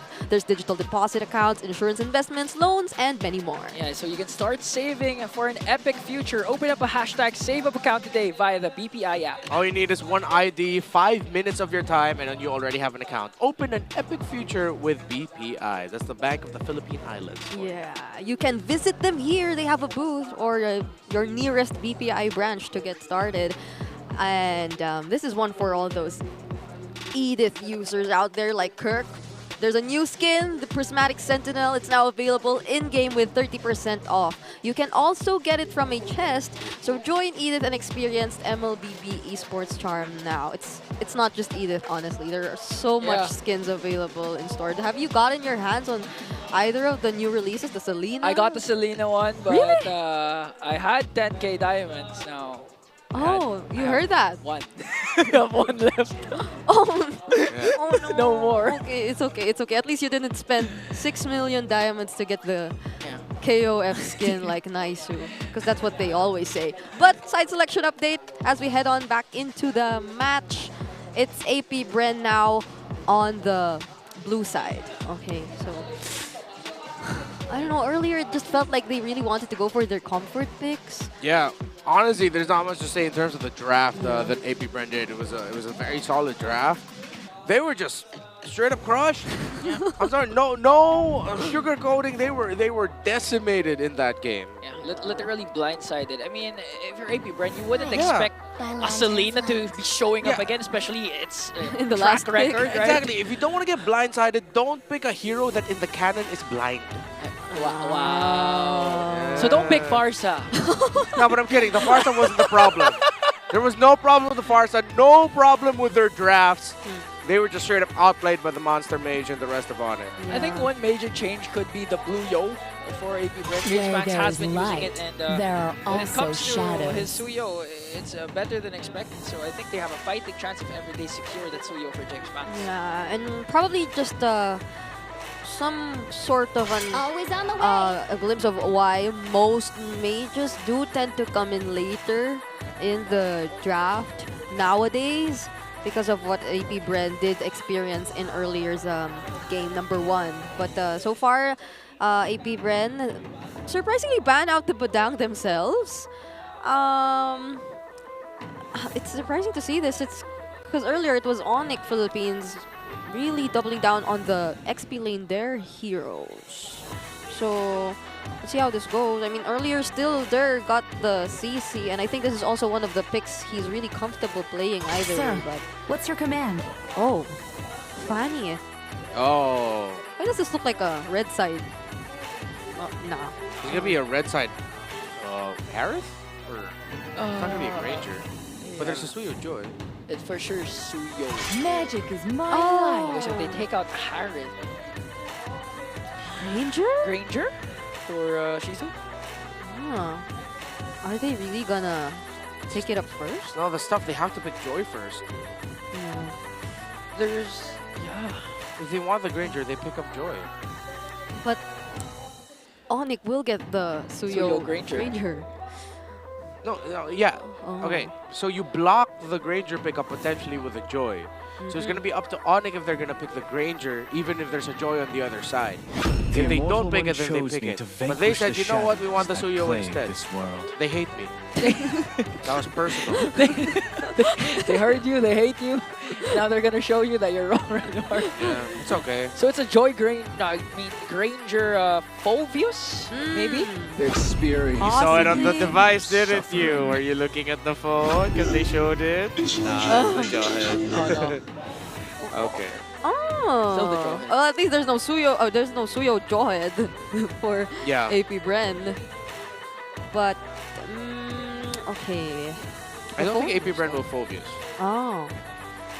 I think they'll pick Flex, Roam EXP, and then their mid. Oh, no, they have to pick their gold laner as well. Eerie, Kari, Moskov. Yeah. I would like an Irithel, please. Irithel and the flex pick. Yeah. Oh, that's the flex pick. Yep. Okay. Very flexible, although it, I think history shows that's more of a Kekadot hero. Moscow! They hate me. I agreed with you, so They hate you guys. No, I just didn't say it, but I also would have preferred the Irithel. There's a trend. They hate people like us. What do we have in common, Redmar? Devilishly handsome. That's why they hate King Kong. Yeah. Well, they still get their hands on the Joy too, so now it feels like a more usual drafting pattern for both sides. We're yet to reveal the mid laners, and we're seeing at least a roam or a flex pick in the first phase. Yeah, and I think they locked in the Moskov because they were thinking about the Joy. If you know there's a Joy coming up on the opponent's side, then you pick up the Moskov as like the absolute safest gold laner pickup. It's like one of the go-tos, but not all teams go for that. There are teams who are willing to pick an Irithel up against a Joy. So this time around, AP.Bren said, no, we want to play it safe. We want Shizo on the Moskov. At least they have one less thing to think about. With the Selena ban, they get to take away a lot more possibilities for Onic. But I'm not sure if I'd be considering the Selena for Onic Philippines again, since they banned out the Valentina too. So there could be a possibility that Onic Philippines are looking to secure a mid laner that has a reliable ultimate, maybe. It could be an Eve or a Faramis. I think I'd be okay with the Faramis on the side of Onic. The Joy Head Granger. It's very aggressive, very in your face. I think one tell of that is if Onic decide to ban a glue here, most likely that could be a Faramis popping up on their side. And that happened earlier too, right? But they ban out the Vixana instead. You know what's signature aggressive Super Friends hero despite AP.Bren having the Cho? What's that? The Farsa. Ah, the Farsa who spams the recalls mid-air while using the Wing Fly Wings. Mid-berry. Very. Yeah, the name of the bird. V-E-R-R-I. In case you didn't know. In case you didn't know. Berry's the name of the bird. But if Farsa didn't have that much of a great time earlier, now there seems to be a number of threats too from AP.Bren's side. There's a Cho at least. But if they really want to play it aggressively, I'd say, yeah, the burst damage from the Farsa is very reliable. Just in case. Let's hear from the crowd. Oh. Make some noise for yours truly. Take out the CC. I think AP.Bren are just banking that they're going to get the Lucas. Lucas, Edith, Kirk? Hilda. I think Onic need to go Edith again. Yeah. They don't have a long team fight. That's a very short team fight around the Joy and a Granger. Unless they go Fire Mist, but Then they can extend, yeah. that'll depend on them on whether or not they want to show us the Super Friends or the Kirk hero here. But it'd be nice if they get one of them. So. Or maybe they get the glue. Maybe that's why they banned the Vixana. Oh, but the Fire Mist is open for AP.Bren. Yeah, that's true. Think of poison. What's it gonna be, Onic? Yeah. Let's fight to our heart. Oh. Okay, there you go, Lucas. So this is somewhat of a tankier EXP lane too. Glue. Glue, God. I am not the only one bound by Obvious. They abhor me at this point. It's not even hate. It's like, what picks? I listen to you. Payback. There's the Farsa. They still go for the Farsa, okay. So, is it gonna be the Fire Mist? Eve, Farah. It's either those two. Could go Cecilian. Need one. I'll be iffy on the Cecil. Oh.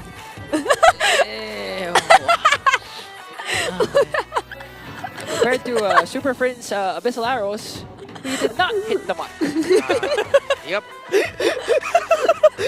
They just hate I mean, this was the part of your keys to victory a while ago. You said you need to blindside them. That's true. We all That's got true. blindsided. So they listened to my keys to victory. That's why the draft went that way, and I absolutely only got the Joy pick right. So that's called self-gaslight. Yeah. No. I agree. No, that's just called self-belief at that point. Okay, fine. I'm liking it though, the unpredictability that they're showing us here. And one, I like how you've been laughing at me a lot this season. It's like the common theme this season, just laugh at me. By the way, the lineup rating all favoring Onic Philippines. Their crowd control, a lot of it, push potential as well. They both have good synergies. Wow. But the potential for early to late game goes in favor of Onic Philippines. Yellow is the theme of the day. All flickers. Welcome to Mobile Legends. No, but seriously, they're all on flickers. So you could already imagine the outcome of the team fights that'll happen later on. But early leashing, I think, is the focus and priority for Onic right now. That's Brusco, making sure that King Kong gets to fire fast. Oh, that's really fast. You know, luckily for AP.Bren, Super Friends doesn't have a much aggressive mid laner compared to the Selena, so they can, however, try to go for the control over the mid river. But if King Kong continues this aggression alongside Brusco, they're just gonna get pushed back. Looking at the emblems real quick. Is there something we need to take note of here in Mar? Nothing too crazy. Might go for an early first blood onto Brusco, but he was able to flicker out. Here comes Keketot also. Still, look at the aggression of Onic, just really forcing AP.Bren back to their backs. Yeah. And I'm liking the constant 3-man early rotations too. That's adorable. That sticker was so cute. He said, bye. At least he survived. Yeah. You know what? This Aurora pick was actually very good. The Onic Philippines without an Aurora are lacking crowd control. They needed that big source of crowd control, and I think to them, the Faramis would not have been enough. Oh, Kekedot doesn't have the... Oh, he still has the flicker. But he's being brought down very low constantly by Onic Philippines whenever he spots. Good hail blast forcing out the delay onto Kekedot's recall. And now that's bad news because again Turtle has spawned and they're out of position for this first Turtle. Yeah. Onic will just get this without a problem. Good invade by Brusco. Okay. Gonna zone out James Banks once again. Gonna keep them at bay. Make sure that no trade will be made for AP.Bren as King Kong gets the Turtle. Yep, no retribution needed. And we're just going to be waiting for the next aggressive sequence, which will look like it's initiated right now by Brusco and Super Friends. Brusco trying to look at the purple buff to see if he'll catch out James Banks. He decides to let it go as Kekedot and Choveskirt show themselves in the center of the map. Brusco with a toss. Another throw paired up by the ultimate, but Kekedot was sneaky enough to walk away. Here comes a blast! And Kekedot got erased. And that's the Onic we know, the out of nowhere backup rotation by Kirk. Great shockwave blast. Seems like Onic have found their timing again. Yep, that was a full commit too, but wait. Shockwave. Almost one more Death Sonata, but here comes the counterattack from there. Gonna pick up King Kong, make it 2. Brusco is also down for the side of Onic, so AP.Bren was happy with that trade. Yeah, they finally found some answers. Both junglers actually were traded right there. Keldra versus Kekedot though. Oh, the Rhapsodies are connecting to Kekedot. One more Death Sonata can't do the job. And the Rhapsody was able to finish the job and bring down Kekedot. Never bring your fists to a gunfight without your own gun. Keldra was just predicting the movement so well. Super Friends with a flicker and a freeze. Let it go, Super Friends, but he won't. I was wrong. I thought I wouldn't expect any aggressive play from the Aurora of Super Friends. Super Friends says, think again. He has the flicker. He is just so confident in not just this game, but the entire series so far. Super Friends has just been constantly on the lookout for kills and people who they can potentially take down from AP.Bren. You mentioned earlier, you mentioned something earlier, Brigida, that Coach Why Not brought up something, an old quote, maybe that Onic, but Onic playing not to lose. This is clearly Onic playing to win. The aggressive, instinctual Onic that led to them to becoming M6 and SPS champions. Look at Kirk. There! Look at there from the backline, forcing out Super Friends. King Kong to walk away. Here comes the kick coming in from Kekedot. And there's the feathered airstrike from Choveskirt. There is the first man down. Onic with the counter respawn. Shockwave blast coming in from Kirk. And they zone out AP.Bren for a clean turtle take. Yeah, 2 members were zoning out AP.Bren, whereas there was alone. And now Onic Philippines can just peacefully take this turtle for themselves. So far, everything is going really well. Also, already establishing an almost 3K gold lead for Onic Philippines. Felt like Dare said, hey guys, look what I can do. And AP.Bren couldn't because Kirk showed up at the right time. James Banks in the middle. Oh, now, okay, a beautiful cast of the Frigid Glacier for Super Friends to stop the aggression of AP.Bren. And now Brusco providing enough vision for King Kong to make a move and just literally take away the jungle creeps off top. Brusco goes in, Kekedot as well with a kick. But he's up against 3 and the Kelra picks up another kill. Yo, Brusco used the unstoppable force like a purify, knowing that he would be CC immune, so that the kick angle of Kekedot won't be right. That was an interesting interaction.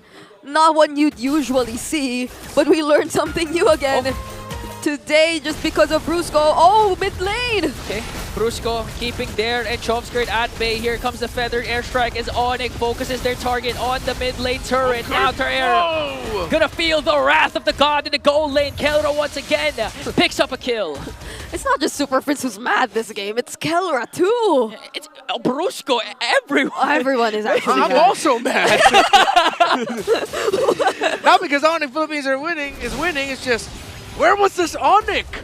The beast woke up finally. Maybe Took him 3 weeks. Yeah, exactly. Maybe it just does take time. Maybe it just needs a familiar matchup to remind yourself why you dominated. Yeah. And AP.Bren is just unfortunate that they're on the receiving end of Onic at their absolute angriest. Look at the gold lead of Kelra. Massive. Almost double, actually. Yeah. Malefic Roar, Skypiercer, Hunter Strike already built up for the Granger. And only a Corrosion Scythe, still waiting for the second item of the Moskov. And as soon as he picked up the Skypiercer, already secured the 2 kills, so there's already 20 stacks for the Skypiercer of Kelra. And now Onic is just literally taking away everything AP.Bren can take for them to equalize the economy, and Onic is doing a good job at preventing that. Yeah. Don't think they can contest this. They're really just going to leave Shizo to pushing down the bottom lane. And they're providing space for him. You see how the Cho in the far side of the map are positioned. That's them providing space for their Moskov in the bottom. Giving up that turtle. And I think they'll have to give up this second tower in the top lane as well. As Brusco and Super Prince providing good backup for him if ever needed. And Onic will reset to the center of the map. That's the only thing they can do for now. Just to somehow minimize this massive lead in Onic Philippines' hands. And now AP.Bren, they can barely move out of the remaining areas where they can feel safe.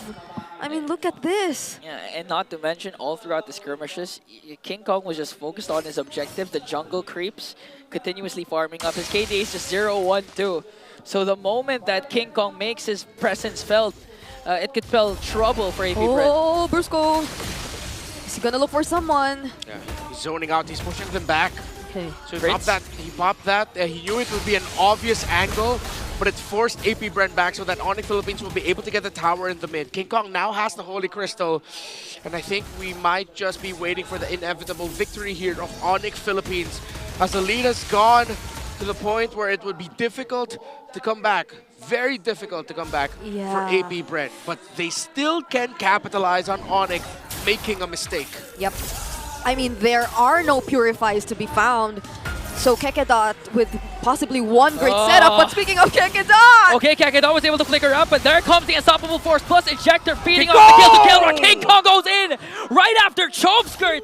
Unexpected play from the King of the Jungle, but 2 bodies will fall down for Bren. They didn't even wait for the Lord to spawn anymore. And look at Onic just knocking at the base of AP.Bren. You can expect Prince to cast that Flicker Frigid Glacier at any given moment once the minions spawn. Here comes Brusco. Goes out there! There's the Frigid Glacier, not going to connect to anyone, but Kirk is zoning out the members of AP.Bren. Stinko has to walk away. The first man down might be Kirk. And there was still a glimpse of hope for AP.Bren. Yeah, a big punish there by AP.Bren. Good lockdown onto Kirk. And even the Spirit of Destruction by Shizo forced Onic Philippines to focus on repositioning instead, making sure that they don't get hit. Onic still have the lead, yes, but now a glimmer of hope for AP.Bren as they have just a slightly bit more space to work with Kirk down, but he will come back. Yep. So now Onic Philippines might not be able to immediately go for the Lord right when it spawned. And Shizo earlier actually felt like he was sort of ready to fight. If only Brusco wasn't able to do that mini sidestep, avoiding the Spear of Destruction, AP.Bren might have actually went for it, but now they're back and they're in full control of the Lord Pit. Yeah. Still, James Paxaman will concede the Lord. Brusco goes in with the conceal. They might go for Kekedot. All the ultimates, almost all, have been casted for the side of Onic. And all the while, Shizu was just pushing up top, trying to get a turret. Yeah, Kirk missed the flash combo knockback that was supposed to land for Kekedot. However, they were able to force AP.Bren to go back. Shizo, split push up top, able to break it. And with Choke Skirt now has the Blood Wings. Just a little bit more survivability for a very key target for Onic Philippines. Lord marching in down mid, only the first one in the game. Should still be defendable for AP.Bren. Not unless the Prince Brusco combinations connect onto AP.Bren. This could be an endable angle for Sonics. They really need to be wary of their damage dealers and their wave clear. Now, oh, there goes Brusco! Okay, luckily he missed. He just threw the cart away. Now he's surrounded by 4 members of the Beast. There goes in Chomskirt as well. With the ultimate to zone out the members of Onic. Kekedot is going to fall down, a 1-for-1. But still, Onic has the Lord. Now they set their eyes on the top lane turret, but AP.Bren will be able to defend. They still have minion waves coming in here, but AP.Bren should have enough utility still to hold on. Both roamers gone. All right, Kelra now just really wanting to take down this top inhibitor turret as well.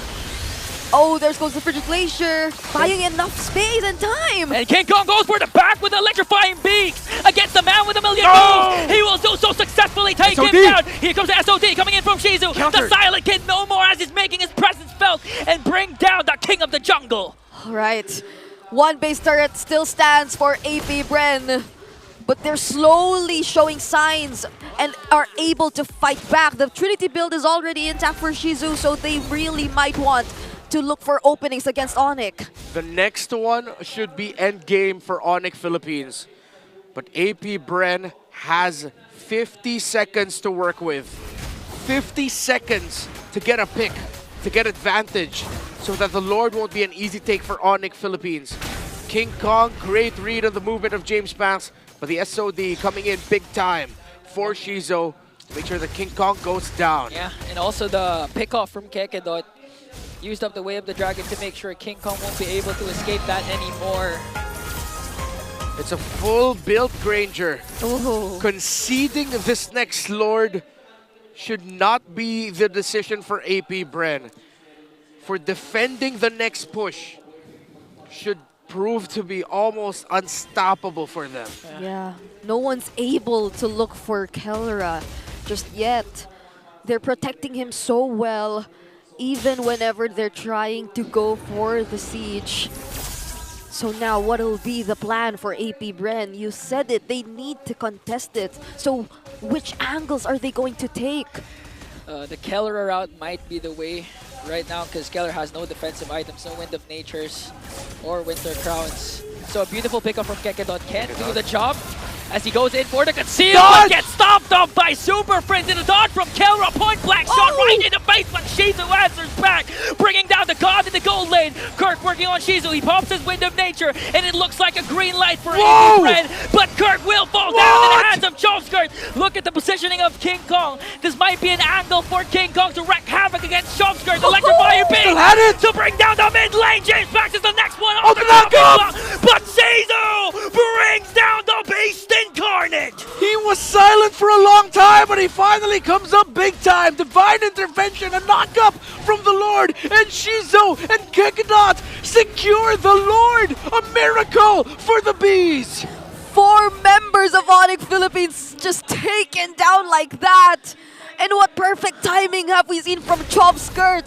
That setup using the feathered airstrike even when they thought, or even when we thought that no one could have potentially provided follow-up to Kekedot. He had the feathered airstrike and the damage, the passive from Shizo, just reaching Kelra even though we thought he was in a very safe position. Yeah, and we were saying this a while ago that Kelra didn't have any single defensive item, no Rose Gold, Winter Crown, or Immortality. So the moment that Kekedot made the move, there was able to follow up immediately, and just the whole squad of the Beast bursts down the main target, which was the God in the gold lane. Oh, let's go with the toss. Okay, here comes the toss plus the Frigid Glacier. They're gonna be able to get there, but Kekedot an off-angle kick on the Super Friends. It spells a disaster for the Bees as Kelra picks up a double kill, but AP.Bren, they still have a Lord sieging in onto the top lane. But the Onic Philippines should be able to go ahead and stop that without a problem. AP.Bren, it looks like they didn't expect Onic Philippines to be positioned that way. The 7K gold lead that Onic had was erased, and now it has slightly gone back their way, just 2,000.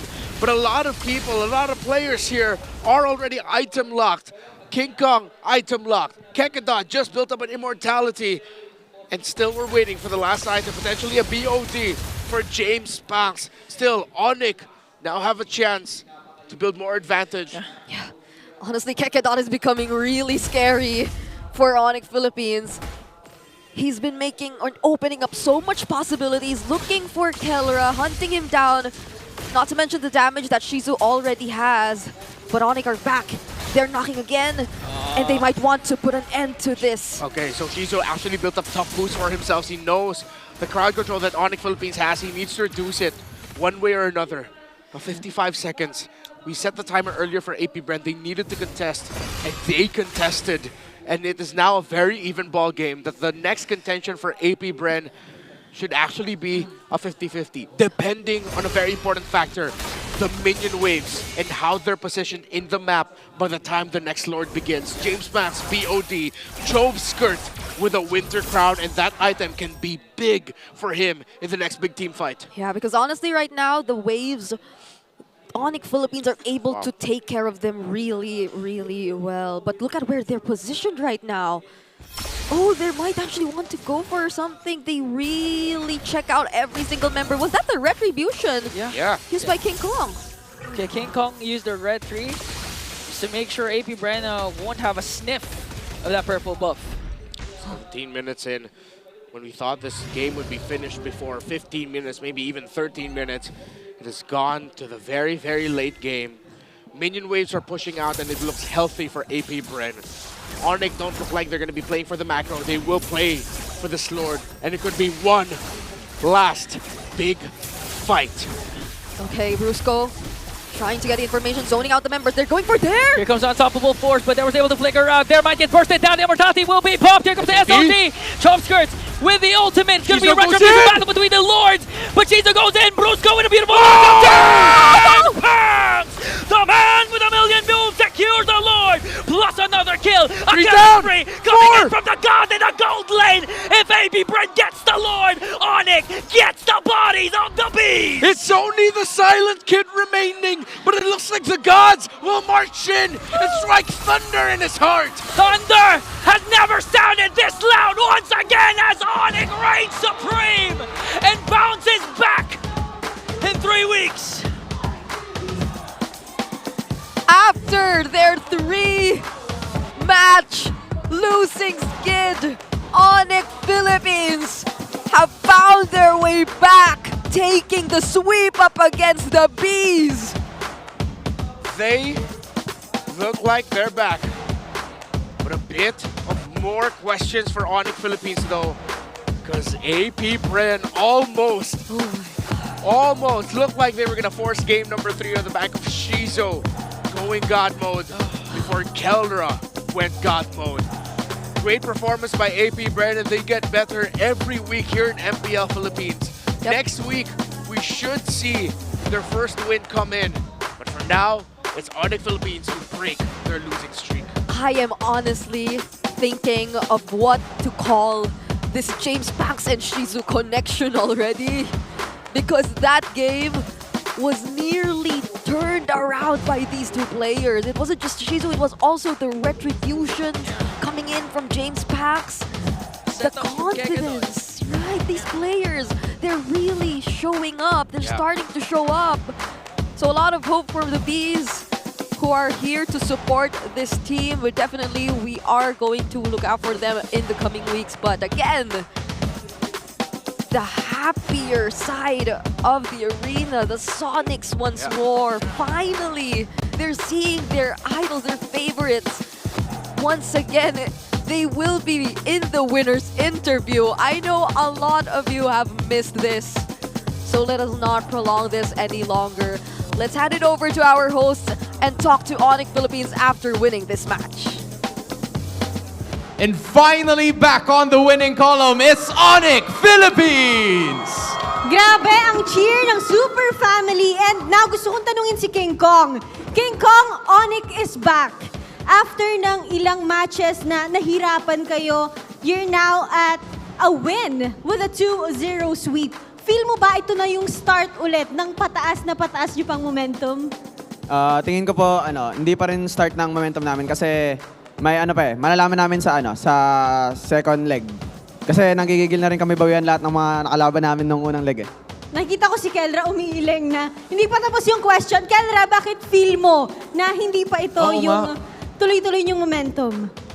Ayun, yung sabi ni King Kong, yun na yun. Oo, ayun yung magpakakumpiyansa for now. You have to see it. King Kong, I actually have another question. Kasi, dati yung naging housemates, if I would say, yung mga manlalaro ng AP.Bren na ngayon nakalaban nyo na. How does it feel that you're going up against a familiar foe at ano yung masasabi mo sa kanila? Anong pakiramdam na kalaban mo na sila ulit? Or May payo ka magkaapi kayo ba? dati tapos magkalaban kayo ngayon sa MPL stage pa? Siyempre nung una nakaka-excite. Tapos nag-relapse ako. Nag-relapse ng season 13. Kasi lagi namin sila nakalaban nun. Nag-relief siya ng konti. konti But at lang least, naman.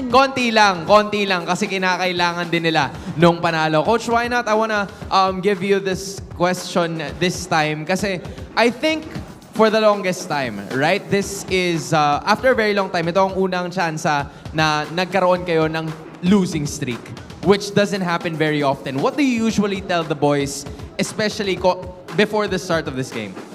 Ayun nga medyo self-explanatory na bago pa lang mag-start yung season, sinabihan ko na yung team na we have to be really prepared. Kumbaga, obviously, yung mga teams na hindi nakapag-compete internationally noong nakaraan, gigil yan eh. So, kailangan namin mas maging gigil, in a sense. Kailangan namin mas maging maingat sa preparation or mas maging matalino sa preparation. So,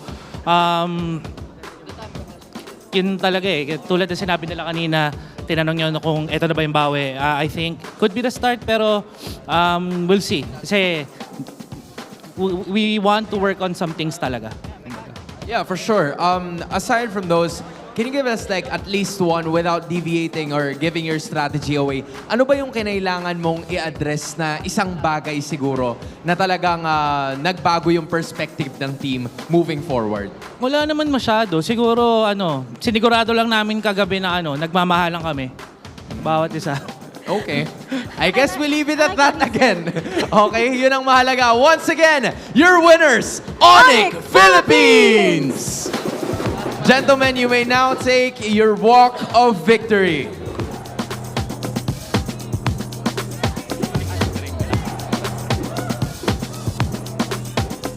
Finally back on the winning column are the Sonics. And with that win, gentlemen, you may now take your bow.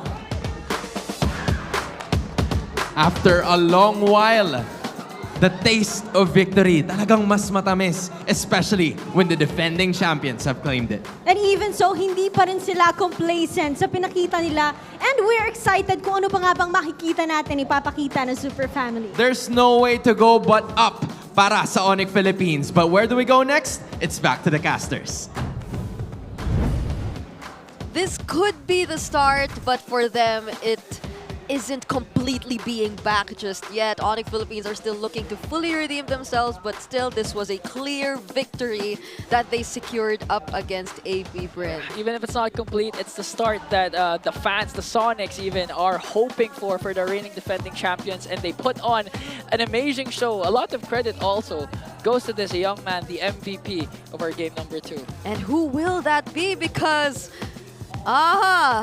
King Sigma. Kong! Sigma on the Joy once again. How long has it been since we've seen King Kong perform on the Joy and be this successful once more? Yeah, Coach Why Not mentioned it himself that the teams that didn't get to compete in the international tournaments are going to be more eager to win and are going to be more aggressive in that regard, and they really have to prepare. And teams have prepared for King Kong's Joy. It struggled in previous times, but now it showed up. And again, this just felt like good old classic Onic that we're used to seeing yet again. And it did get shaky at one point, especially in that defense and the final team fight when Shizo finally showed up. But King Kong was very dependable and on this one. His late game entries coming in big time.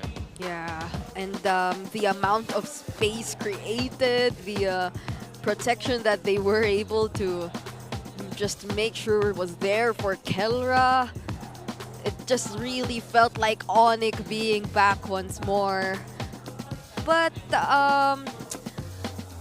for AP.Bren, I really would like to acknowledge the potential they really showed up against the world champions in this game. I think this was the moment wherein things began to become really shaky for Onic Philippines. King Kong didn't even get to show himself anymore right after that, and it was during this moment that things nearly went into the hands of AP.Bren, but in the end, really, the way Onic Philippines just all together, all at once, were able to shift their priorities. I think that's one thing we miss to see when it comes to this team as well. Feels like we're back to seeing the aggression that Super Friends mainly has been showing. And not to mention, all their plays seems like they're more confident, they're more determined on what they want to do. Again, Renmar mentioned this during the interview actually, that Onic wasn't actually eyeing for the Lord anymore. They wanted to go for the kills, right? Yep. Yeah, they had to readjust at that very last moment. And again, that's one of the best qualities that Onic showed in the past. That they know when to trade and they know when to let go of certain things so that they can refocus and eventually get the win in the long run. And that's exactly what we saw. Majority of the game was really set by the tempo, set in the mid lane. King Kong, Super Friends, and Brusco. And the first blood early exit out of EXP using the ultimate of the Lucas to the Shockwave Blast to make sure that he would start things off. That was Kirk. That was classic Onic Philippines we saw in that sequence. And then they just continued and never let go of that snowball that they had, playing around the Jawhead very well and making sure that Kelra would end this game with only a single death. The inability of AP.Bren to reach Kelra, the fact that Onic Philippines were ready for the entry of Kekodot, and it took a while for AP.Bren to really have their damage felt, and that Onic took control of majority of the game. Yeah, individually they had so many notable and great plays. It's also the flickers, the frigid glaciers coming in from Super Friends in the early stages of the game too. It kind of brings us back to the entire 5 Kelras, 5 King Kongs kind of feeling whenever we talk about Onic Philippines, and it's nice to see them back this way. DPI Rich Guy, this time though it's gonna be Kelra on that Granger, who really early on we saw just how much ahead he was of Shizo. It was just really commendable that Shizo was patient enough to really just focus on the farm and eventually still catch up later on. But this is the guy that was only captured once in that entire game. Yeah, and I think it was because of his overzealousness to not go for any defensive items anymore. That's why he was able to, Kekedot was able to pick him off. But again, even down to his itemization, after picking up the Sky Piercer, already 2 kills, so you could already feel the damage coming in from his Granger. I think there were some swaps which happened too. After that time where he got picked off. Yeah, he got to win the nature. Yeah, he had to. And after he used it, he swapped it back to the Rose Gold Meteor, I think. So still, he did adjust right after that, regardless of the situation. And it helped them a lot in terms of sustaining and eventually taking back the game for themselves. Again, Onic Philippines clearly a win in that match and actually handing us over the first sweep today, although we only had 2 series anyway. But yeah, I'm excited to hear what they actually had to say during the game. So let's head on over to our mic check. Wala nature, pre. Target lang lang. Nice kong. Ay, gago. Ipitan niya Moskov. Moskov. Super. Wala nature. Wala nature, pre. Moskov. Wala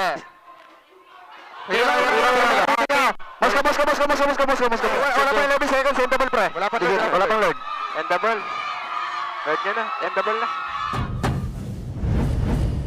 Apparently, we just confirmed right now, Renmar's theories are right. They really were able to, on the spot, switch priorities all at once, all together. It's nice to see that they were just so united in this understanding that they had to do that. You know, that was the most poker face reaction to opponent Lord Steel. Yeah. They expected it to happen. Oh, hero, yeah. With the pro players in the Philippines, when you hear them say hero in their mic checks, that means that's them calling to switch attention to focus on the heroes instead. Yeah, and that moment, it really felt like they knew regardless if AP.Bren got the Lord, they will be getting the win, because it wasn't, I think, until later before the Lord could actually spawn, and the waves apparently we're just clearly in favor of Onic Philippines. They were able to ride on that. So quick meta check before we proceed.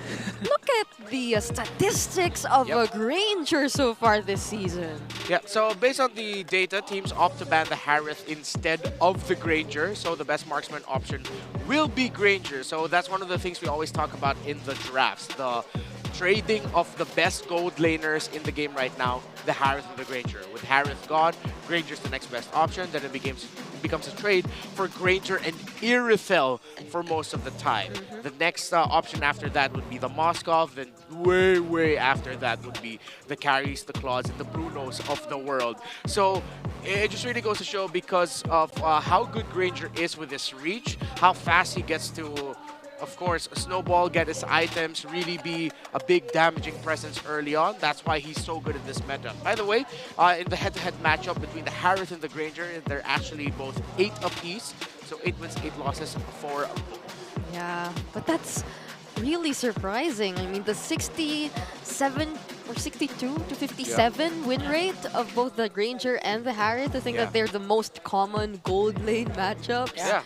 But that percentage means a lot. Yeah, and there's also very clear item pathing for a Granger. You go for Fury Hammer, then you decide whether to go for Sky Piercer or Hunter Strike. Then it comes the Malefic, the BOD, and or the Sea Halberd. Then defensives come later on. Yep, really depends on you. Can even be a Warax last minute if you wanted to. Yeah, that's also true. There are some possibilities like that, but these are our updated Infinix standings after we conclude week number 3. So TNC, there's been some slight movements here and there, but overall it feels like there's not much from what we've seen in week 2. Yeah. Just Twisted Minds climbing a bit, and then Falcons getting to solidify their slot in the top 3 of our standings. So hopefully we get to see the bottom teams really start climbing up next week, especially AP.Bren, since they've been consistently improving each week.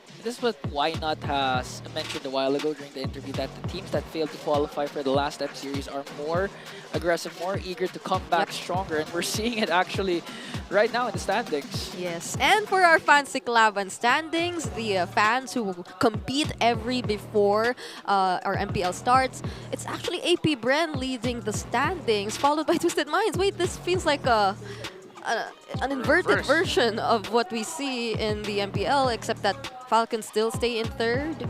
Yeah. And the Auroras are down bottom together with the Sonics. Yeah, it's like you flipped the script, except for Falcons, and said, no, we're 3rd in the standings, we're 3rd in Fancy Laban as well. Again, this is the official tournament for the fan bases and the communities of each team. And of course, Infinix, the official tournament phone of the MPL Philippines, is what they use in that fan tournament. Yep. If you want to experience how it is to play on an Infinix phone, to play on the phones our players actually use, and to just compete with the other fan bases all together, you can head on over here at the Green Sun Makati.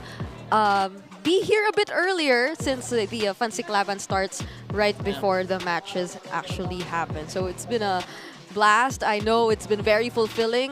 Any last words from Ingan and Renmar, who's been here for 3 days? No, I mean, Brigida, we are so thankful for your curse, because we had a lot of amazing games for week number 3.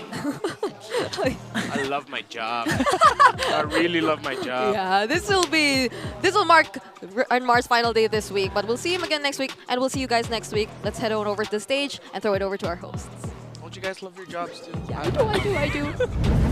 At dito na nagtatapos ang Week 3 sa MPL Arena. Odin, I'm sure you have a lot of thoughts with what has happened with this week. Well, syempre, nasa Pilipinas tayo. So intense as always ang nangyari sa ating linggo.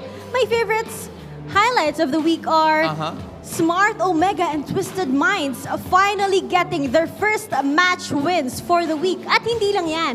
we also have teams na continuously ay nananalo. Aurora Gaming, Team Liquid Philippines, and Team Falcons are on win streak. And you know what? It's not just about the teams because the players also got in their bag. It's the walking legend Few finally achieving that 3,000 assists milestone, leading MPL PH history. Meanwhile, Mr. Consistent naman na si Edward has been the 8th player to achieve at least 1,000 kills here in our league. Wow, and let's not also forget ang iyong favorite part of the week, ang Golden Month celebration. Oh yeah, for sure. I do love the Golden Month celebration and I'm sure we have a lot of prizes in store para sa atin sa susunod na linggo. But we also have a lot of things na nangyari din. Matches, events, yung mga palaro. I cannot wait to see what's about to happen next. Same here, Hans. And of course, next week, pag nakita-kita tayo, marks the end of the first half of Season 15. And you know what? That is it. Muli, ako si Hans Galleria. And this is your very own Odin. Sama-sama tayo muling tunghayan ang Lakas ng Pinas! See you guys next week!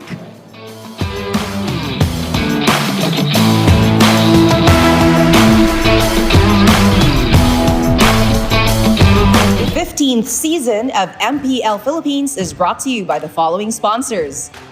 Infinix, the MPL official tournament phone. Lakas sa laro with Infinix. Smart, the official telco partner of MPL Philippines.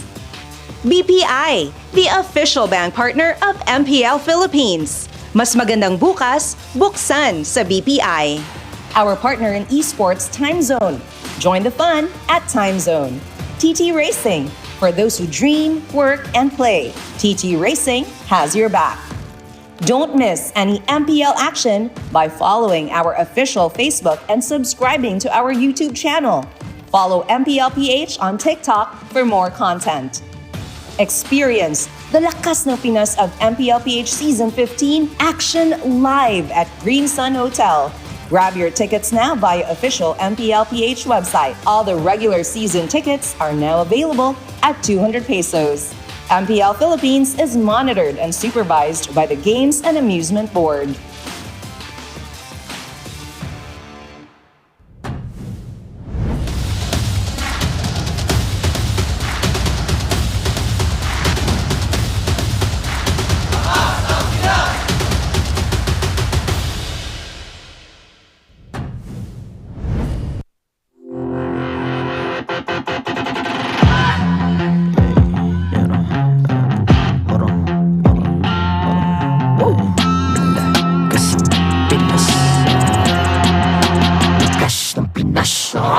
Malakas, Pilipinas, malakas Kahit anong lane, we become the monsters.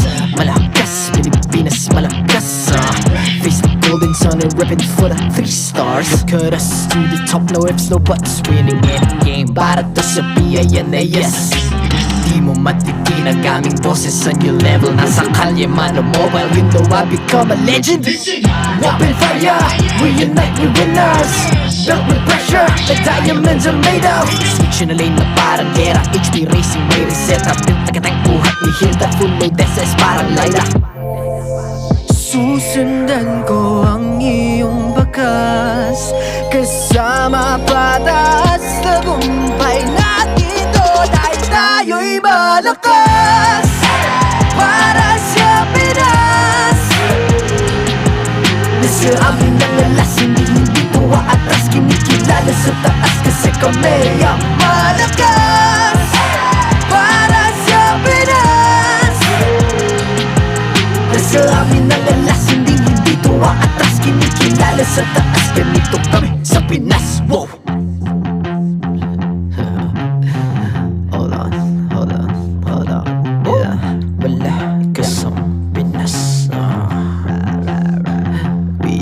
Laging every beat, no surrender, no retreat. Pag nagsama-sama, just imagine what we can achieve.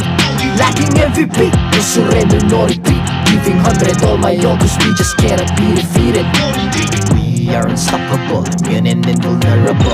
Ready ang equipment, lahat frozen, malak crowd control. Pakita ko na jab like pow, beast of the southeast. So matawag proud and loud, cause every enemy we devour. Susundan ko ang iyong bakas.